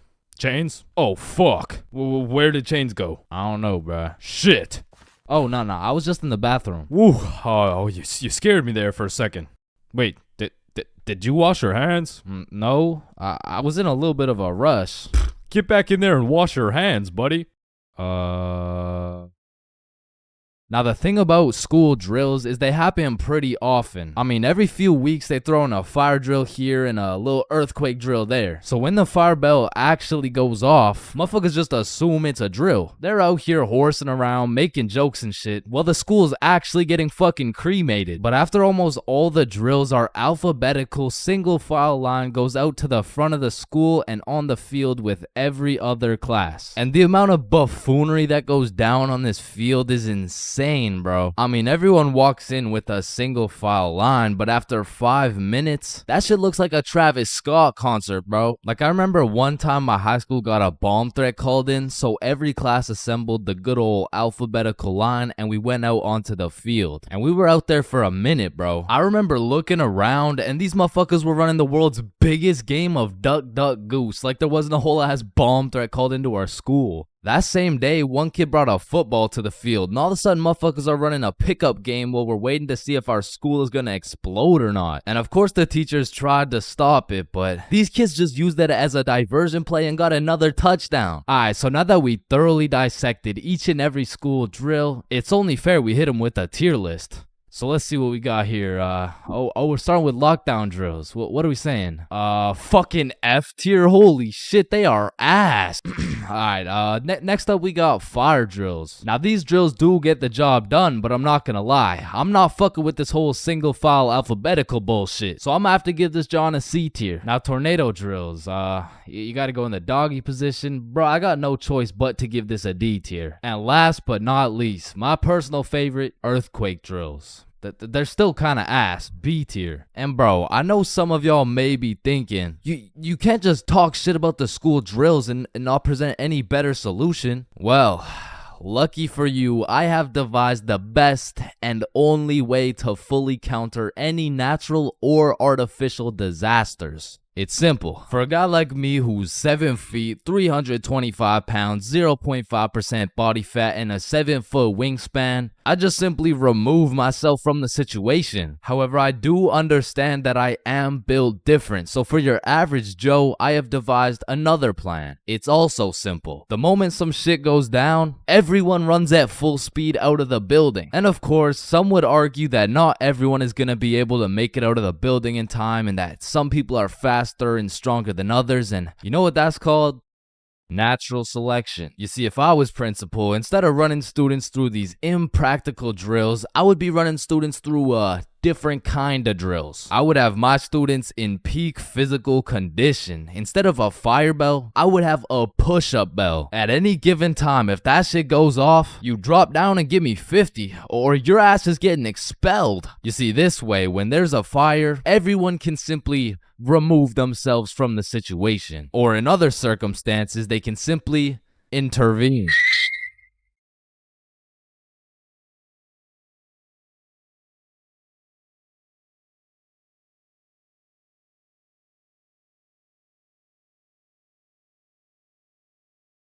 All right, listen, I'm creating something I like to call the internet. Yo, what does it do? On the internet, people are going to be able to search up literally any question they have.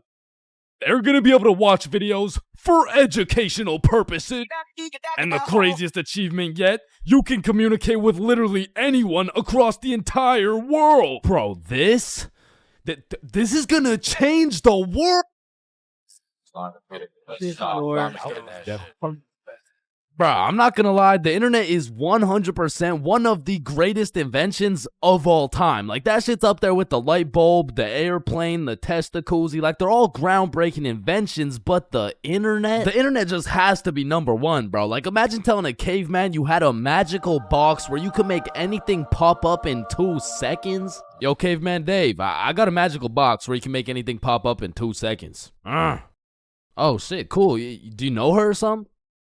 No, Dave, get the fuck. Now, Caveman Dave absolutely dicking down the computer monitor seems stupid, barbaric, uncivilized, you know? Like, who's gonna tell, bro? They're just pixels on a screen, am I right?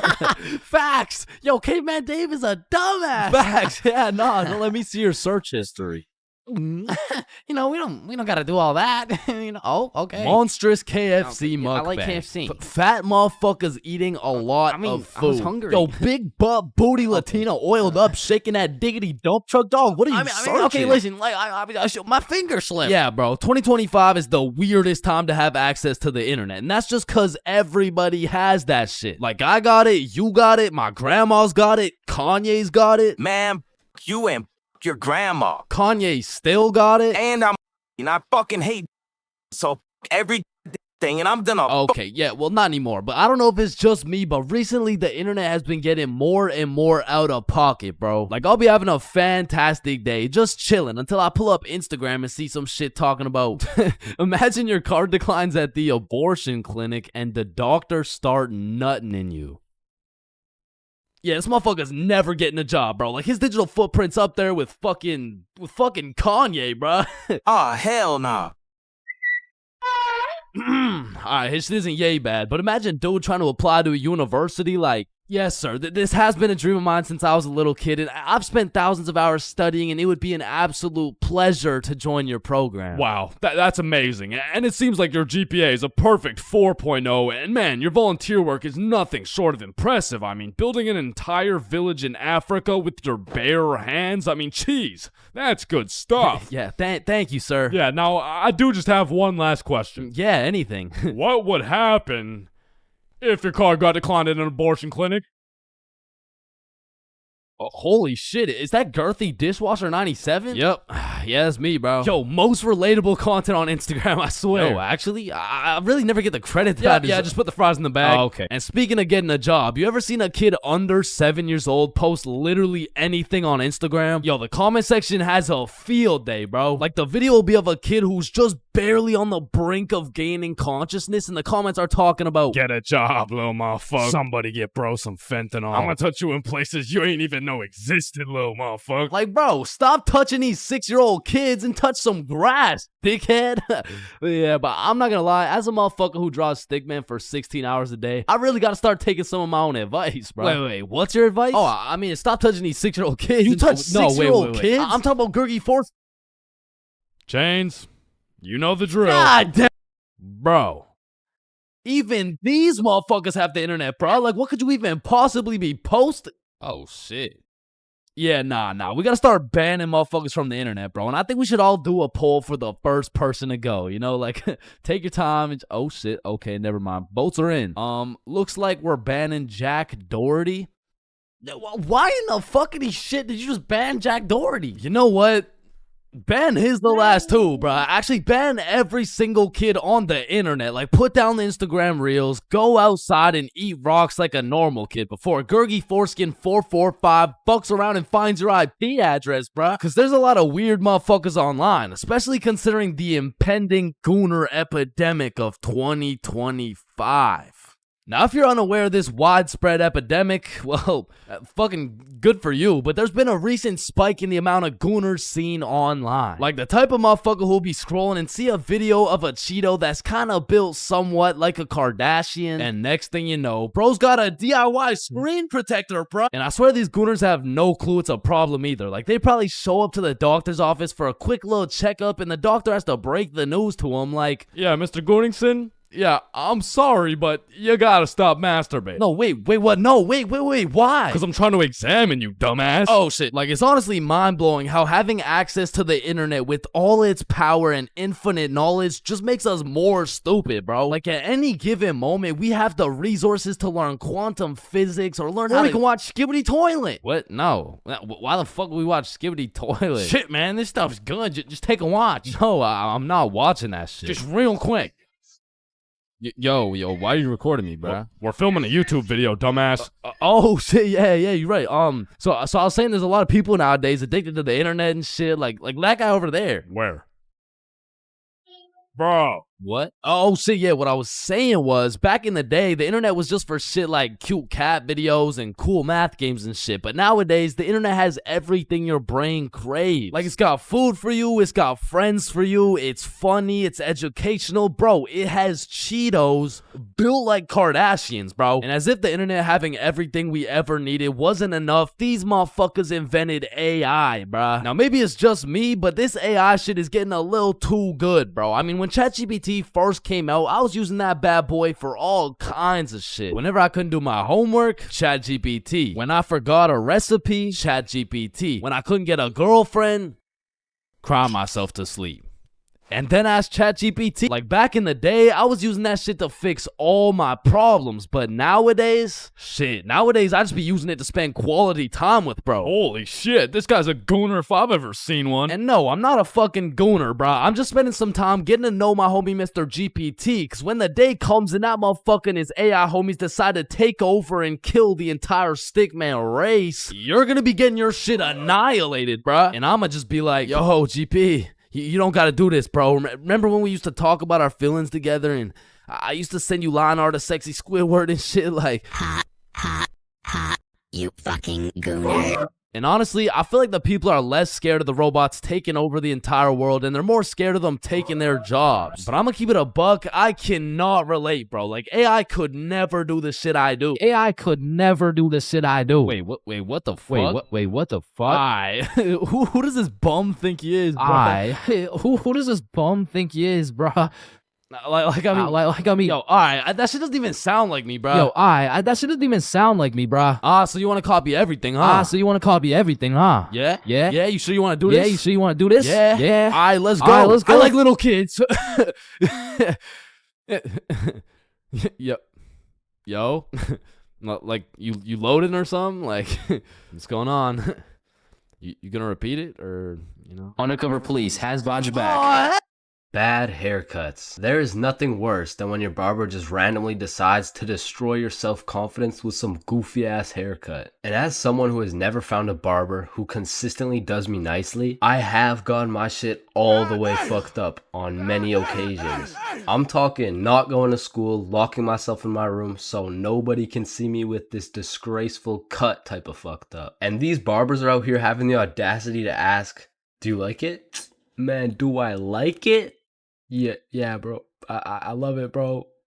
Thank you so much. Man, I just be wiping the tears away and then tipping them nicely. Knowing damn well I should be out here throwing hands, cause this dude is the reason I can't get any bitches. So I've tried lots of different barbers in my time, starting with the ones my mom used to take me to. I mean, this early, I never really even had a say on what I wanted my hair to look like. So, what are you looking for today? Just a little bit off the top, please. Shave it. Wait, what? Shave it. Your new haircut looks so good, buddy. Thanks. Hey man, you know your haircut is ass when your mom says she likes it. As a kid, I always dreaded getting haircuts because I knew my barber was already like 0 for 10. And I would show up to school every time knowing it was inevitable that I was about to get my shit flamed. And truthfully, there is no worse roasting than when you get a bad haircut. Like, people you barely even know will be out here cooking you. Who the fuck is this? All of a sudden, people got more jokes than Chris Rock. And it's even worse when you decide, I should get a fresh cut because school's starting back up and I'm trying to look fresh. Bro, I can't go to school like this. Yo, Chains, what's up? Yo, what's good? Bro, are you alright? Why do you got this hoodie on? Yeah, I'm chilling. I'm just kind of cold, you know? Bro, it's 32 degrees. And man, there was this one time that I still think about every time I fall asleep. Me and my friend go to this barbershop that I'd been to once before, and last time they did me quite nicely. So we head in, I sit down in the chair. Hey, how you doing? I'm good, how are you? Yeah, I'm good. Have you been here before? Yeah, I have actually.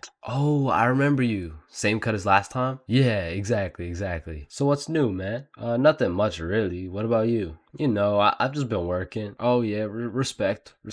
So, how's your dad doing? This is when I knew something was terribly wrong. Bro, I don't got a dad. You know, he's good. This motherfucker was giving me some random kid's haircut. This dude must have thought I was Manny or some shit, cause he gave me that middle part cut, and he pushed my hairline back a little bit. And everyone in my city knew this barber, so everyone at my school followed his Instagram too. Can I get a picture from my Instagram? Nah, bro, I don't really like being posted. Don't worry, it's quick. Nah, I don't really want to. This dude caught me lacking so bad and broadcasted it to everyone in my city. Fuck, bro, I should throw hands with him right now. I gotta get it back in blood. So, do you like the cut? Yeah, I do. And when I checked my Instagram, I was out here getting flamed so hard. Borderline cyberbullying. And I'm not joking when I say this. This motherfucker fucked me up so bad. I learned how to cut my own hair and never went back to a barber ever again.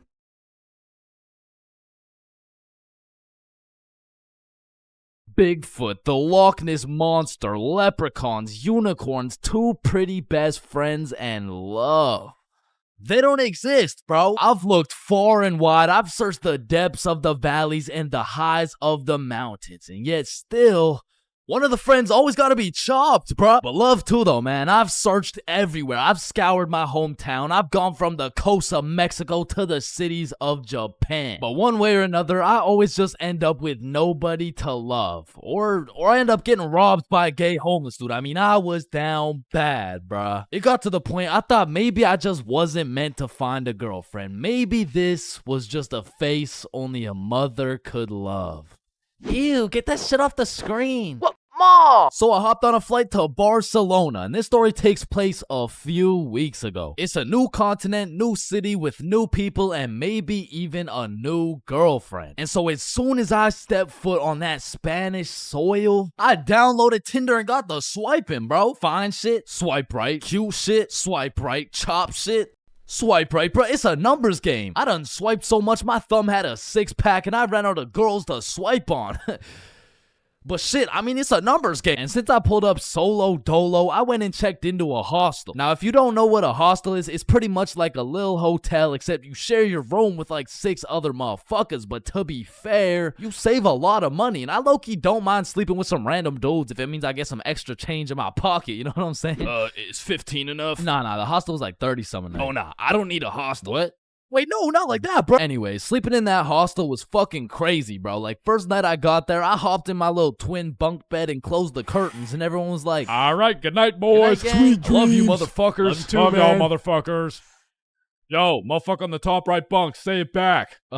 Good night. And? I love you. Love you too, bro. Lights out. So the sun came up and my ass didn't get a drop of sleep. But regardless, I got out of bed, got some coffee, explored the city, hit the beach, got some food, all the normal shit you do when you're in a new city. But after a long day of tourist shit, I went back to my room. I went back to our room. I hopped in my little bunk bed and prepared myself to open up Tinder after letting that shit cook for a solid 24 hours. And when I open that shit up, yo, I got 28 matches. Yeah. Yeah, thank you, bro. Thank you, man. Yeah. Oh, hell no. Now I'm gonna keep it a buck. Initially, that number 28 was looking mad nice until I clicked that shit and started looking through my matches and realized, yo, this shit is not a numbers game, bro. Like, you know you're cooked when the chuds are sliding on you, saying shit like, hey, yo, I'm trying to put you in chains for real, and then touch your stick, man.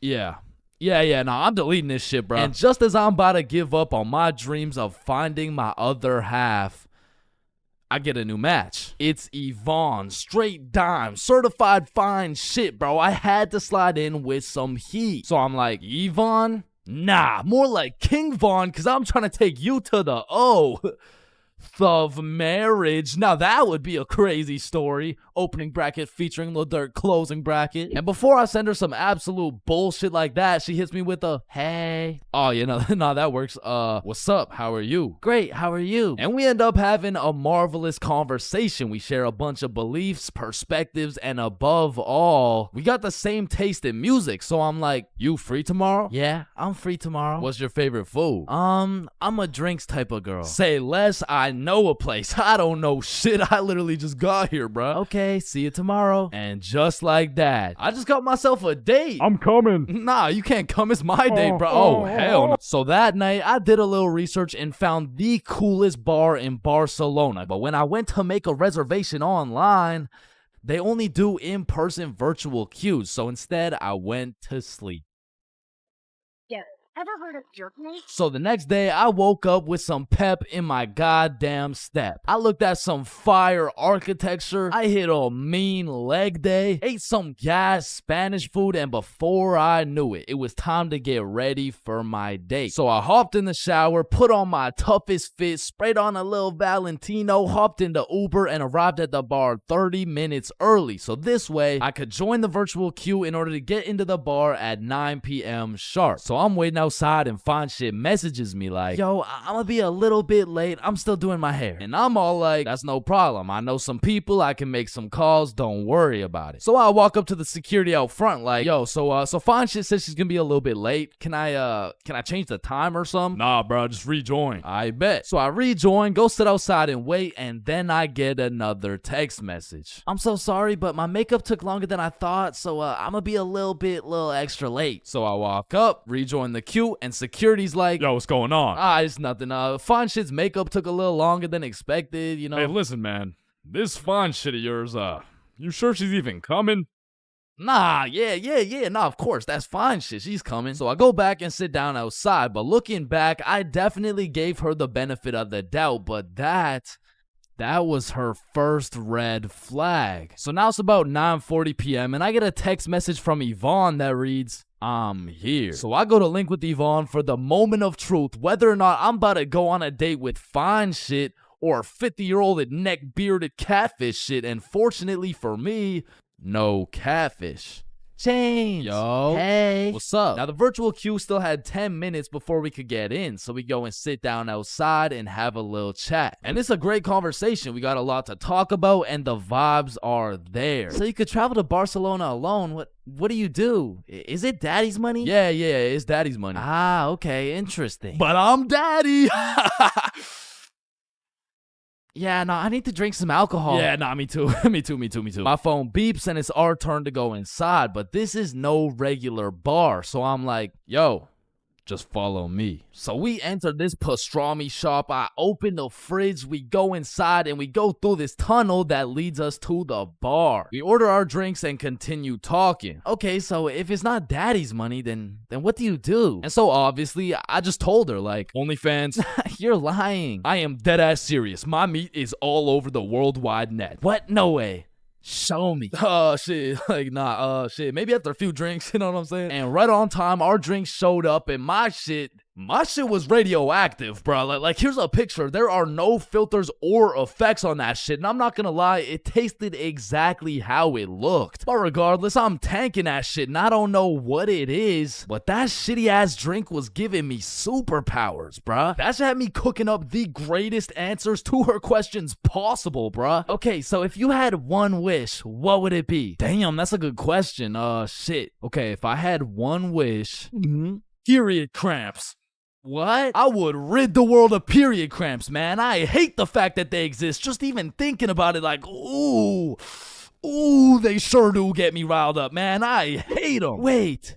Me too. Nah, that's crazy. We have so much in common. And from that moment on, I could tell she took down her guard and got comfortable. Cause she started saying shit like, this guy from my school is obsessed with me and he won't stop snapping me. Damn, maybe you should stop responding or some shit. She snaps a picture of us and captions that shit. He getting it and you not. Lol. Red flag number 2. What kind of anime villain origin story are you trying to create for this motherfucker, bro? But I digress. We order the second round of drinks. But as she's sipping that shit, I can hear an accent starting to form in her speech. So I'm like, yo, where's this accent coming from? Oh yeah, nah, when I drink, my French accent starts coming out. And I kid you not, she went from one drink sounding like, yeah, so my favorite food is pasta, to drink 4 dead ass talking like, actually, I changed my mind. My favorite food is croissant. Shawty turned from fine shit to French shit so fast, I didn't even know who I was on a date with at this point. And then she hits me with a, I'll be right back. She grabs my face and hits my ass with a big ass smooch. Now that shit took me aback. I was not expecting it. However, maybe it's just a culture thing. Maybe it's normal for her. So I can't say that it's a real red flag. So she's still in the game. And when she comes back, she's like, yo, Chains, let's go to the beach. Say less. So we're walking down to the beach and she says some shit like, so when's the next date? Oh, it's on Saturday at 6 p.m. Oh no, I'm not free on Saturday. Oh, you mean date with you? Yeah, nah, this is the last one. Now I said it as a joke, but she wanted to get all mad and shit and storm off. Now in this situation, I have 2 options. Option A is chase after her and beg her to stay. And option B is standing there like an absolute peak male specimen to the point the gravitational pull of my testosterone retrieves her back to the very location she left. And I went with option B.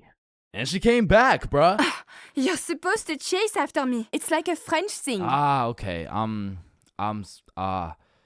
not French, bro. So we continue with our walk, and I'm cracking jokes, entertaining her and shit. But honestly, that little stunt shorty pulled back there was red flag number 3 for me, bro. So at this point, I'm not in it for the game of love. I am simply just in it for the love of the game, bruh. So we arrive at Barceloneta Beach. We sit down, and at this point, it's about 1 a.m., but we're still chatting, having a good time. But out of the corner of my eye, I see a man hooded up walking towards us from the darkness. And as bro's approaching, I'm ready for anything. I'm getting ready to take a stand, throw some hands, get in the sand. Should I even go band for band? But if this dude gets any closer, I'd be damned. And this motherfucker hits us with a drive-by compliment. You have a very beautiful girlfriend. Aw, thank you.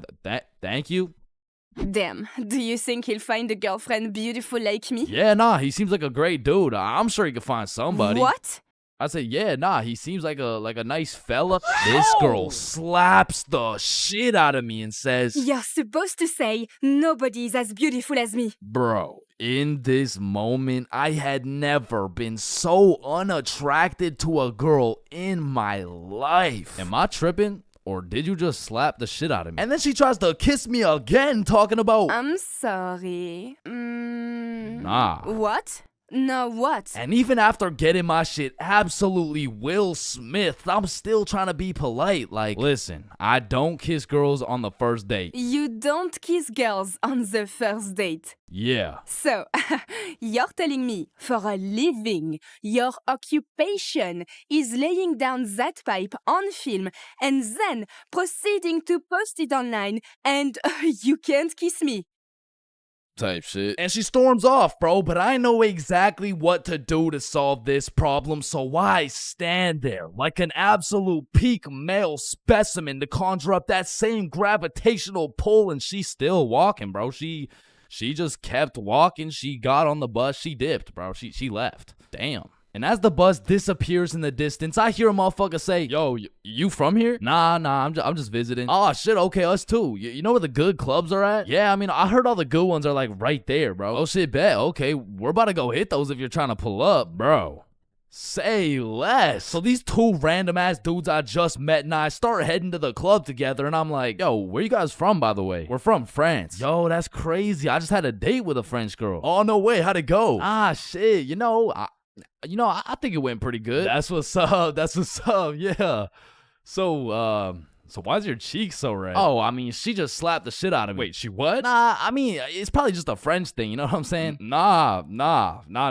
Not a French thing, you just got assaulted. Aw, shit. So me and the new French homies pull up to the club and it's jumping, bruh. We start taking shots, shooting shots, airballing shots, and then I get a bunch of voice messages from Yvonne talking about, all the good feelings I had for you are gone. You are a literal piece of shit. Go get AIDS filming for OnlyFans, bitch.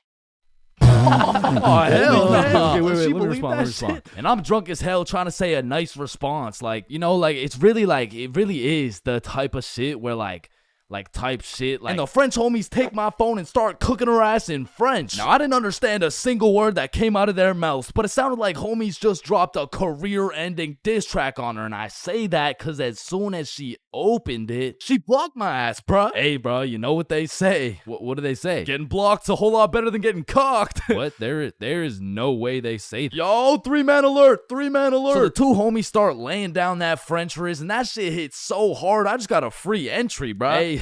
Hey, English, room for one more? So the six of us absolutely fucked the club up, went out for some 4 a.m. churros, dipped in chocolate, and man, that shit hit harder than Yvonne, bro. So at the end of the day, even if I didn't end up finding love in Barcelona, there is one thing I did find. I did find out how Chris Rock felt. God damn.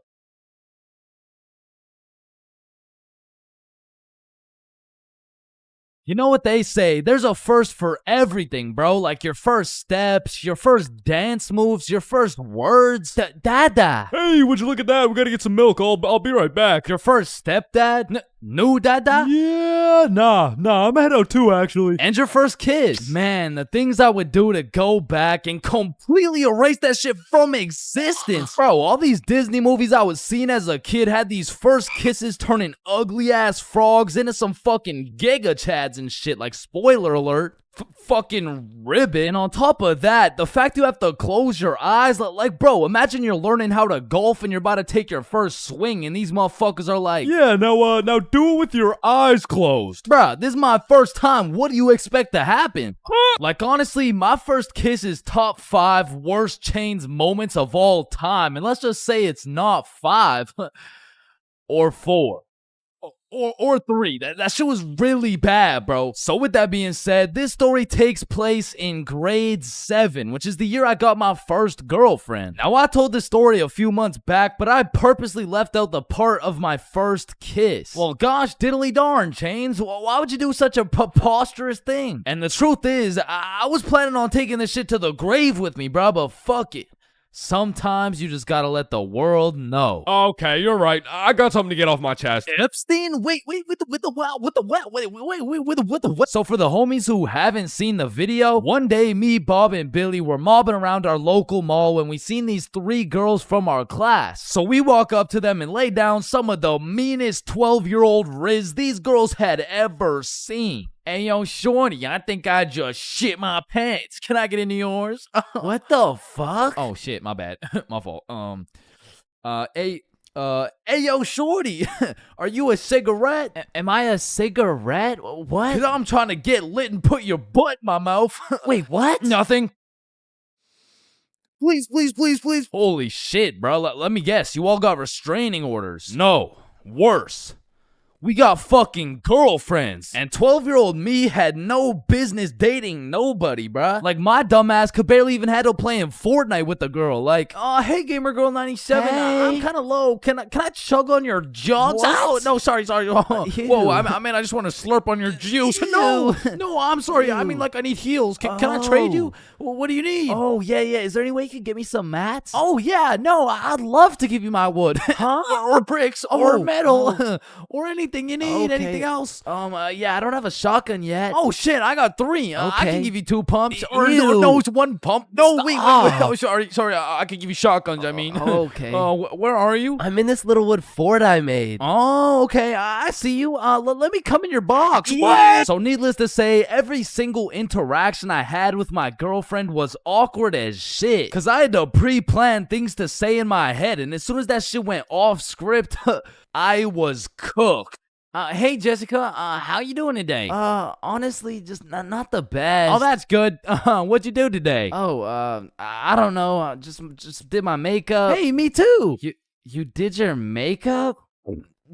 Yeah, we have so much in common. Have a nice day. Fuck! And on one Friday after school, me, Bob, Billy, and our girlfriends all went to the mall together as we did every single day. But on this specific Friday, we rubbed together a few brain cells and realized, yo, do you got money? Nah. You got money? 0. You got money? I'm broke. You got money? No. You got money? Yo, why are we at the mall? I don't know. I Good thought about question. it. I mean, we could all go to my house. Yeah, doing. And so, of course, as the good kid I was, I text my mom to ask her to go. Greetings, mother. I would like to know if it's in the realm of possibility that you would be so kind to grant me your permission to visit the household of my dearest acquaintance, Nikki. Looking forward to hearing from you. Your favorite son, Chains. And I immediately get a call. Let me speak to her parents. Now, I, ChainsFR, have never dated a 12-year-old boy in my life, and I honestly don't plan on it. But even in grade 7, I could use my logic and reasoning skills to understand if your boyfriend had to get his mom to talk to your friend's mom for permission to slide to the crib, instant ick, bro. There's just no way. She'd probably break up with me on the spot. So I'm doing anything I can to not let that happen. Hey there, Miss For Real. This is Nikki's mom. I just want to let you know Chains and his friends are welcome over anytime because they're goated with the sauce. Shit. Oh, hey, Nikki's mom. Sorry, it's kind of hard to hear you over all this bullshit. You're not allowed at her house. Come home now. Chains, are you coming? Look, Mom, I'm not gonna lie. You gotta lock the fuck in right now. This is the first time in my life I ever been invited to a girl's house and there's cheeks up for grabs. Like, Mom, this is my only opportunity. If you don't let me go, the For Real bloodline might just end with me.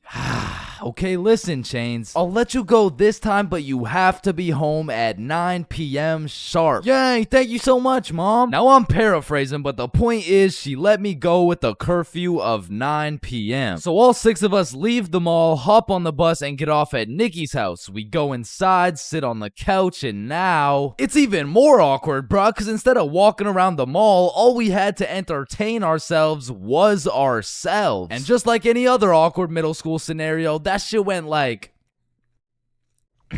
so, truth or dare? Yeah, That's I'm exactly what I was thinking. And my heart instantly dropped, bro. Cause I knew if I picked dare, I would have to kiss Jessica and shit, bro. That's a whole lot scarier than playing Fortnite with Gamer Girl 97. But regardless, Nikki starts the game of truth or dare. Hey Billy, truth or dare? Yo, truth. What's your favorite color? Blue. Oh, what? This shit's not even bad. Okay, then Chains, truth or dare? Truth. No. What do you mean? No, it's truth or dare. I said truth or dare. Dare. What the fuck? Okay, fine, dare. You have to kiss Jessica. Bro, this time it wasn't a pickup line. When I say I just shit my pants, I mean not literally, but metaphorically, I was shitting bricks, bro. And when I turned to Jessica, she's just sitting there straight-faced as fuck. So, Jessica, are you down? like hypothetically speaking, of course. Mm-hmm. Okay, I'm going in. Sorry. Let me just, Alright, bro, I'm not gonna lie, this is fucking weird. You guys are just watching and shit. Like, I don't know, it's just kind of. Oh, so if we weren't watching you do it? I mean, yeah, I would actually. Wait, what the fuck? Every single one of these motherfuckers ran to the corner and started staring at the wall. Like, did you do it yet? We're not looking till you do it. Yo, hurry up, dumbass. So now I got all this pressure on me to do this shit, but Jessica's out here looking at me like, Hey, how was your day? Yo, shut the fuck Just up. kiss her already. What are you yapping about? And I deadass didn't know how to go about it. I ended up sitting on this couch, nervous as hell, awkward as hell, looking stupid as fuck for 20 minutes, bruh. Now, 20 minutes in general doesn't sound that long, but imagine sitting on a couch in complete silence with everyone just... Bro, just watch this.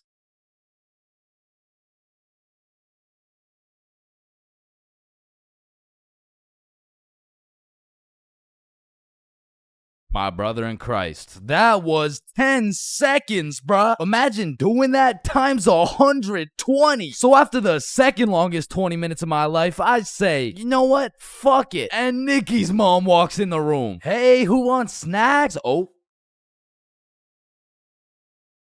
And at this point, I checked my shitty-ass Samsung Galaxy 3 and it was already 8:50 p.m. And with the curfew at 9, I had no choice but to lock in. So I lick my lips, close my eyes, and real quick, I smash our mouths together. And when I turn around, not a single motherfucker is facing the wall. I look the other way and Nikki's mom is peeking around the corner with her fucking mac and cheese and shit. So I made like my pops and I was out that hoe. Pleasure doing business, Jessica. Wait, what? Where are you going? Thanks for having me, Nikki's mom. What the hell was that? And I proceeded to sprint home, making it home at 8:59, exactly 1 minute before my curfew. And that night, when I went to bed, I couldn't sleep, bro. I haven't been able to sleep since. Damn, I should have taken this shit to the grave with me. Fuck.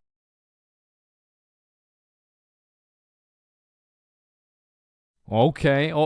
Okay. Oh yeah, baby. Let's go. Let's go. Yeah, let's go. Now, I don't know why, but there's just some things we all did as kids. And it's not like any of these things actually make sense, but we just did them. Like, did you even have a childhood if you never dug a hole to China? Timmy, we're almost there. Yay, just 2 more minutes. I mean, kids are just some dumbasses, bro. Like, who's gonna tell little Timmy he's not digging through the Earth's core with this little rinky-dink ass shovel? But to be completely honest, out of all these dumbasses, I was probably the stupidest kid known to man. Like, I remember when I was 5 and I was taking my annual shower, you know, and all of a sudden I had realized I was a fucking superhero. It was just the way the water was flowing out of my fingertips. It was like nothing I'd ever seen before. And I was fucking hyped. I mean, from this point on, my new name was Waterboy. Wow. I was pretty fucking stupid, but not everything I did as a kid was completely impractical. For example, I know you used to run up the stairs on all 4s, bro. Like, this was just the most efficient way to get from point A to point B. I used to feel like a fucking cheetah going up those stairs. In fact, going up the stairs in this manner was so efficient, I asked myself, well, why don't people go down the stairs like this? And shit, I figured out why. Or bro, on a hot summer day, I would wait for my mom to whip out the fan. And as soon as she turned that bitch on, me and my brother would turn into the Migos. We were dropping hit after hit. Like we were spending so much time talking into this fan, our mom was a little concerned. Raindrop, drip, drop top, smoking no cookie in a hot box. Cookie, fucking on your bitch, yeah, dot. Cooking up dope in a crock pot. Hey guys, you've been there for 6 hours. I think it's time Ma, let him cook. Bad and bougie. Cooking up dope with the Uzi. Hey! And speaking of cooking, when Mama Chains would whip up some good old craft dinner, I had no choice but to put a piece of KD on each prong of the fork. Like, that shit just simply tasted better, bro. Or whenever I was walking on a sidewalk, I would strategically plan out each footstep to make sure I was not stepping on a crack. Now, the funny thing about this one is... I still do that shit. And I know some of y'all are gonna think I'm weird for that, but riddle me this. Who's gonna be laughing when your mom's in the ER with a broken back, bitch? Now, I feel like at one point or another in your life, you just had to check if the fridge light stayed on when you close it. It's really just a part of growing up. Like, one day you'll go grab some milk for your Honey Nut Cheerios and you'll be like, hey, wait a minute. Or what about when you were bored in the car and you start doing parkour with your fingers to the window? I used to hit some crazy combos and then I would go to finish it off with a backflip. Or have you ever fucked around in the living room and you broke a vase or some shit? Whoops. You know, you get a timeout or you receive a little whooping. Now, coming out fresh off that whooping, this shit could only go one of two ways. Either you bawl your eyes out and play with this fucking thing for hours, or you would plan to run away, bro. That was it. That was your only options. And I had a few of those moments where I was ready to dip. I would pack an apple and my trusty Minecraft sword for the trials and tribulations to come. And then I would look my sweet mother in the eyes and realize, shit, she's making mac and cheese tonight. I can't leave yet. And you have simply not lived if you never hid a DS under your pillow at night. Like for me, the Mario grind was 24/7. There was no sleeping. But I'm not gonna lie, I had some close calls trying to pull that shit off. Good night, Chains. Sweet dreams. Good night, Ma. Love you. Love you too.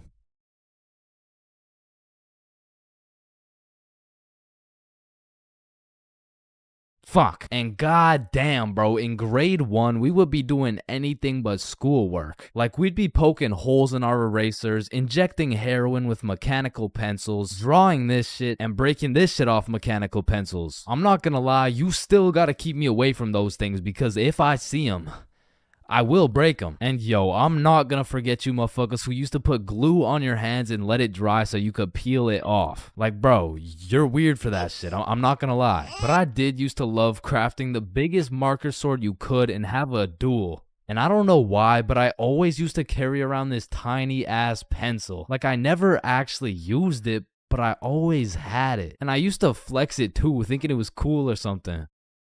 Yo, shorty. Take a look at my pencil. Oh my god, why is it so tiny? Tiny? It's not that small. And bro, tell me as a kid that you never had the random urge to just do this shit.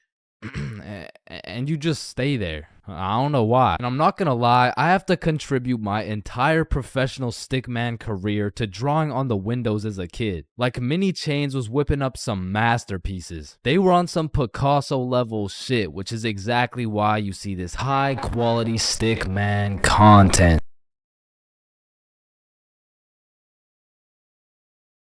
So, there are 7 stages of being drunk, all of which I've experienced, so you don't have to. Drinking? Aren't you underage? No, I'm 21. Now let's start with stage 1, the process. Stage 1 is one of the most important stages of being drunk. If you've ever heard the saying, trust the process, this fully applies when it comes to drinking.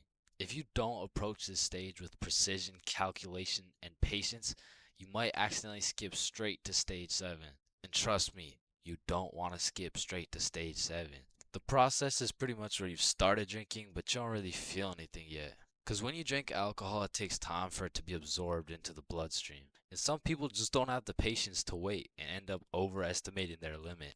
Oh, I feel fine. Let me take another shot.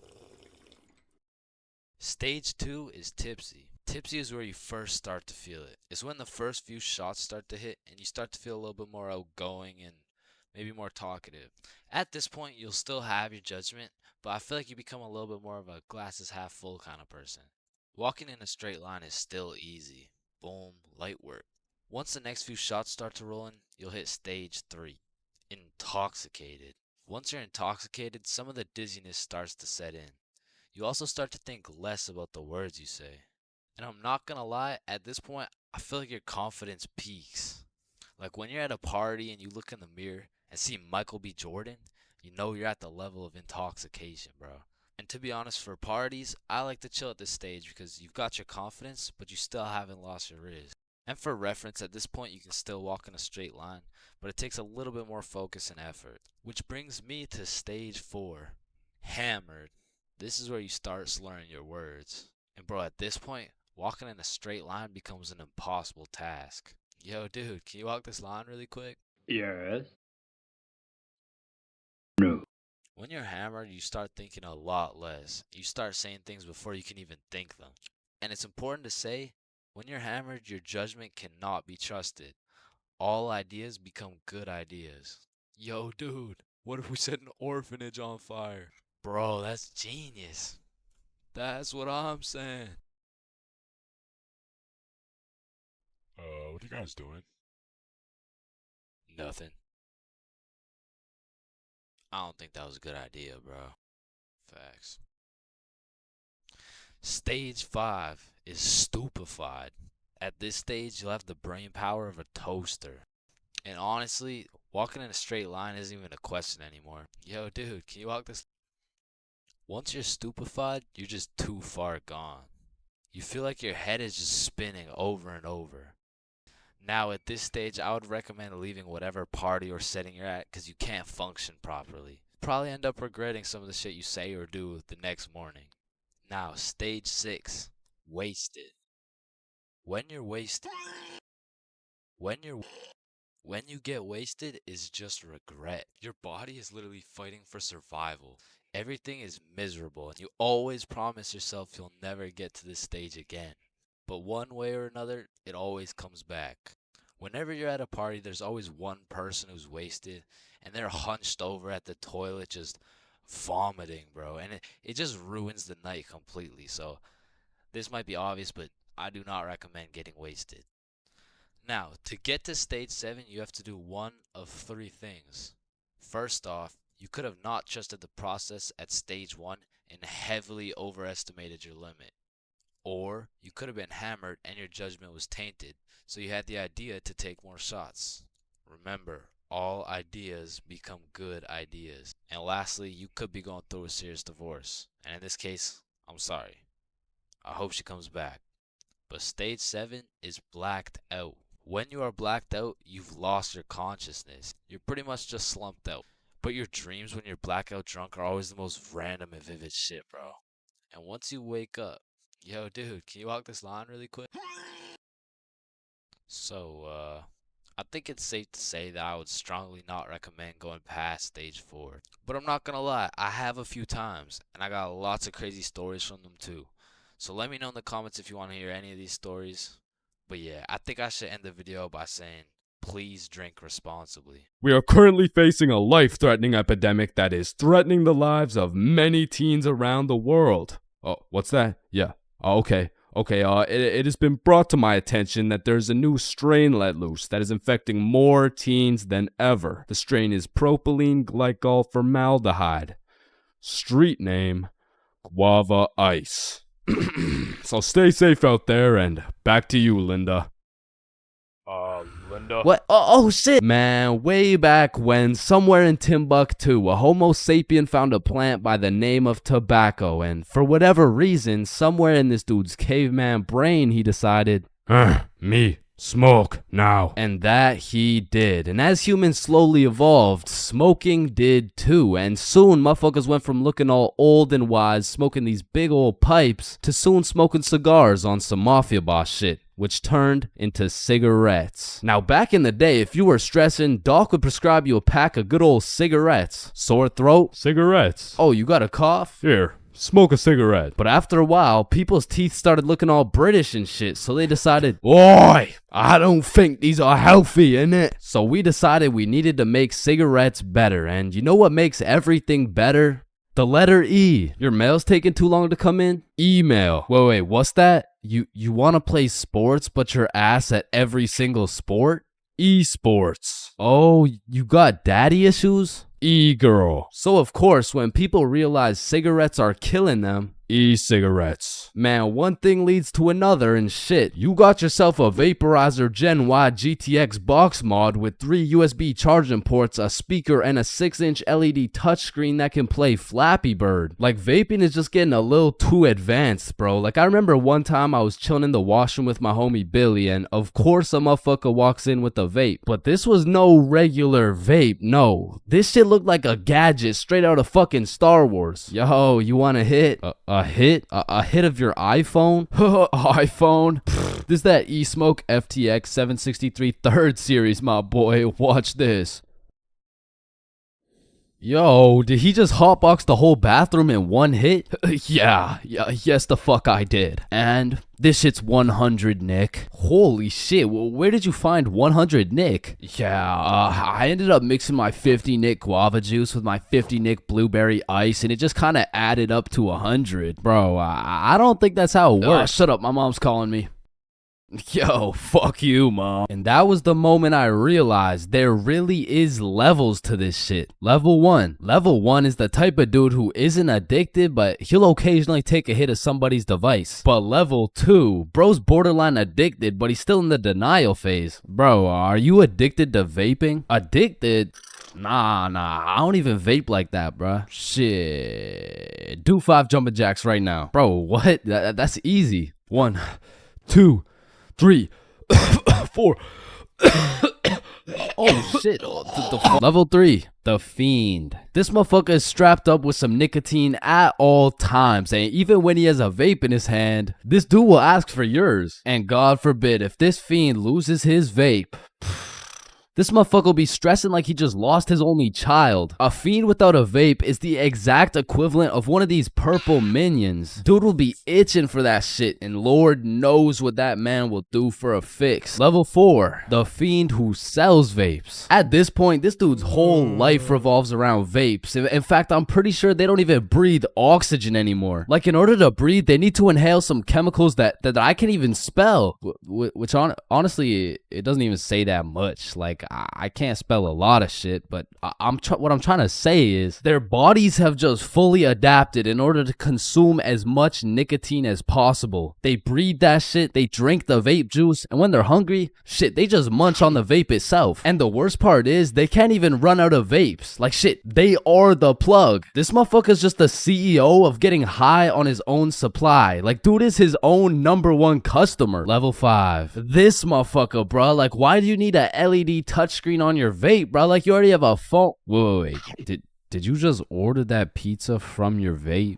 Shit. Where'd you get this from? And don't get me started on these flavors, bro. Like, tell me why these motherfuckers can make a vape juice and call that shit early riser. And that shit literally tastes like a Wednesday at 6 a.m. Like, what the fuck type of ingredients mixed together to taste like a Wednesday at 6 a.m.? But early riser isn't even the weirdest flavor on the market, because if you're feeling the family dinner vibes, you can get a rotisserie chicken flavor. Or if your breath is smelling nice and fresh, you could fuck that shit up quick with some garlic flavor juice. And they even got bacon.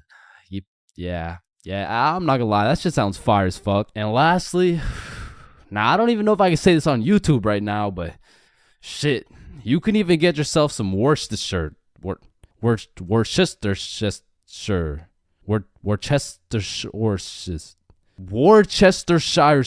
But regardless, I think we all know the home of nicotine, the eternal hot box, the communal vape sesh. It's the high school bathrooms, man. You walk into one of these joints and there's at least 15 dudes hotboxing that shit at like 10 a.m. You come in trying to take a piss and now you got a head rush. You walk over to the urinals, but it's so goddamn hotbox, you start pissing all over the walls. But shit, you can't even piss on the walls in peace, man. You got that one fiend coming over to you trying to suck your device dry, and dude's so down bad for that hit that's not the only thing he'd suck dry. And listen, you may be thinking, Chains, how do you know what you know about vaping? And that's a great question. Back in the day, I was a curious little George, man. And back in grade 7, I was chilling at my friend Becky's house. And when I walked into Becky's crib, I was nothing but an innocent, curious young man. But little did I know, I would leave Becky's crib far different than I entered. So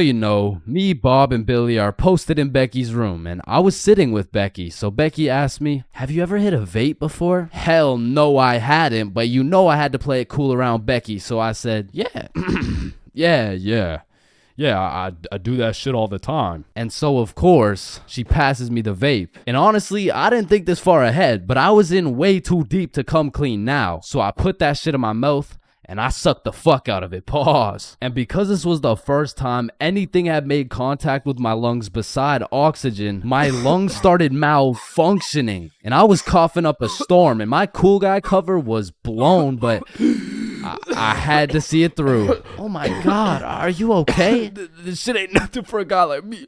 Guys, I think Chains is dying. And as I went on with my life, I would hit a device here and there, and eventually I even learned some tricks and shit. But one day, me and my homie had to run to catch a bus. And so we started running, but the homie doesn't even make it 100 meters, and he starts rolling on the floor, coughing up blood. And I was like, yeah, no, no, fuck that. And you know,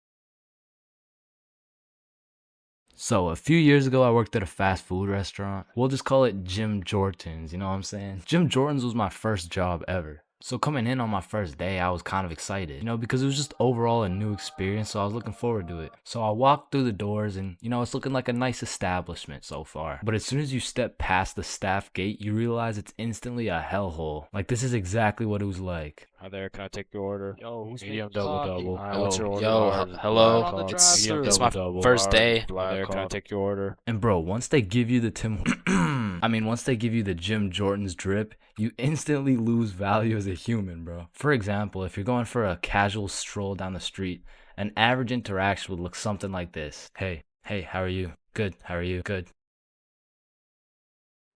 You know, just average small talk things. But once you throw on that Jim Jordan's drip, hey, what can I get for medium black coffee? Make my coffee faster, bitch. And while I was working here, it was just the beginning of the pandemic, meaning on top of the gym drip, you also had to wear a mask. So pretty much people could just see your eyes. And trying to communicate during the pandemic was horrible, because not only did both parties have to wear a mask, there was this big plastic wall between us, and they had to stand 6 feet away. Hi, what can I get for you? What? I said, hi, Huh?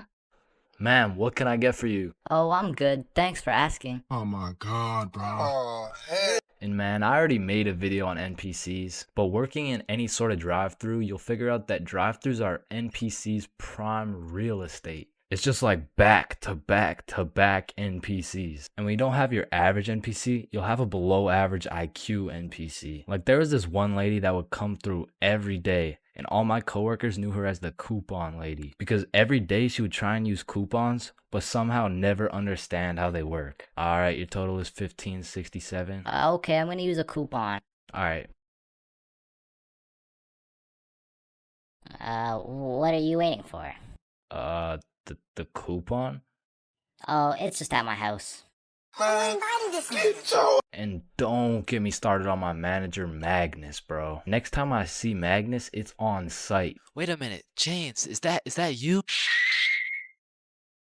The longer I worked there, Magnus just started getting a little bit too comfortable on booking my shifts. After about 10 months of working there, she just decided to give me 5 a.m. shifts every time. And that wasn't even in my availability. So, you know, I would send a polite and professional email, and she would just hit me with some shit like, okay. Then just continue to book me at 5 a.m., bro. So I ended up working there for about a year and a half. And like most people at minimum wage jobs, when you're there for long enough, you just start to care a lot less about getting fired. I mean, I was snatching donuts, whipping myself up some food whenever no one was looking, and hooking up all my homies with free everything. And eventually I just got tired of waking up at 4:30 every shift, so I put in my 2 weeks. And during these last 2 weeks, I did not give a fudge cake, bro. I was out here setting up coffee cups and playing basketball with the gym bits. And if someone was kinda polite to me, I would just hook them up with a free donut. And I remember on my last day, I was working a night shift, and it was just about 15 minutes before I got off forever. And some dudes rolled up in the drive-thru baked as hell. Hey dude, can you check how much is on this gift card really quick?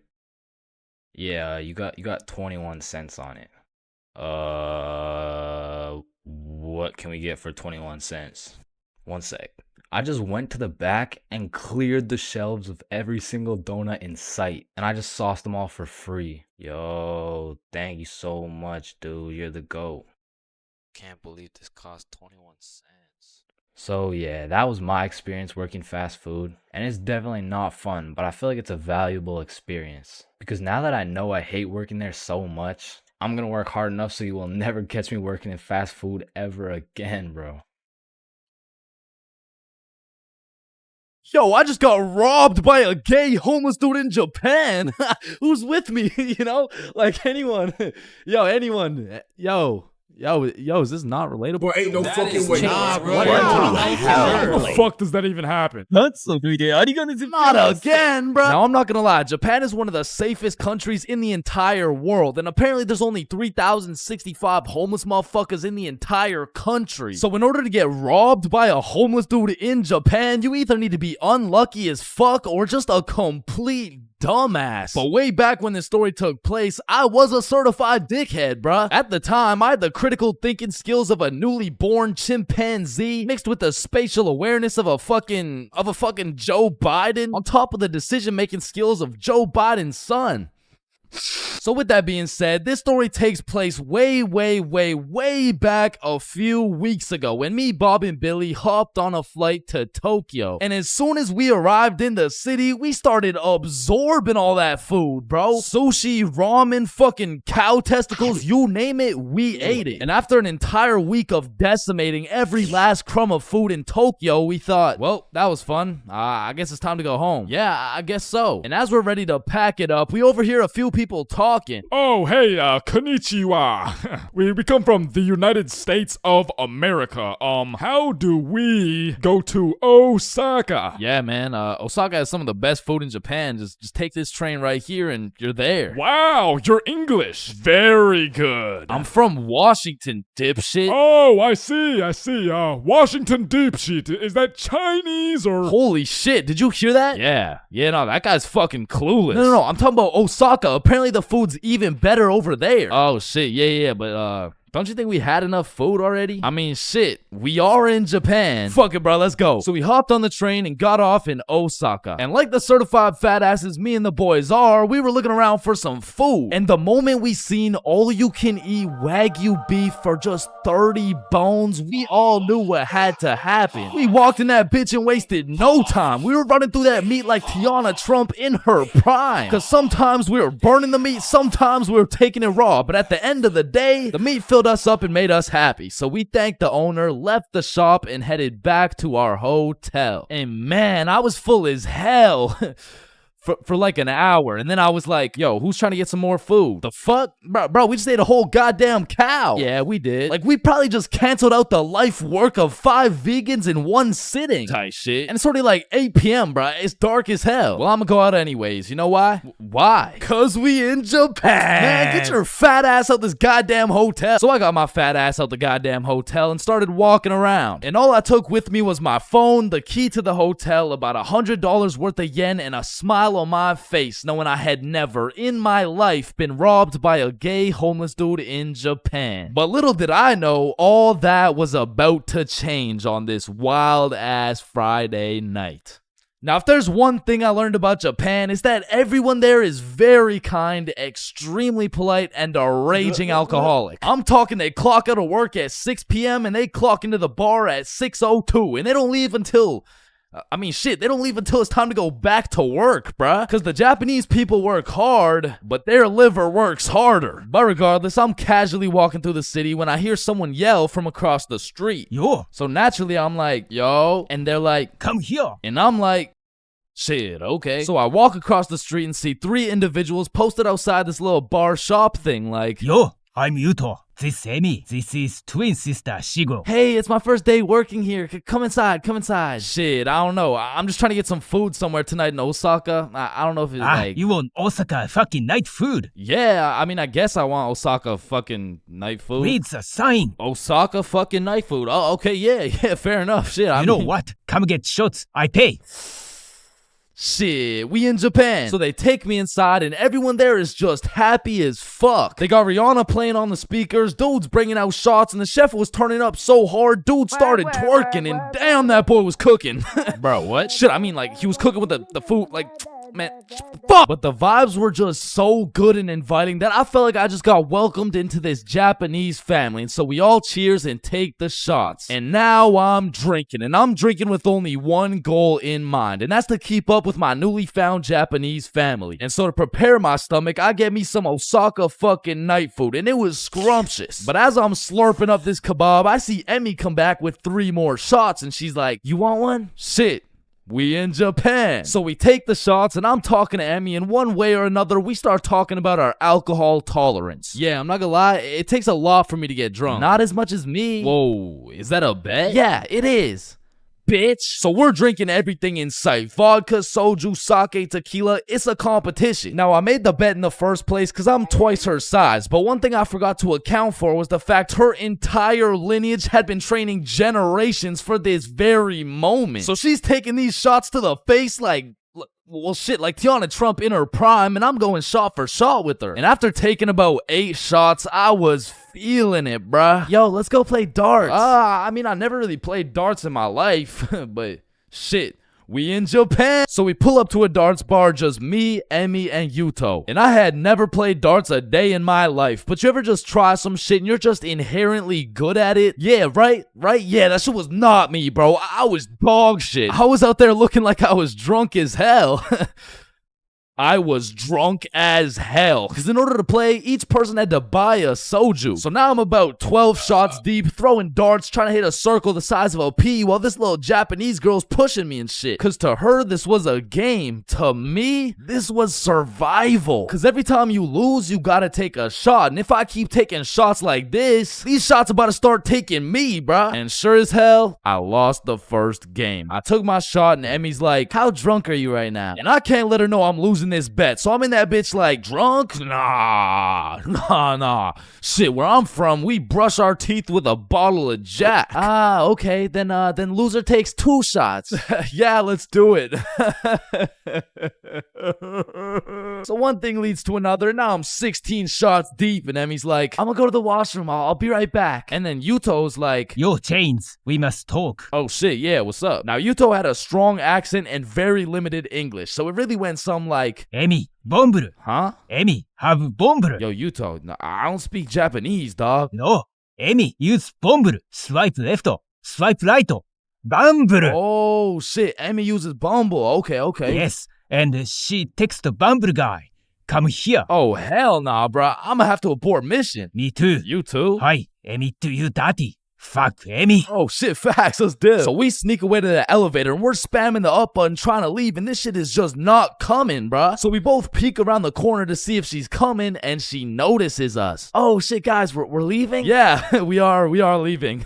Fuck. So we all get in the elevator and Yuto whispers in my ear like, when the elevator open, we run. And I'm drunk as shit, but I was the fastest kid in my elementary school, so as soon as the doors open, we hauled ass, bro. And I just kept running till Yuto was like, stop, we go to bar. And I'm just having a great time existing at this point, so I walk into this bar all drunk like, where the hoes at? Oh shit. Oh shit.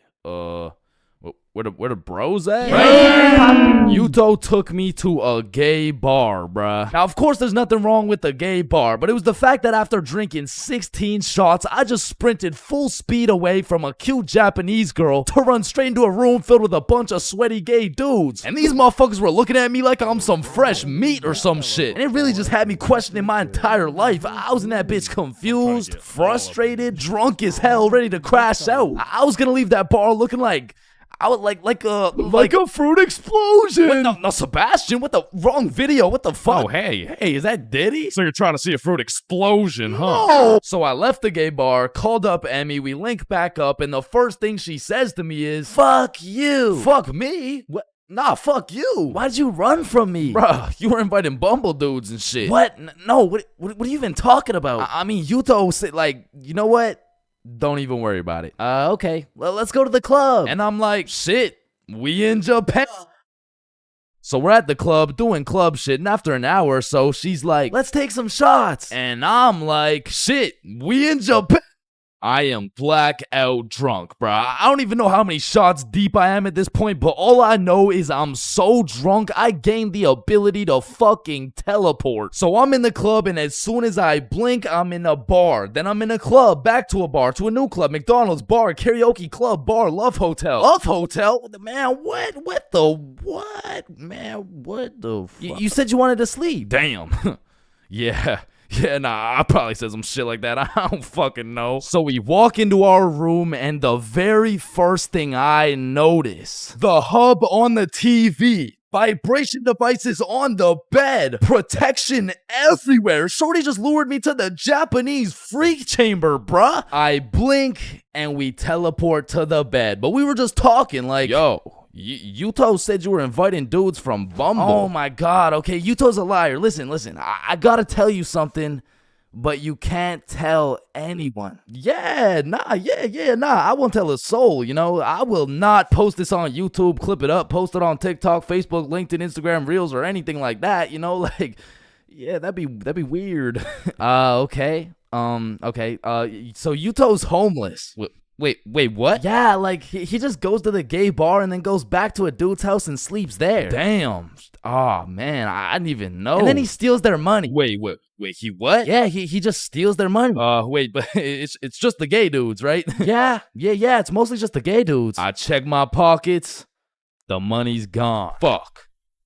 You said it's only the gay dudes. Yeah, nah, he just steals from the gay dudes. Fuck, I want to go home, bruh. So I leave the Love Hotel, and at this point, the sun is coming up, and I'm still drunk as hell, walking like a zombie. I pull out my phone to go use Google Maps, and that shit dies, bro. So now it's just me and my last few brain cells trying to make it to my hotel before I pass out. And I'm stepping over Japanese motherfuckers blackout drunk sleeping on the sidewalks thinking I can't end up like them, but honestly, I have no clue where I am, no clue where the hotel is, and no clue what time it is. And after what felt like hours of aimlessly walking around, I blinked and I fell asleep, bruh. And when I woke up, I was in my bed. I genuinely don't know how, who, what, when, or why, but shit, I wasn't complaining. But by the time I got out of bed, it was 6 p.m. and I didn't remember shit. I had to go through my camera roll and piece everything together like The Hangover. But at least that Friday night, I learned a very valuable lesson. Don't try to outdrink the Japanese motherfuckers, bro. You'll lose every time.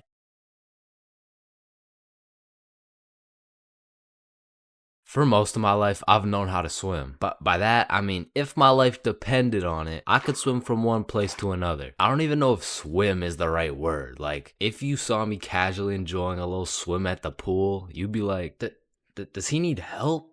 Like, is he drowning? I mean, like, I did take swimming lessons, but I quit at level alligator, bro. I never even made it to level 1. With that being said, this incident dates way back to when I was in grade 4. We were going on a field trip, and of course, it's to the pool. But I'm not stressing. I know I safely passed level penguin, so I should be chilling. My whole class and I walk into the entrance of the pool, but before anyone was allowed in the pool, they asked everyone if they knew how to swim. And I thought, we're in grade 4. There is no way somebody still doesn't know how to swim. And just as I presumed, nobody needed a life jacket. So me and the gang are swimming around, you know, jumping off the diving boards. Fun stuff for a grade 4 field trip. But after about an hour, my friends and I are just chilling in the deep end. And that's when I see a kid in my class named Ben on some floaty things coming in our direction. A little backstory about Ben. For as long as I can remember, this dude has been on my nuts. So when I saw this dude coming in my direction, I assumed he just wanted to say hi or something. But as he made his way towards me, I could tell he was struggling. So I swim over to help him out. Oh, hey, Ben. How are you? This kid jumps off the floaty thing onto me. And this man has the meanest grip on me. Pause. Well, this shit had to be some sort of attempted murder, bro, because he had me in a chokehold and his legs were wrapped around my arms. But they did not prepare me for this shit in level alligator. So instantly I start sinking and hit the bottom of the pool. Keep in mind, Ben is chilling on top of me with his head out of the water this whole time. So I jump off the bottom of the pool just enough to get my head out of the water for a few seconds. Ben, get off me. And when I look up, I see this dude Ben with the straightest face in the world. Like this motherfucker has no clue I'm out here fighting for my life. And he says in the most monotone voice, I can't swim.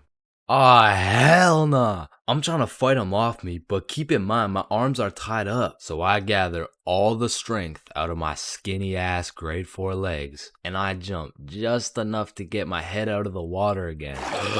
Lifeguard, help! Oh, you guys, stop playing around in the pool. That's it. I'm fucked.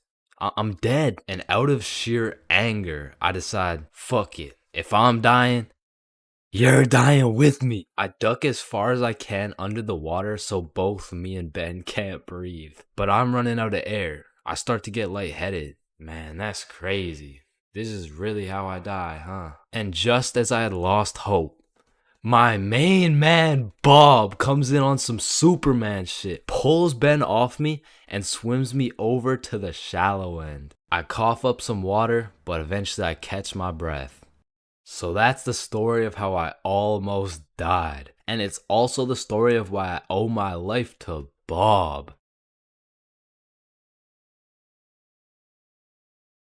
Yo, Chains, I'll pay you $5 if you pull that fire alarm right there. Oh, Run. Chains, do you know why I've called you into my office today? No. You see, that little stunt you pulled has led you to a 1-week suspension. God damn it. What does suspension mean? It means for the next week you are prohibited from coming to school. Fuck. What does prohibited mean? Chains, you can't come to school for the next week. Hold up, so you're telling me because I pulled the fire alarm, I don't have to go to school for a week? Yes, it's a suspension. You are... Man, I got a love-hate relationship when it comes to getting suspended from school. Like on one hand, shit, you just don't have to go to school. But on the other hand... Suspended? Oh, I'm about to suspend that ass. Ah, fuck. Ow. Shit.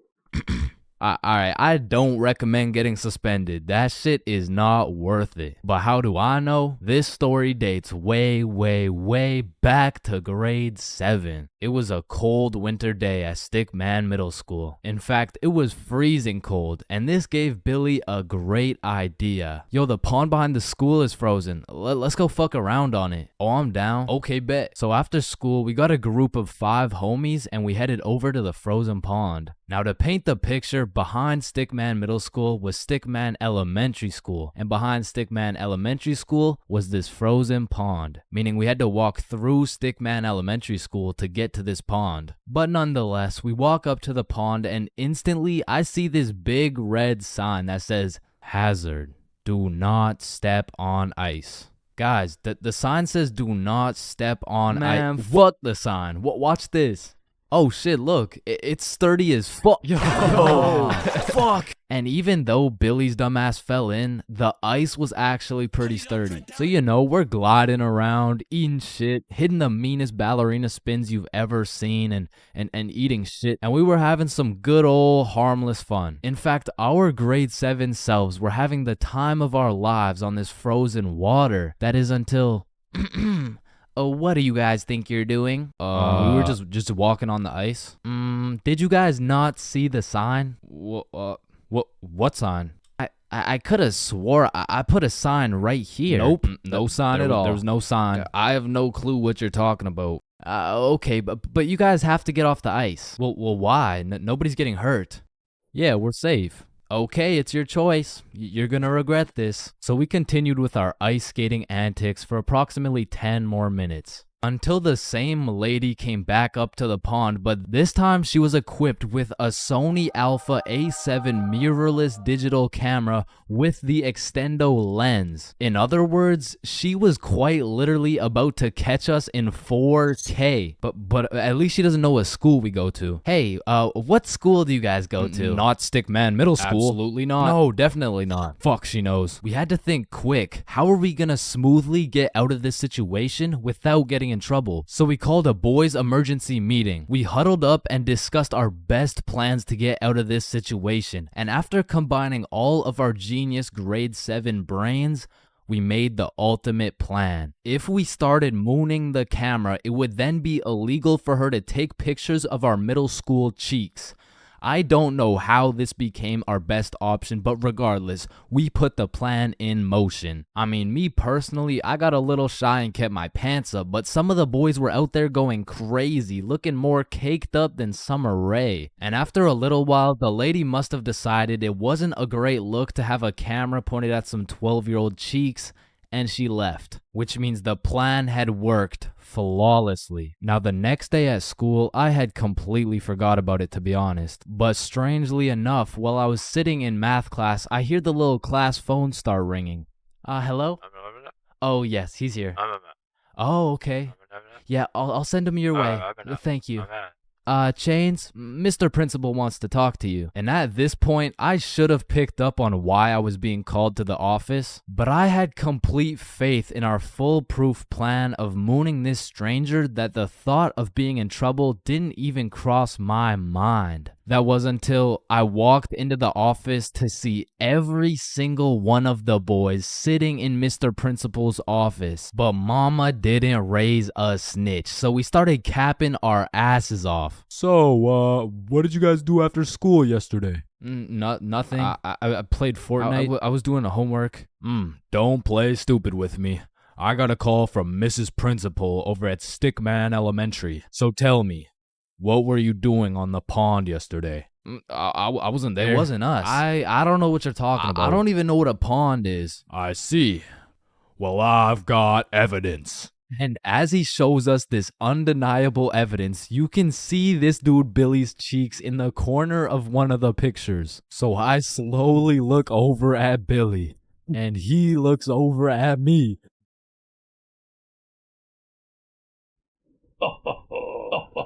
If you don't stop laughing right now, you're all suspended.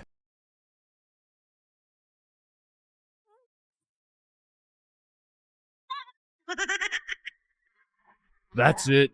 You're all suspended. And as I explained the situation to my mom, let's just say Mama Chains was not happy.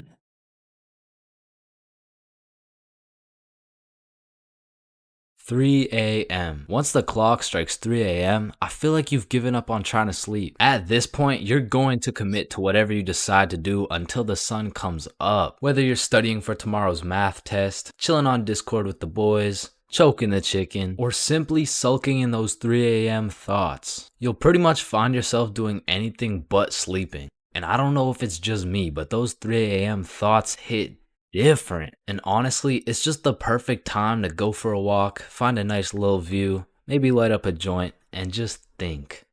The youngest picture of you is the oldest picture of you. Does Lightning McQueen cop car insurance or life insurance? Wait. Did the brain name itself? Hold up. What if soy milk is just regular milk introducing itself in Spanish? I have no clue if this is just me, but every once in a while when I'm laying in my bed at 3 a.m., I suddenly get the motivation to become the best person on the planet. Like, I set an alarm for 5 a.m., I tell myself I'm gonna go work out, then go for a run, then meditate, then drink kale smoothies, then become a millionaire, then donate it all to a family in need. But as soon as my alarm goes off, I'm just like, shit, I'm too tired for all that. Then I just end up sleeping until 1 p.m. And my brain is constantly playing games with me, bro. Like, tell me why I'll be using all my strength to stay awake during the day thinking, ugh, man, I can't wait to go to sleep tonight. But when it comes time to sleep, I just can't.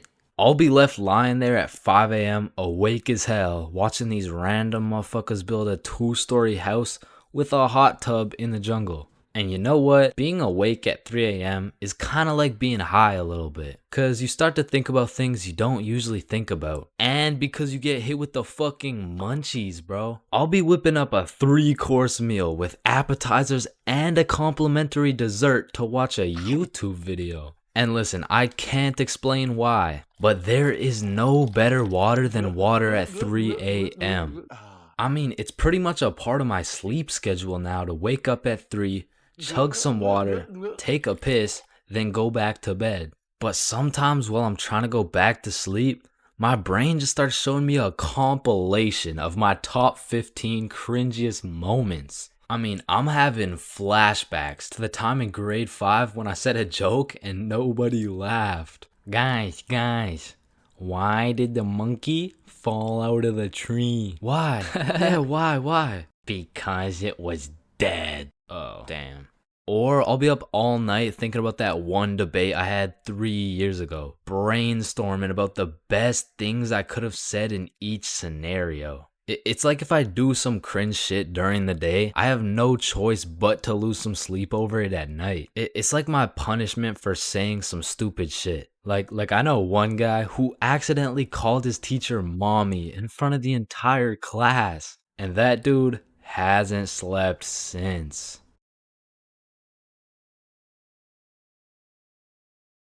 Man, I don't know about y'all, but for me, having an older brother is like, oh, chin check. Damn, bro, El Chin, am I right? Nah, I got you a gift, though. Damn, for real? Yeah, open them up. Oh, these are tough. Let me try them on. Yup, you know what these are good for, bro? Yeah, what is it? Wedgie! I'm not gonna lie, bro, I still love having a big brother. Like, yeah, you get your ass beat bi-weekly. Yeah, these motherfuckers will steal your food, and they be frying your shit for no reason whatsoever. Chains for real? Now that's Chipotle for real. Because he's wrapped like a burrito. But let's think about it, bro. What is the alternative? A big sister, bro? Hell nah. These motherfuckers will force you to do your makeup and shit. All right, yeah, pull the plug. But it looks good. Pull that shit. Like, pull the plug. So I don't think pull we can the do plug. that. Pull the Damn, plug. are you Pull serious, the bro? man. Pull the fucking plug.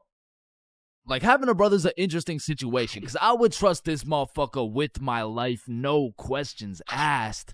But I'm not trusting him with my Chipotle for a second, bro.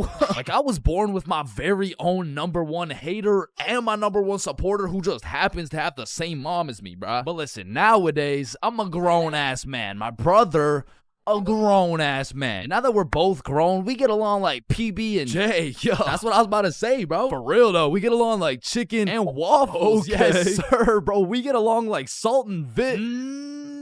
Nah, I don't get it, bro. I don't know what you're trying to say. Nah, I mean, what I'm trying to say is if I'm eating, Right. worried, Oh, and yeah. if he gets into a fight, we get into a fight, yeah. If someone reads my search history, we searched up Lola Bunny furry buns, lubed up, shaking it wild Bro. style, yeah. Nah, hell nah. What are you doing, bro? We didn't do that? Fuck no. Okay, yep, no, that's fine.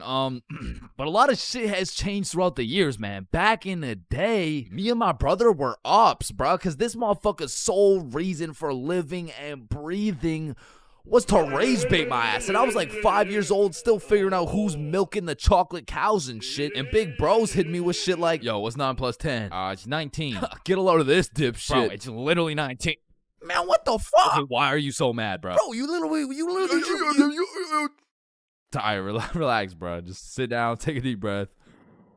Who's a good boy? Yeah, man, fuck. Now, me and my homies used to wrestle all the time, and my record was decent. We're talking like 50-10, and at the time, my signature go-to finisher move was the guillotine choke. It had seriously never let me down once until I tried that shit with Big Bro, and I started guillotining my ass beat, dog. My brother's 3 years older than me, so that shit was like a boss battle that you just don't have enough XP for, bruh. Like, when I would pull up on him, I hear boss battle music, my health bar pops up, and I start unloading the clip on this motherfucker, but he's done beat my ass so many times. He's got my moveset memorized and shit, bro. Like, this motherfucker's the Picasso of beating my ass specifically. Like, every time, I was getting folded like an omelet, folded like origami. I was getting folded like I was playing poker, the way he just dealt me these hands, bro. And maybe you're thinking, Big Bro got the strong genes, so I got the smart genes type shit. Nope. Nope, not. This motherfucker took those genes too, bro, and he put them to use. Because he used to manipulate the shit out of me, bro. Like, I remember one Halloween a long time ago when I was like 4. My mom came up to us with 2 costumes, right? One was Spider-Man with the fake muscles and everything, and the other was Shrek. It was Shrek. Yo, I call Spider-Man. No, but I want Spider-Man. Actually, you know what? I want Shrek, man. Shrek is cool as hell. Like, what'd he say? What are you doing in my swamp? Wait, no, I want Shrek. Oh, you think he's supposed to be like Mike Wazowski or some shit? I don't even know. What are you doing in my swamp? And this can't just be me, bro. But when we were younger, my brother would teach me some lingo or advanced intellectual informational shit. And I would go around school just spewing out words I don't even understand, bro. Damn, what y'all got for lunch? Shit, it's just a little PB&J. That's savage. Yeah, yeet. Yeah, man, I guess. I mean, my mom made Okay, it. Bob, I see some pizza. YOLO. What about Bevs? Bevs, what are we saying? I got some apple juice. Okay. Yeah, man. I love apple juice. I don't. Bro, what? Who doesn't love apple juice? Damn, well, it's because my brother says that juice has a secret society where all the juices, I'm talking apple, orange, fucking pineapple, get together and they control the bank. Now, me and my brother would go at it, bro. It was a seemingly never-ending rivalry between us of me getting my ass beat, him beating my ass. Okay, maybe it wasn't a rivalry. Shit, I think I was getting bullied. But one day when I was 7 years old, everything changed for both me and my brother when we got a stepsister, bro, because she was annoying as fuck.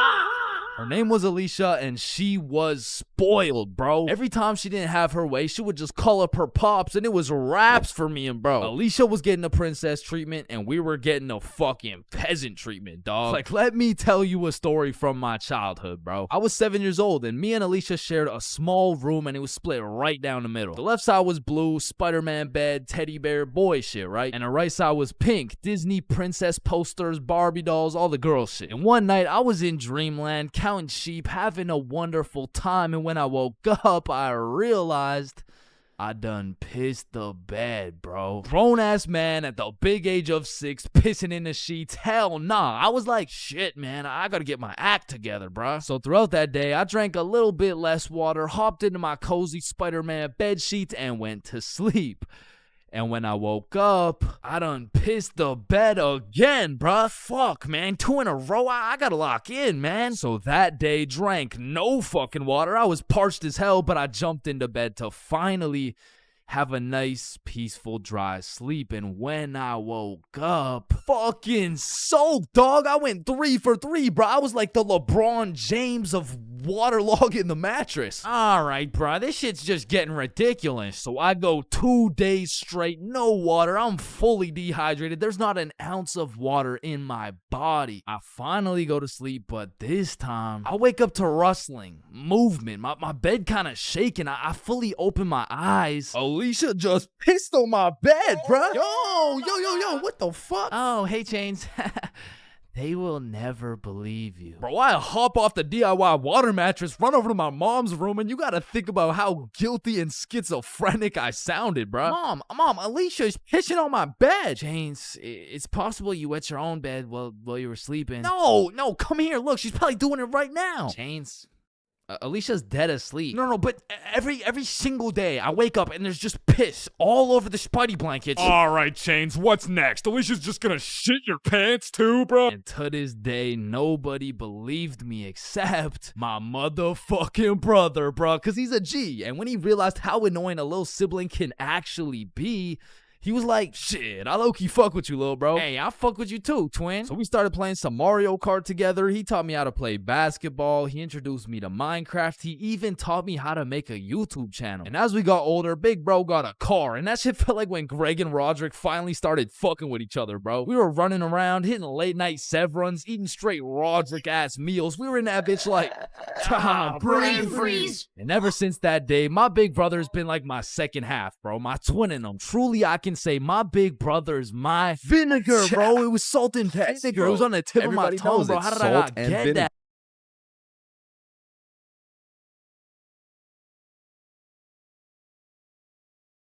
What are you doing in my swamp? Man, growing up, I was a great kid. No, I was a good kid. Man, growing up, I was a kid, bro. And as a kid, you hit a certain age where your own parents become your number one up. Like, hey, mom, can I go to this girl's house? No. Hey, mom, can I sleep over at Billy's crib? No. Hey, mom, can I go do crack under the bridge with my new friend Jorge? Hey. Hell no. Come on, all my friends are allowed to. Yeah. Okay, well, if all your friends jumped off a cliff, you're not just gonna... Now, to be fair, my mom wasn't the strictest parent out there. I mean, I've seen motherfuckers get the belt for speaking too loud, speaking too quiet, bro, for speaking at all. Like, one time, me and my friend wanted to have a sleepover, so homie went inside to go ask his mom, and he came out looking like he got a whooping from Prime Goku, bro. Yo, what the fuck happened back there, man? She said no to me, but... I think if you asked her, she would say yes. Bro, are you fucking insane? I'm not asking her shit. Like, I really can't complain, because some of my friends' parents were so strict, they had a fun limit, bro. Yo, George, we're gonna hoop after school. You wanna pull up? Damn, dude, I'd love to, but, man, I watched a movie yesterday. Okay. So do you want to play basketball? Dude, I want to, but my fun meter's maxed out, man. My mom won't let me leave the house till Monday. Holy shit, fun meter maxed out for a week off a movie? Yo, what's this movie, bro? Yeah, what? Yeah, no, it was good, man. It's called the Veggie Tale movie. Yo, George, I feel bad for you, bro. Because don't get me wrong, I've seen a lot of kids with super strict parents turn out to be straight A students, go to good colleges, stay with a good crowd of people. But with that being said, a lot of these kids whose parents were too strict to let them watch fucking SpongeBob, they end up going to college and catching Krusty Krabs after letting a dude named Patrick explore their bikini bottom, bro.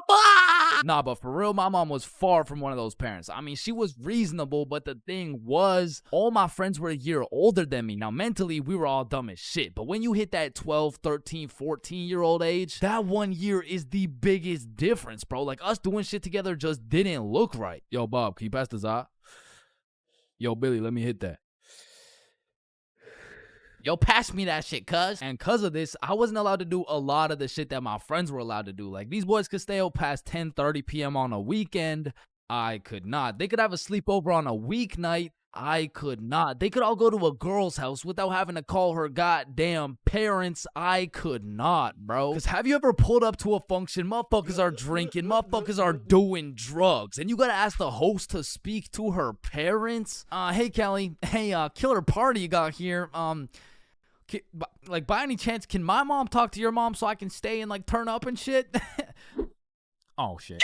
And when you're 12 and all your friends can do shit that you can't do, you're left with just two options. You can either be a good kid, follow the rules, do your homework, eat your broccoli, or you could be a bad kid, break the rules, fuck your homework, and smoke that broccoli. And boy, did I make the wrong decision. I remember the first time my mom caught me lying was back when I was in grade 7. It was just an average Saturday posted up at Billy's crib. Yo, y'all boys know Rosa? Yeah, I know Rosa. What's up? Bro, she's throwing a birthday party at her crib tonight. Oh, shit, man. We about to get freaky deaky on Boy, these I'm about to hoes. get so drunk I forget how to speak. Yo, on God, bro. Dead ass. That's facts. For real. Hey, Mom, I'm just calling to remind you how much I love you. Oh, I love you too, Chains.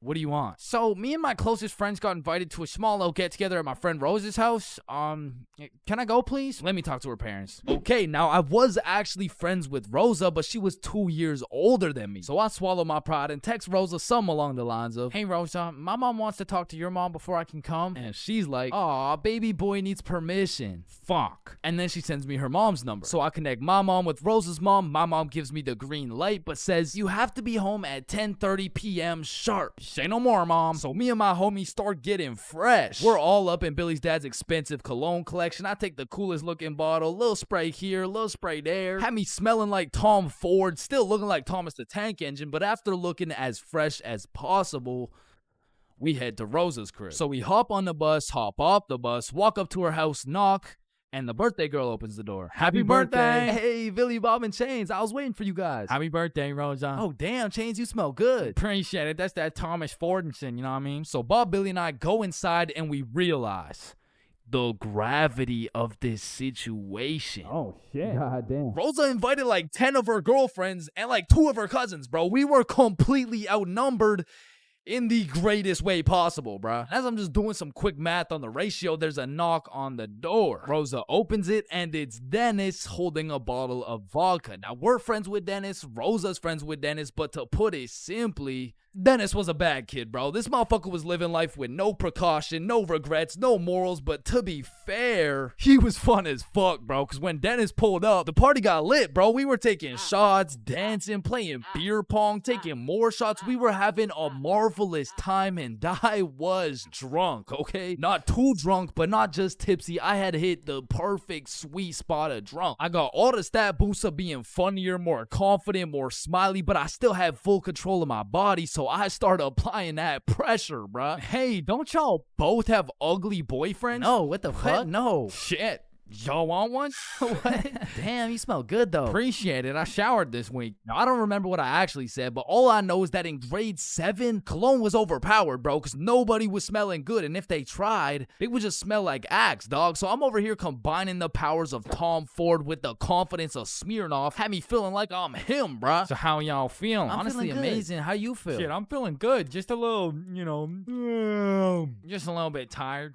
I vividly remember sitting on that couch with these 2 girls, never wanting this moment to end, bruh. But when I look up, I see one girl crying, one girl looking for something, Dennis helping her look, and Billy and Bob are all ready to dip. So I hop off the couch for a second like, yo, what's going on? Yo, so Dennis just finessed like 3 of these girls' vapes, and we're not trying to get blamed, so we're about to dip. Bruh, for real? Yeah, you coming? Bro, but like, bro, I'm not ready to leave yet. Yeah, nah, it's cool. Don't worry about it. Just text us when you leave, bro. Ah, shit, all right, peace, bro. Peace out, dog. So Bob and Billy dip. I see Dennis's ass sneak out through the back door, and at this point, I have no clue how long I've been here, bro. But the party had died down to essentially just the girls who are gonna sleep over and me, bro. So I go to check what time it is on my phone. And it's 10:15, bro. My curfew's 10:30, and I'm a 30-minute bus ride from home. But if we're keeping it a buck right now, I don't even want to go home, bro. I made it to the girls' sleepover, and I didn't even have to ride the group dildo or nothing. This is a once-in-a-lifetime opportunity. So I text my mom, and I lied, bruh. Bob, Billy, and I are almost at Billy's house. Can I sleep over at his house, please? Then I threw my phone away, hopped back on the couch, and went right back to my happy place. So I'm posted up with these 2, laughing, cracking jokes when Rosa walks up like, yo, Chains, where'd your friends go? They abandoned me, Rosa. They left me here stranded with no way home. Shit, I mean, you could just stay here if you want. Say less! So... Appreciate it. And eventually, all the girls gave up on trying to find their vapes. They all gathered around to play Truth or Dare, and I prayed for times like this, bro. I was deep in enemy lines, and I didn't want it any other way until one of the girls sees my phone on the ground and is like, hey, Chains, I think someone's calling you. So she tosses me my phone. I check it. And I got 20 missed calls from fucking everyone in my contacts, bro. So I'm trying to be strategic with it to find out what's going on. I called Billy first. Yo, what's happening? Bro, so your mom called my mom and asked if you were here yet at my house. And my mom told your mom that you're not even here, bruh. Aw, shit, what do I do? Bruh, I don't know. And everyone knows when you get caught in a lie, you should just fess up, tell the truth, and apologize. But I doubled down, bro, so I called my mom, and I'm like, hey, mom, we're almost at Billy's house. We just missed our second bus. Where are you? I'm at Stickman Middle School bus stop. You know, like, we're super close. We're just waiting for the bus to come. I'm picking you up right now. Fuck me, bruh. Now, not only is she expecting all 3 of us to be together at this bus stop, shit, not a single one of us is there, bro. To put this in perspective, my house is right here, Billy's crib is right here, and Rosa's crib is all the way over here, bro. And Stickman Middle's somewhere near the middle. And so I pull up the bus app on my phone and see the next bus is coming in 2 minutes. And with all that adrenaline pumping through my veins, I jump up out the couch, steal a piece of gum, and haul absolute ass to the bus stop, bro. I get there right on time, hop on the bus, and I call Billy. Yo, dog, I think I'm cooked. I told her I'm at Stickman Middle with you guys. Dude, why the fuck would you do that? Shit, bro, I don't know. I'm busting there right now. Bro, if she sees you there without us, you're cooked beyond belief. I know, bro. Yo, we're on our way. So Bob and Billy hop on scooters and start hill bombing their way down to the bus stop to save my ass. And this shit was a race to get to the bus stop before my mom does, because if she catches me there alone, I'm cooked. If she catches Bob and Billy there before me, I'm cooked. If she gets there before anyone, I'm fucking done, bruh. I'm on the bus just praying, and when I finally get to the bus stop at Stickman Middle, I get out and take a deep breath because my mom's not here. But I'm shitting my pants because neither is Bob or Billy. And so I'm calling them, no answer. And I look down the road, I see some headlights. And this was not a busy street, bruh. And as the car is getting closer and closer, I can feel the anger radiating from the whip. I can almost hear the belt making contact with my cheeks. And the car pulls up, and it's just some random dude driving by. Yo! These motherfuckers, Bob and Billy, come flying down the hill. They get to the bus stop, throw their scooters in the bush, and pretend like we've been waiting here for an hour. Oh, gee wilkers, man. I can't believe we missed this bus, dude. Billy, pray for me, bro. Get in the car. I get in my mom's car. I'm stone fucking sober. My heart is pounding. Why did you lie to me? Well, I honestly wanted to spend more time at my friend's house because we were just having fun. I'm not mad. I'm just disappointed, Chains. That shit hurt way more than any punishment ever would have, bro. So even though Bob and Billy clutched up for me, I still got grounded, bro. But I did learn a valuable lesson. Just tell the truth, bro. It makes everything easier.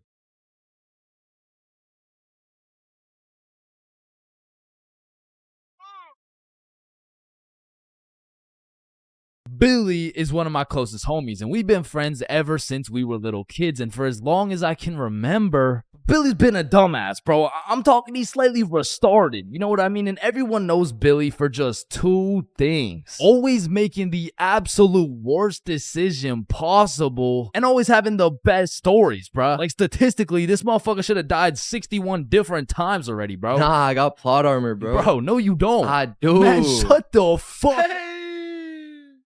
What the fuck? Now, this story takes place on February 14th, 2025, Valentine's Day. And I'm gonna be so honest, this story is one of the craziest stories I've ever heard in my life, bro. So, wait, can you swear to them that is real? It is. Say you swear. I swear, bro. On everything you love, the Valentine's story happened, bro. On everything I love, the Valentine's story really happened. It was a fine Valentine's Day night. Bob, Billy, and I were all some single dudes, except Billy had a little situation, you know. He was talking to a girl named Elise, and they would hang out from time to time, but it was a new thing, so they weren't really dating, and they were definitely not Valentines. Now, I don't know much about Elise, but just 2 weeks prior, Billy was telling me about how he met some cute girl. They would text, they would hang out, but for whatever reason, their conversations would always be some like, hey, how you doing? Oh, I'm good. I am a little bit stressed because I'm moving and everything. Oh yeah, moving sucks. How about you come over, I relieve all your stress type shit. Billy, I really like you. I like you too, Elise. But I think you might be a whore. Wait, what? Like, you're most likely a bop. Okay, wait, I mean, you're like, definitely a fuckboy. Okay, chill now. I've never fucked a boy in my life. So keeping that in mind, we were all single, and this Valentine's happened to land on a Friday, and because of this, we going to the club. Yeah. Yeah. So the plan was simple. We go to the drink store to get something to pregame, go back to my house, and then hit the club, fall in love, and live happily ever after. Now, the problem was Billy was stuck working a 9.5-hour shift until 10 p.m. Now, he was the pizza delivery guy for a chain we'll call Big Caesar. So he's doing his thing, delivering those Valentine's pizzas. Well, me and Bob decided that we would go get the drinks now and meet Billy back at the crib once he's off work. So we hop in the car, we get to the drink store, and at this point it's 9:30 p.m. And so Bob calls Billy to ask what he wants. No answer. I call him. No answer. We both text him. Nothing. Now, this was strange because Billy usually responds while he's working, but we shrug it off. We go inside the store and get Billy his go-to bottle. Hennessy. So we go back to my house and get to my room at about 10 p.m. and still no word from Billy. So we're waiting for a good 20 minutes and then I get a text message from Billy. The craziest shit ever just happened. So I'm like, what happened? Bro, it's so crazy, I need to tell you in person. So Billy whips it over to my house, kicks down the door, and instantly starts breaking down the craziest plot I've ever heard, bruh. Yo, listen, this story takes place 1 hour ago. It was 9:30 p.m. and Billy was finishing up a long 9.5-hour shift with his very last delivery of the night, but the problem was his phone was on 1% and he didn't even have a charger. So Billy locks in and memorizes all the directions to get there right before his phone dies. So from one side of the city, Billy goes 100% straight off the dome to the other side of the city for his last delivery on this fine Valentine's Day night. Billy hops out the car, walks up to the house, knocks,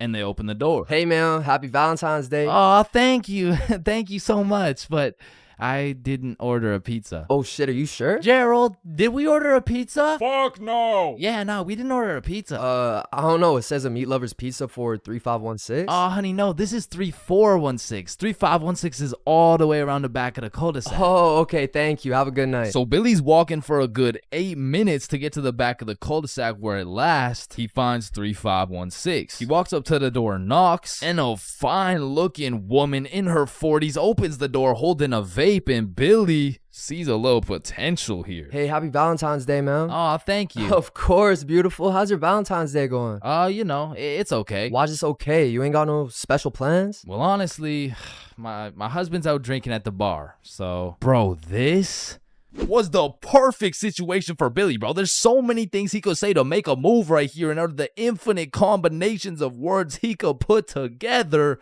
he says, well, a man's got to drink, you know?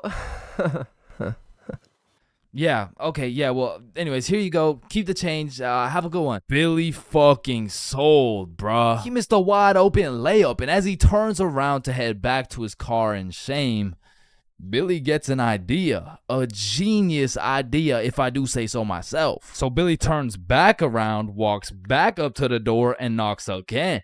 Hey, what's up? Hey, so my car, like the pizza car, is on the other side of the cul-de-sac. So if there's any way I could cut through, it would save me like 10 minutes. Yeah, of course, come in. And this motherfucker just got his own rebound off the backboard, bro, but he only has 60 seconds on the shot clock to make a move, and so he starts breaking down that professional barrier. So what's your name? My name's Angelina. What's your name? My name's Billy. Wow, you have a very beautiful name. And you have a very beautiful smile. Oh, thank you. Holy fucking shit, he was cooking, but they had made it to the basement, meaning he only has 30 seconds left before he's back to the cold, lonely outside world. So Billy cooks up yet another genius play. Angelina, I really hate to ask, but is there any way I could charge my phone real quick? Like, I just need to get it to like 5%. Of course, honey, sit down. It's no worries at all. This motherfucker Billy did it again, bro. Now, I don't know if it's because she just wanted some human connection on his Valentine's night, or she was genuinely just being nice, but this motherfucker's now in a position where he's posted up on this woman's couch in her basement at 10 p.m. on a Valentine's night. Yo, what flavor is that? Oh, it's mango ice. It's my favorite. Damn, you think I could take a hit? Only if I could hit yours. Oh shit, I bet. So as these two fiends are bonding over a little nicotine addiction, Billy's like, so you said your husband went out to the bar? Yeah, he did. To be honest, it kind of hurts because, like, it just sucks to be alone on Valentine's Day, you know? Yeah, 100%. I feel you. I don't got a Valentine either. Type shit. Now, at this very moment, Billy's about to shoot a shot farther than a three-pointer. Farther than a half-court, full-court football field. This was a blindfolded shot from Mars by a 6-year-old kid with Down syndrome, bruh. I mean, shit. We could be Valentine's tonight. Oh, that's so sweet, but my daughter's upstairs. Ah, shit, yeah. I get it, but like this couch low-key spacious though.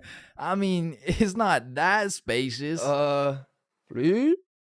Billy, you're funny. Now, at this moment, Billy's 0 for 3 with these shots. I mean, the defense line was tough. She's got a whole husband and a daughter who's just posted upstairs, probably waiting for that fucking pizza. But to be fair, Billy was still on the court, but his phone was already at a good 3% charge, so he needs a game-winning shot right now, and so he reaches deep into his bag. I'm talking middle school years. He pulls out a shot I never thought I would see in the big 2025. This flavor's fire. Yo, let me show you a new trick. Yeah? What is it? Alright, so it's called a transfer. Basically, me and you just transfer the smoke. Okay, teach me. You gotta come closer though, alright? This motherfucker Billy switched the shot, bro, against all odds. Just 15 minutes ago, he was some bum delivering her Big Caesar's pizza. All of a sudden, now she's hot and ready, bruh. And so Billy's making out with some random dude's wife for a good 5 minutes. Then she's like, is your phone charged? Yeah, I appreciate it. You know, let me charge everything. Of course, honey, it's my pleasure. Alright, I'm gonna text you. Okay, drive safe. And Billy leaves this married mother's house after making out with her as the fucking pizza delivery guy. Bro, what the fuck? Billy, are you dead ass? I swear to God. Bro, that story is fucking insane. I mean, shit. I'm not done, bro. Because if there's one thing that Big Caesar's taught Billy, it was how to deliver, bro. So he takes the receipt, boom, takes her number down and texts her. So he drives back to Big Caesar's, goes in, clocks out, hops in a car, drives home, goes inside, showers up, gets out the shower to check his phone. No response. Damn. So Billy tries calling her, straight to voicemail. He changes the no caller ID and calls again, and it rings, meaning she blocked his ass, bro. And I have no clue why she would do such a thing. I mean, like, yeah, she has a husband and like a kid and probably another boyfriend on the side, but damn, say something. And that's the moment when he gets a Snapchat notification. Elise has added you as a friend. Now, Elise is the girl he's been talking to on Snapchat, so why would she even have him unadded in the first place? So Billy's like, you unadded me? And she just hits him back with a WID. Shit, I just got off work. What you doing? Oh, I'm just chilling at home. And then there's a brief pause. Do you know whose house you were just in? Do I know whose house I was just in? I've been to her house before. She doesn't even live close to... Wait. And Billy starts piecing everything together. How Elise was moving houses, all the boxes laid out in that woman's house, how Elise's family loved eating Big Caesars, and the woman's daughter being upstairs the whole time. Oh, fuck. Billy hooked up with his girl's mom. Now, we have no clue what her mom told her, because it makes the most sense that she said something along the lines of, hey, why did the pizza dude take so long? Elise, I think he was flirting with me. Because let's be honest, what is the other option, bruh? Hey, why did the pizza dude take so long? Yeah, no, I mean, I just cheated on your father with the Big Caesars pizza delivery guy who actually just happens to be your age. So Billy's texting Elise, trying to play it cool, like, oh, I had no clue that was your house. What are the chances? And she just says, yeah, I get my good looks from my mom. And then she blocked him again, bro. Because after telling her 100 times that he's not a hoe, he's not a bop, he's not a fuck boy, I accidentally hooked up with her mom, bro. Billy, you know I gotta make a video about this, right? Yeah, I know.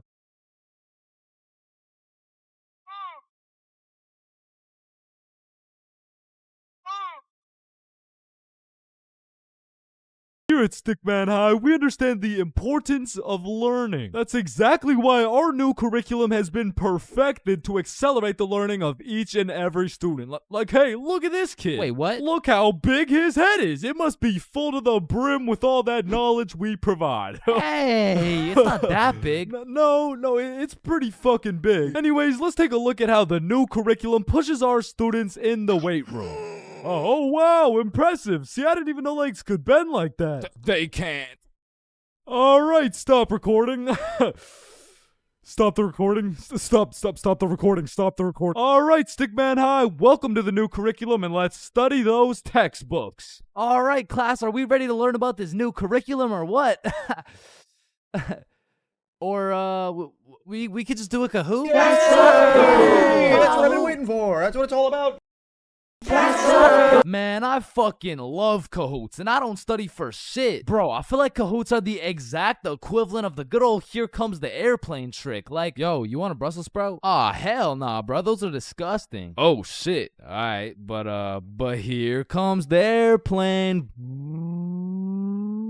Hey, Chains, you need to study for this history test. Hell nah, bro, that shit's boring as hell. Okay, yeah, but... What? The Declaration of Independence was signed on the... Because personally, I didn't give a single fuck about what we were learning in school. But I swear they infused the Kahoot music with Adderall or like crack or some shit. Because a game of Kahoot used to have me all the way locked in. And I would be grinding my way up those leaderboards. Like I'd make it to 3rd place and then 2nd place and then 1st. And then the teacher would throw in some bullshit like, now what position was Abraham Lincoln conceived in? So I go for the safe answer, and all of a sudden I dropped 14 places, and I'm getting passed by goddamn Dildo and Duncan McCawkiner. And the teacher's over here yapping about, yeah, guys, you should know this one. It's chapter 13 in your textbooks. Like, bro, why the actual fuck should we know this one? But in these Kahoots, people were coming up with the most outrageous names of all time, bro. I remember anytime a teacher would pull up a Kahoot, the first names would start off normal as hell. Jessica, Eric, maybe a little Bartholomew. But as soon as one dude drops a name that's ever so slightly comical, every single name after that ends up being more and more out of pocket than the last. It's like a competition to see who's gonna push that shit the furthest. Like Richard Long quickly turns into Ben Dover, which nicely parlays into Hugh Janus, which passes it over to I Swallow Cum, who alley-oops it for Wilma Dickfit, which eventually somehow always ends up with the teacher just catching mad strays. Like somewhere along the line, that shit goes from Dixie Normus to Miss Jackson's built like Mike Wazowski. Alright, who said I'm built like Mike? I remember I had this teacher who used to love Kahoots. Shit, she loved her Kahoots so much, we'll call her Miss Cahooters. Nope.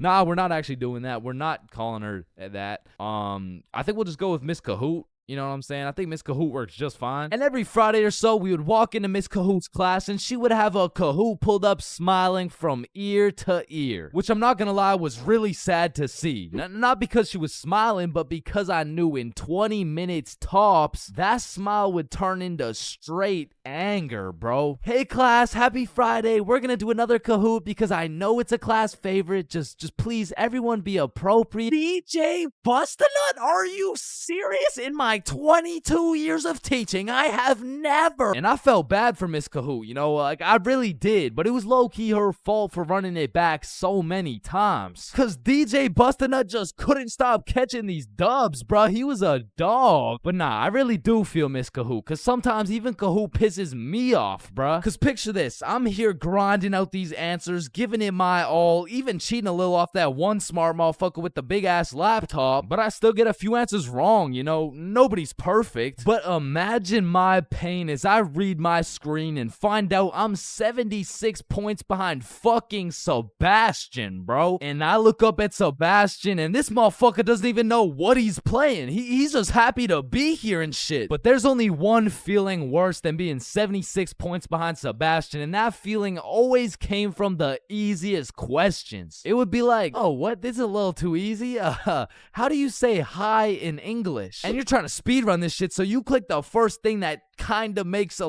little bit of sense and the answers come up, and you're the only motherfucker to get that shit wrong. No, dumbass, that was a zero. And everyone's looking around for who got it wrong. Like, yo, whose dumbass got that shit wrong, bruh? Top facts, bruh, type shit. Dumbass, type shit. The fucking dumbass. Chains? Were you the dumbass who got that shit wrong, bro? Me? The dumbass? Nah, shut up. Shut the fuck up. Nah. It was probably Sebastian, bro. Just look at that motherfucker. And I feel like there's only 7 types of people in class when you're playing a Kahoot. And the first is Dover. Bend over. We all know him and we all love him. He's got a smart name, but not a smart brain. He might get the first answer right, but then he falls off the face of the leaderboards, never to be seen again. But on the leaderboards, we got Genius George, because George actually studied the material like a well-prepared and studious nerd, bruh. Because George was the type of dude to be like, calculate for the common denominator. Oh man, this one is too easy. Like, bro, if you don't shut the fuck up, I'm about to commonly dominate that ass. No, it's called a denominator. Oh, I know. And I swear every game of Kahoot had that one person who took their sweet time to answer every single question. Like, it could be 1 + 1, and this motherfucker would be 30 seconds deep into the question. Like, okay, 1 + 1. Is it a trick question? No, just answer the question. Oh, okay, 1 + 1 equals... The answer's 2. Dumbass. Okay, can I use a lifeline and phone a friend? All right, chat. How do we kick Jasmine out of the lobby? And then we got Flying Fuck Frederick, and Flying Fuck Frederick doesn't give a flying fuck. Dude will give his best shot at the first question, and then he's aborting mission and playing some goddamn Clash Royale. And then there's always that one dude yelling out the wrong answers. All right, what's the biggest mountain in the world? Ooh, I know this one. Chains. It's blue, bro. Trust.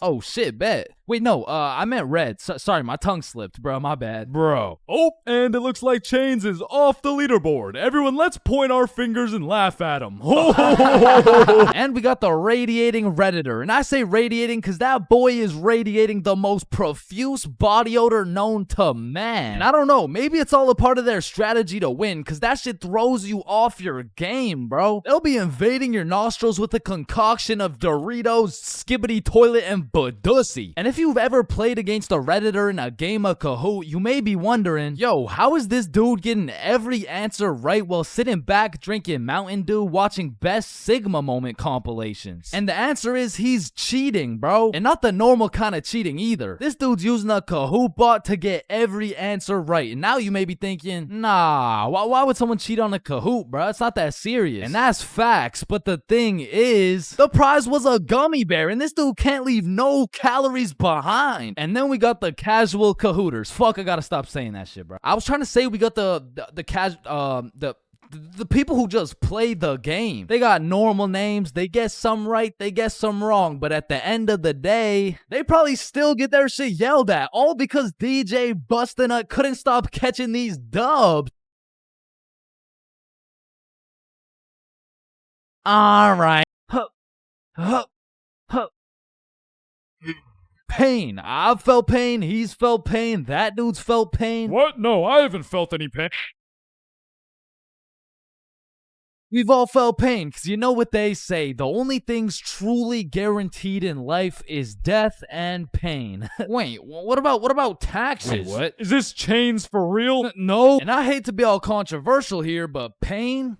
That shit hurts, bro. Specifically, the little shit that just does 1 damage has no business hurting so bad. Like stubbing your toe or biting your tongue or fucking paper cuts. Like that shit shouldn't even hurt, bro. It's paper. It's not scary. Oh, shit. And I still remember the first time in my life I ever took some real damage and felt some real pain. And it was back when I was 4 years old. Which meant I was still learning the controls of life and shit. Like, yeah, I could run, but it was low-key like watching a dude play Fall Guys. If he was drunk and fried and asleep. But regardless, one day I was bored doing 4-year-old shit, and then I seen my arch nemesis, a fucking chair. And I instantly knew what had to be done. I had to assert my athletic dominance by running and jumping over this chair. So I take a deep breath, I run up, jump, and clear this chair clean as hell. Now keep in mind, I was 4 years old, so that was probably the coolest shit I'd ever done in my entire life. So you know I had to show my mom to make her proud of the man I've become. Hey mom, watch this.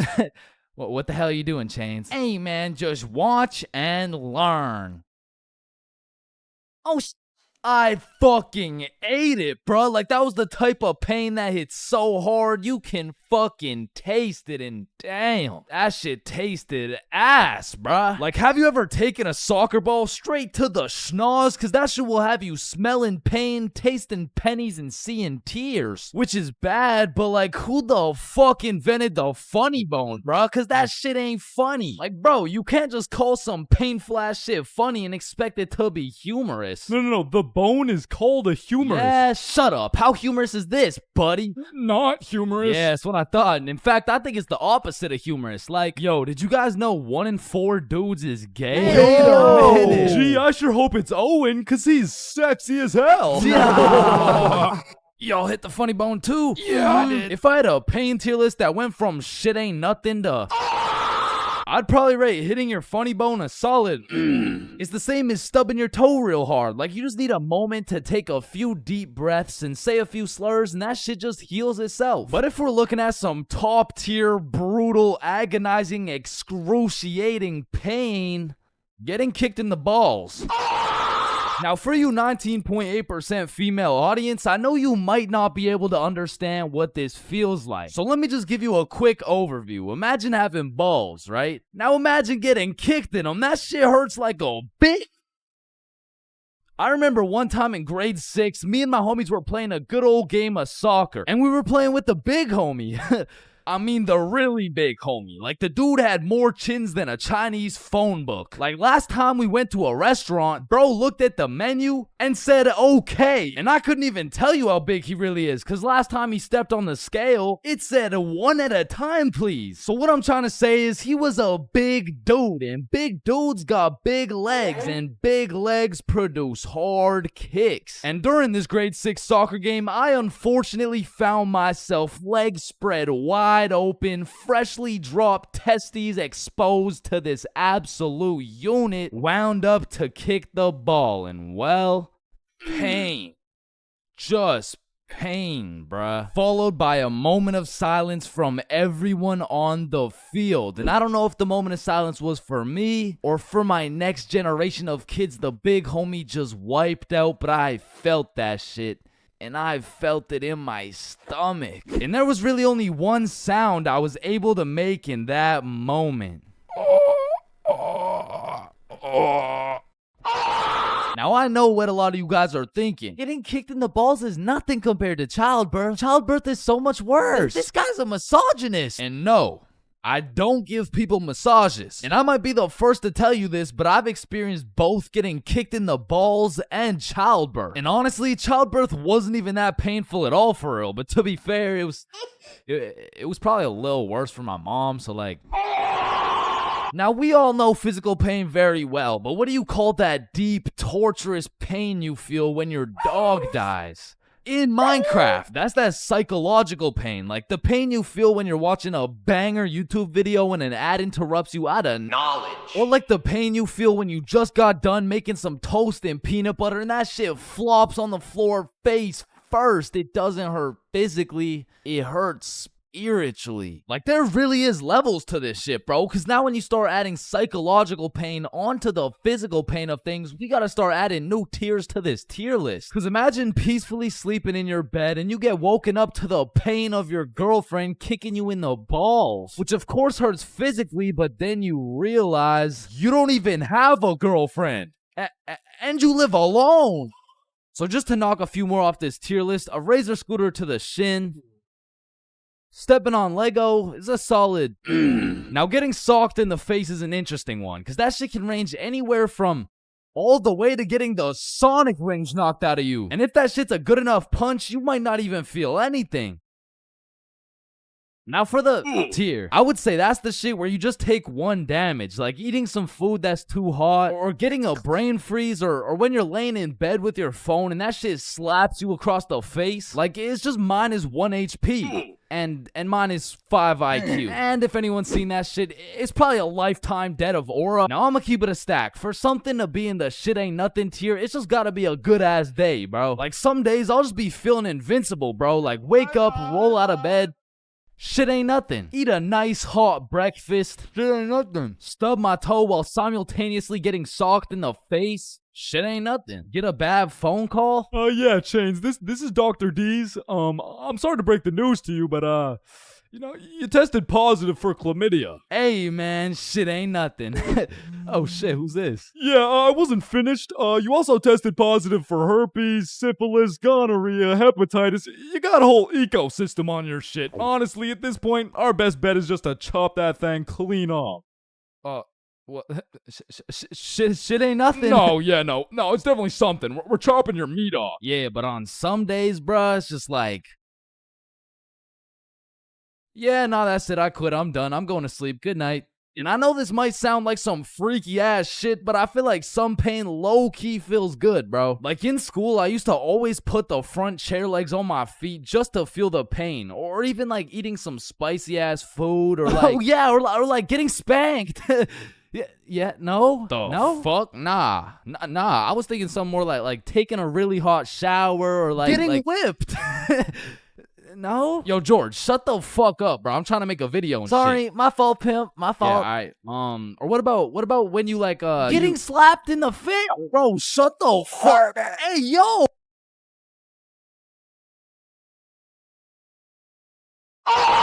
Alright, I already touched on the unspeakable things that go down in the high school bathrooms, bro. But there's only one place on earth that is more foul than those bathrooms. And it's the goddamn locker rooms. That room smells like complete and utter dog shit mixed with Axe spray. Like, maybe I just went to school with a whole lot of Discord mods, but the rancid smell of the boys' locker room would contaminate anything in a 50-foot radius. And shit, Lord knows what goes down in that questionable place. Like, you'll walk in there and see anything, bro. Motherfuckers will be having fights, chicken fights, group fights, sword fights. Like, any laws and rules simply don't apply to the boys' locker room. Motherfuckers will be throwing hands, selling drugs, committing arson, committing several counts of fucking tax evasion. Shit, you name it. It's pretty much a GTA lobby in that bitch. Like, I remember one day I walked into PE and my teacher was like, "Hey, where's your PE strip?" And I was like, shit, it's in the locker room. So I walk into the locker room and there's just two motherfuckers throwing hands, and they just stop and look at me like, oh shit. I'm gonna just get my backpack and shit, so yeah. Alright, y'all be safe. And then they just went back to beating the shit out of each other. Now listen, I don't spend too much time in the girls' locker room, but anytime I walk by there, that shit smells like rose petals and rainbows. So I can only imagine there's no group fights, no chicken fights.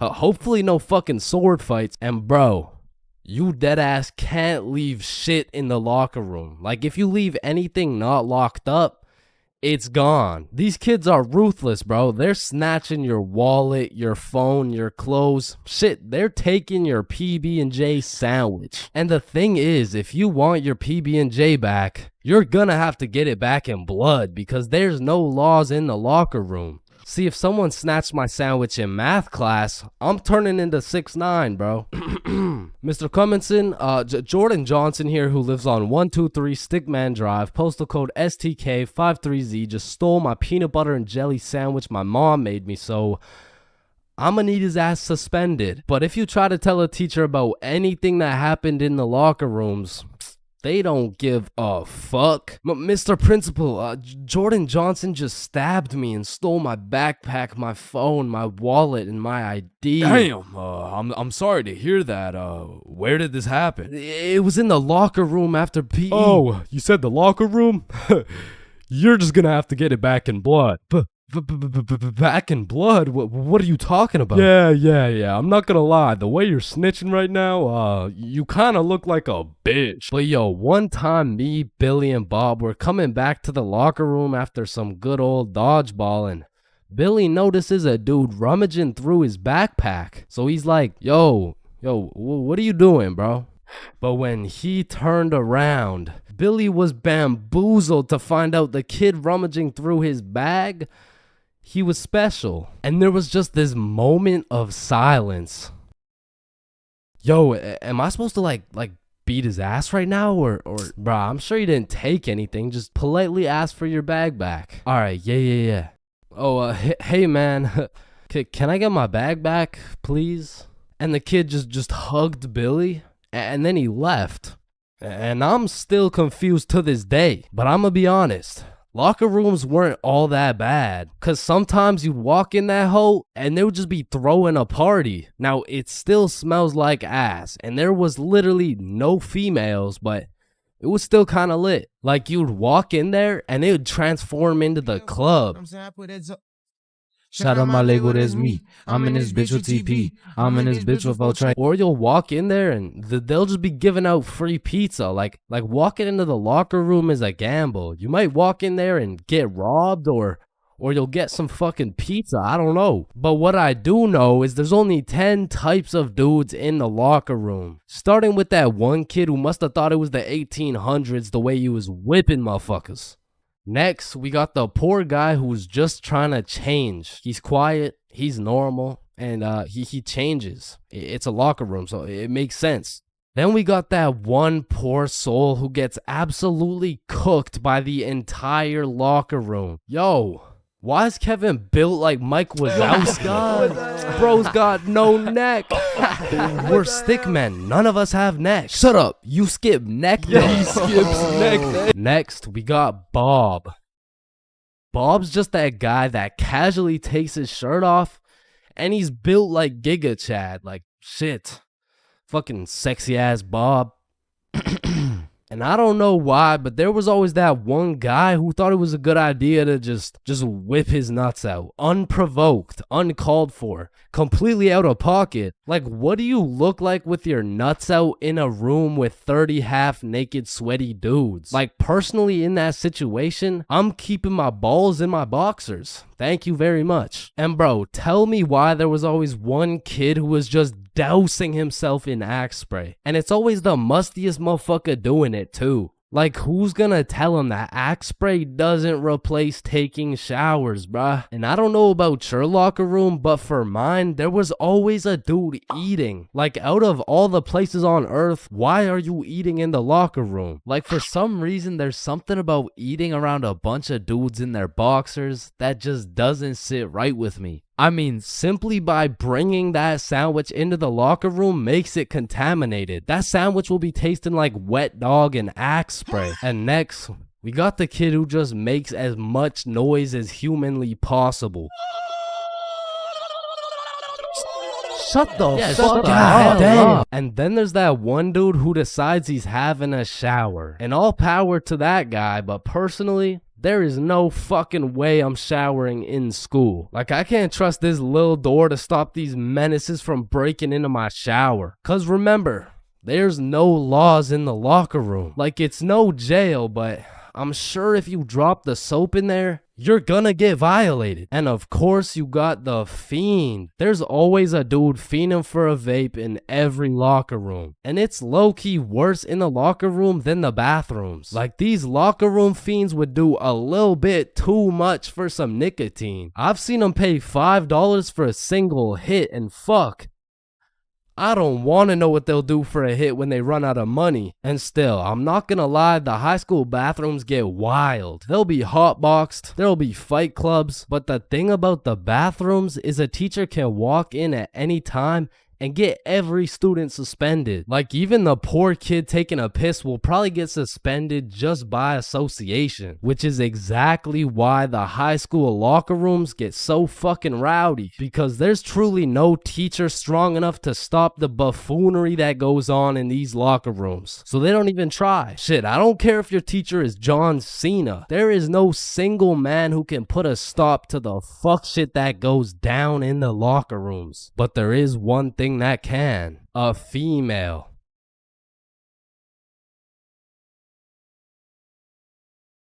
Yo, when you think about it, every light switch is also a dark switch. Light switch, dark switch. Light switch, dark switch.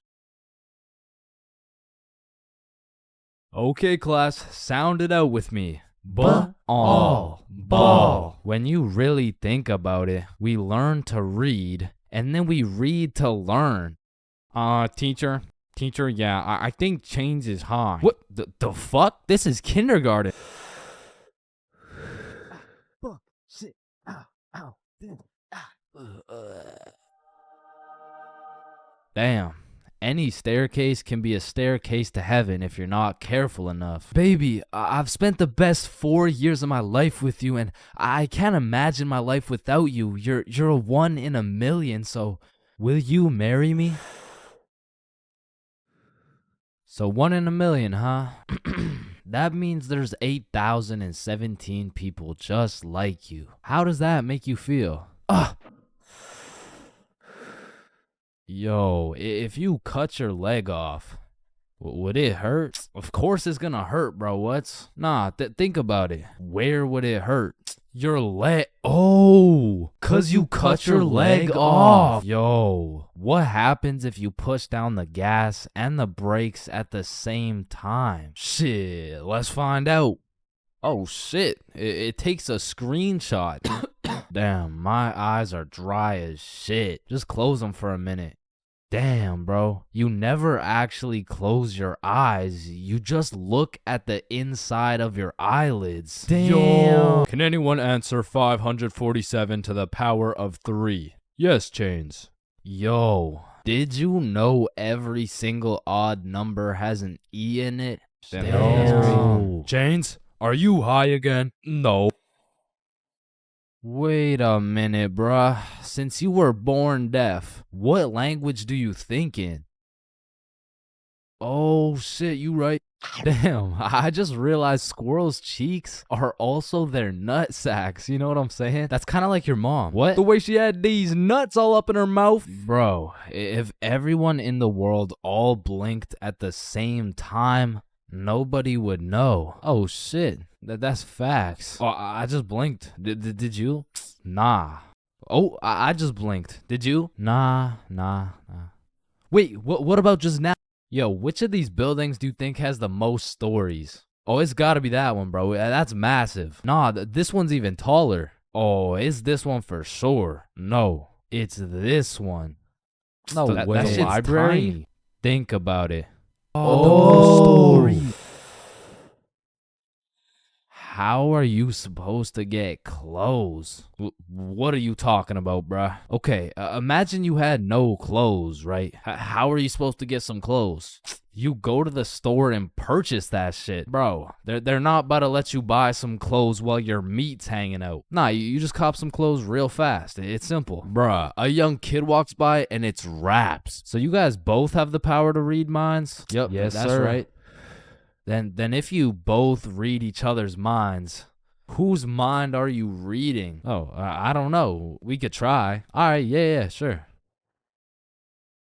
Nah, that was not me. That was you for sure, dude. Damn, bro. When you think about it, the hospital is the only building you leave without entering. Damn. And people are having the worst day of their life, the best day of their life, the last day of their life, and the first day of their life, all in one building. Damn. Bro, I'm kind of scared down here. What? Why? But because I'm scared a shark's finna eat my ass. Well, when you think about it, there's more people eating sharks in the world than sharks eating people. Damn. That's actually really crazy to think about. Fuck, yo, every single day, there's some random motherfucker out there who took the biggest shit for that day. Yeah, he's in this room. Bro, it's literally just you and me in the room. Yo, this Taco Bell is bussin'. So he incorrectly assumed his position. You spelled that incorrectly. But spelled what incorrectly? Incorrectly. Yeah, but what's incorrect? Incorrectly. Wait, what? Wait, guys. When you really think about it, the only time incorrectly isn't spelled incorrectly is when it's spelled incorrectly. Shut the hell up. Yeah, shut the fuck up. You know, the number of people older than you never increases. It only gets smaller and smaller. Damn. What? It just got smaller. Yo, pizza's here. Shit, I got the munchies. I'm about to fuck this shit up. Wait, I ordered a mushroom pizza. Why'd they give us cheese? Hey, any pizza can be a mushroom pizza if you're patient enough. Damn, I guess you're right.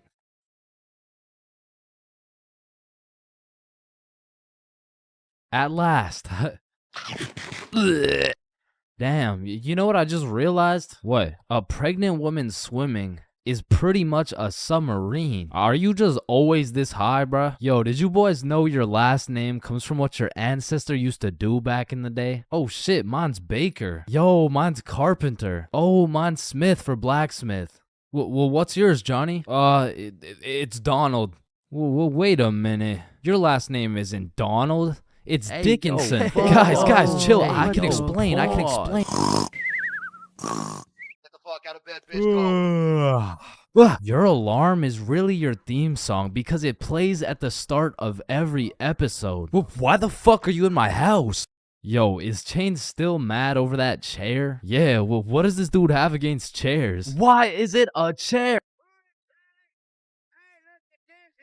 Yo, why is there sidewalks in the movie Cars if there's no humans? This dude won't shut up. Like, just watch the fucking movie, bruh. Damn, think about this. When a child is an asshole, the child gets a whooping. But when the parents are an asshole, the child gets another whooping. Shit, tell me about it, bruh.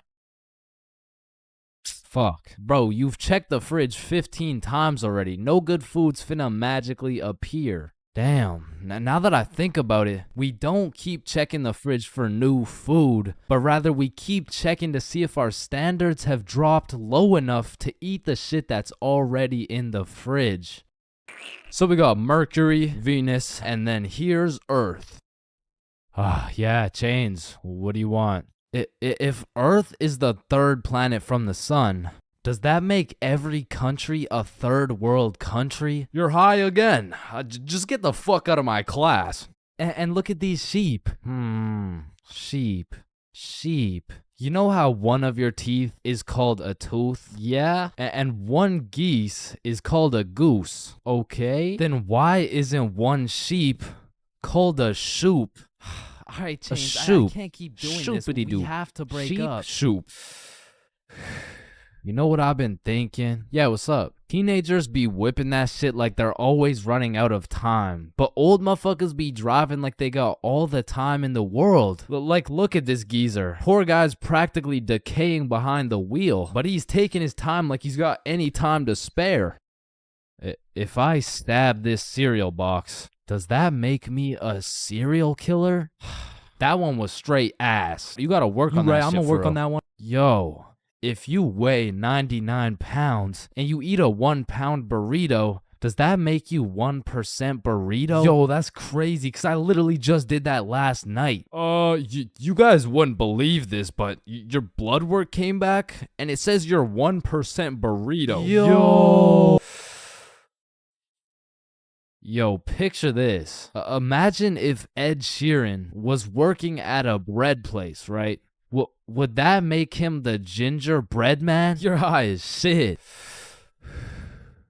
Alright, bro, I'm a dip. Nah, don't leave me alone in this forest, bro. Hey, when you really think about it, you're not scared to be alone in this forest. You're scared you're not alone in the forest. You feel me? Yo, that's actually so true.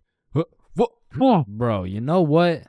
Low key, if you're dead broke, robbing a bank isn't even a bad idea. Bro, there's no way some hobo's about to pull off a bank heist. Nah, but just think about it. Whether you successfully rob the bank or not, either way, you get over 10 years of bills you don't gotta worry about.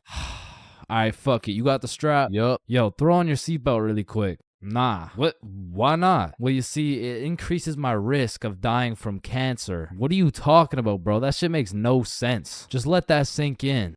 Oh, yeah, I got you. Yo, what's up? But still, that shit makes no sense. No, but actually think about it. Oh. Hey, bro, you want to hit? Nah, I don't smoke. I'm scared that I'll get all paranoid and shit. Hey, man, if you're paranoid that you're gonna get paranoid, you're having the side effect without even smoking. It's true, though.